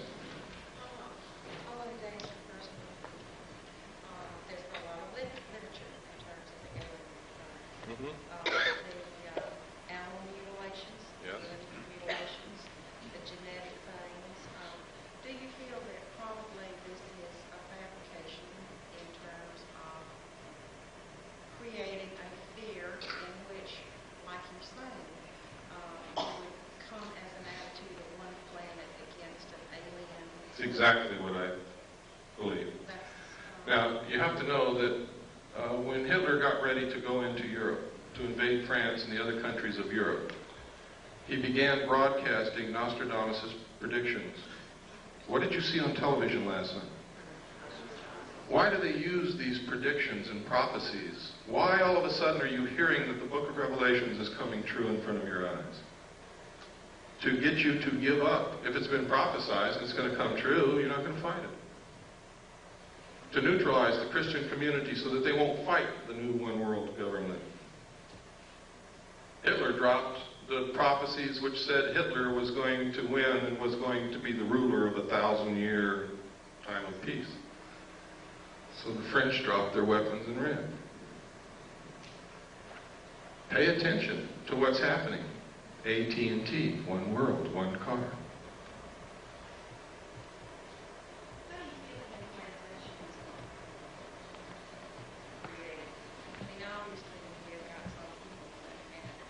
Ma'am, I really don't have the answer to that question. The abductees say that it's alien extraterrestrial beings. You start doing research and you find out that the intelligence community has done so much work into mind control and implantation and being able to control individual human beings with this technology that you begin to wonder if it's really aliens or if it's really us. And then you look in the UFO community, you find out most of these people are connected directly to the intelligence community, are active agents that have been caught or have confessed. And you have to wonder what in the hell's going on. Which one? Pardon? Which one on the list? I can tell you that Richard Doty is, John Lear is, Bob Lazar is.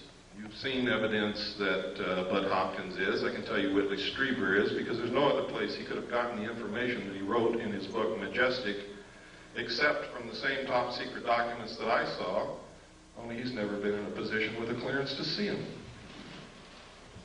He's an author. I could go on and on.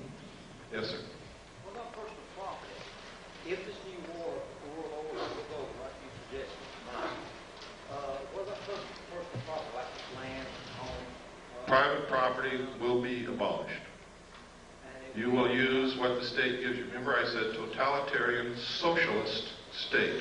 In a socialist government, everything belongs to the state. Will there be any places in the world that will have that kind of situation? The question was, will there be any place in the world where they won't have that situation? Let me say this again, as George Bush. Read my lips. New world order. New world order. There's places you could go and probably escape for a time because it's not number one on their agenda, but they're going to get there sooner or later, believe me. What about changing the bank? That's coming. I foresee a cashless system where you use a card or a laser tattoo on your hand And I'm not trying to connect this with any religious prophecy. This is what I know is coming. This is what they have planned. I've talked to bankers who already know this is coming, and they're prepared for it. They're already withdrawing $100 bills from circulation now. Next will be $50 bills. They're doing it now. The president has already said, out of the Middle East conflict will come the New World Order. And people still keep asking me, how much time do we have? There is no time. Yes, sir. I wanted to say that ever since I was in high school, early high school, and I learned that the Federal Reserve was a company that was formed by, there's 9 families that own the Federal Reserve. It is a company. It's not a part of the government at all. The Federal Reserve, at the same time the Federal Reserve was formed, 2 constitutional acts or amendments were passed. And one of, my point is this, is that, well, I want to ask, I put a question out there, which is that Bush made a comment the other day on the news, and I think I've followed it for years, it's very interesting to me. I watched the Federal Reserve, the news that comes out of the Federal Reserve. I understand, I'm not trying to rush you, but could you get to the point because we're running out of time? Okay, one of my 2 points. One point is that Bush made a comment that this war will not create any trouble for the banking industry, which leads me to tell that as soon as the war is over is when they're going to call the notes due, and we'll go to a cashless system with a card. And my comment about that is that I don't see how people are going to, when you go to somebody and say, okay, give me your money and here's your card, this is where you are today, you're negative $500, or you're plus 2,000, whatever.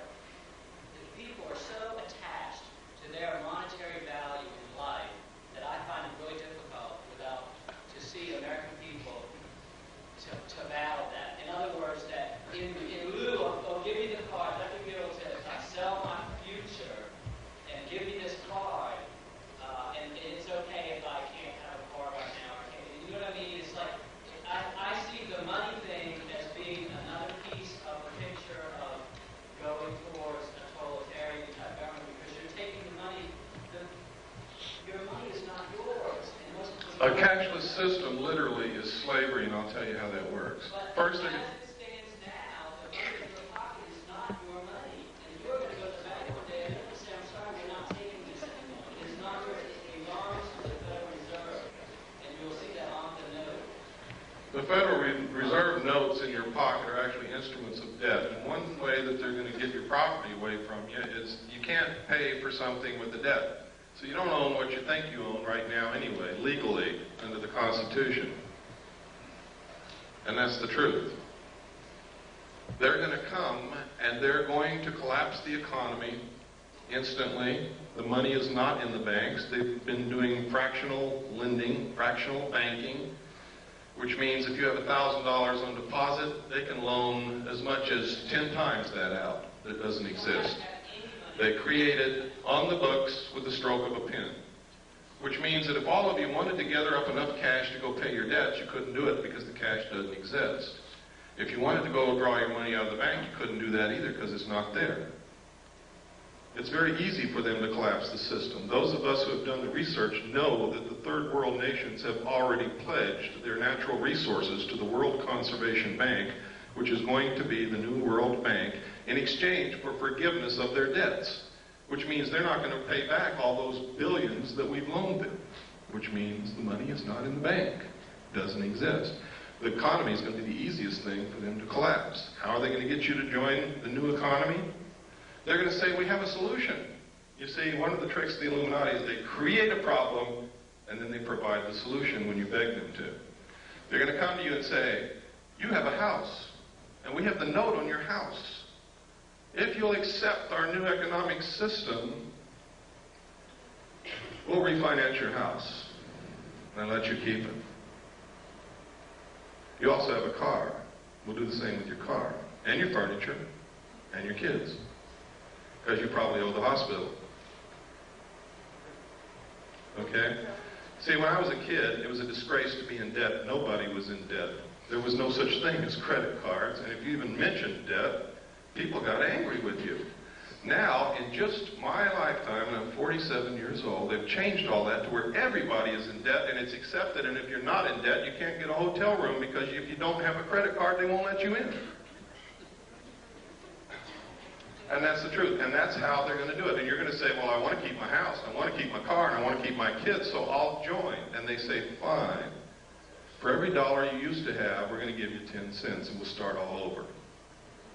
They're going to devalue the money at the same time and eliminate the middle class. And there will be two classes of people, the rulers and the rest of us. This has all been public knowledge for years, but people have ignored it, and they've called anybody who tried to educate them a conspiracy nut, an idiot. But you can see it coming through true right in front of your eyes now today. Every day you can see this happening. You can no longer call these people conspiracy nuts. I didn't believe it either until I started looking into it, and by God, they're right. Yes, sir. Yes, I just want to share with everyone something I had read in a current laser magazine, and under development, there is a barcode scanner that will not be able to be seen with the human eye, but will be seen with infrared technology. So that you could have a barcode scanner on yourself and no one. That's right. It's an invisible tattoo, but it can be scanned. I'd like to say also that the reason I left California, took my family and left, I went to vote in the last election, and I saw on the voter registration form, next to my name, the Universal Product Code. I packed up my family and I left California. I now know, and I just left California, I was just speaking in Pasadena, I have seen them, it's true. The driver's license in California now have the Universal Product Code on the driver's license. It's not far off. The UPC, yeah. The barcode, for those of you who don't know what Universal Product Code is. Yes? It's been used in over 700 cities in Europe for over 70 years now, where they inject plastic under the skin with the right hand or the forehead. It's going to be the new world. It's going to be your accountant. It's not going to be any more cash. There will not be any more swap meets. There won't be any selling your mattress to your neighbor when you buy a new one. Everything will be registered. They're already starting it in Oklahoma and 21 other states. You will register all your property. If they come to your home and something's missing, you're a criminal. There will be no black market. You will not be able to work. You will not be able to buy. You will not be able to sell. You will not be able to get medical care. You will not be able to do anything except with your number through the computer. This is the truth, folks. I'm not making this up. If you have a banker that knows you well enough to be honest with you, he will tell you this. I don't know, man. I don't know. But I do know that Star Wars is not what they're telling you it's for. Star Wars is the satellite computer link-up between the nations to make the one world banking and economy system work. And it's paid for by American tax dollars. If they want to imprison you in a 2-square block area, all they have to do is zero out your computer account outside that area. And you won't be able to live if you walk off your 2-block square area. If they don't want you to leave your city, they can do the same thing. Your card will only be good in your city. Yes? Is it possible that they have developed this kind of system that is very similar to what's talked in the Bible as a psychological effect to get people to sort of... Of course. It's like I said a while ago, they're following the book of Revelations like a script to neutralize opposition against them. If you believe that it has been prophesied and is ordained by God, you won't oppose them. I'm a Christian, and I'm not buying it. I'm going to oppose them. And I don't think that God or Jesus Christ would be very pleased with me if I didn't, even if it was God bringing it to pass. Because they're not going to like it. Let me take 3 more questions, and then unfortunately we're over time. I'd like to stay and talk to you more, but we really can't. I have a brief question. Okay, and your hand has been up for a long time. I'm sorry. Go ahead. I really came here for some answers, and this is the one question I really would like to know because you've been going through such a learning experience through your research. When you saw that large ship come out of the ocean spread, it came up. This day, do you personally think that came from outer space of this Earth?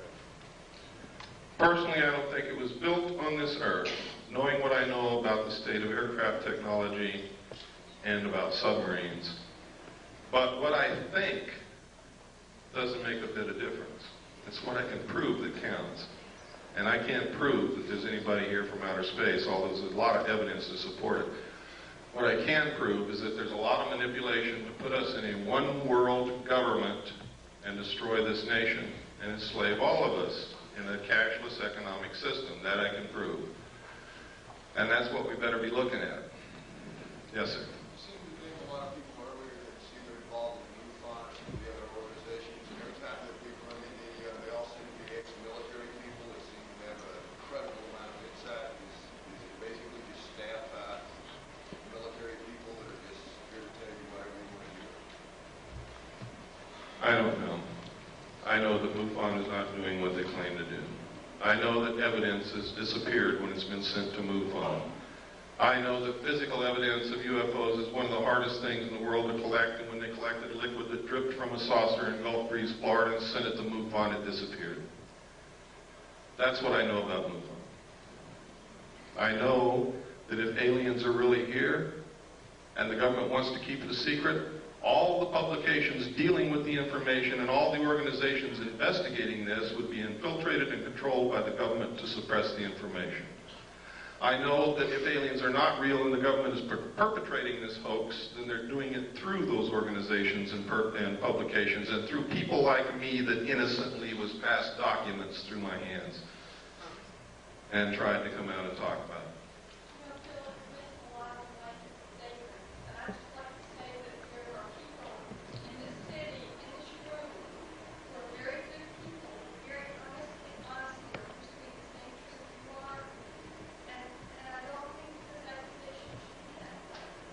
I don't know what you mean by blank. When I say MUFON, I'm talking about the people who run it and control it and finance it. I'm not talking about all the people in the little towns and stuff who are interested in UFOs.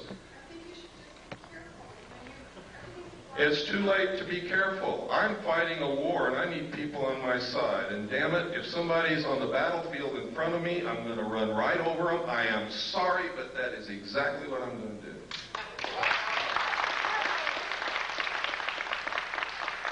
Yes, sir.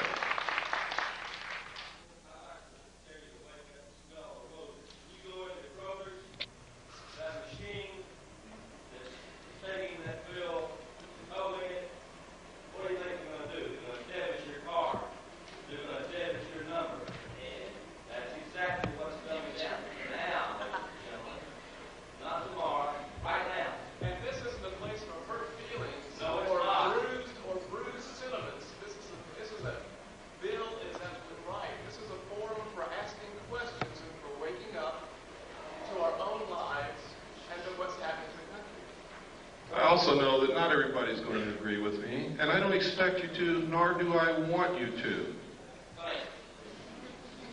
We're out of time. I'm sorry, I said 3 more questions, and I did a lot more than that. I want to thank you sincerely. You're probably the best citizens in Atlanta.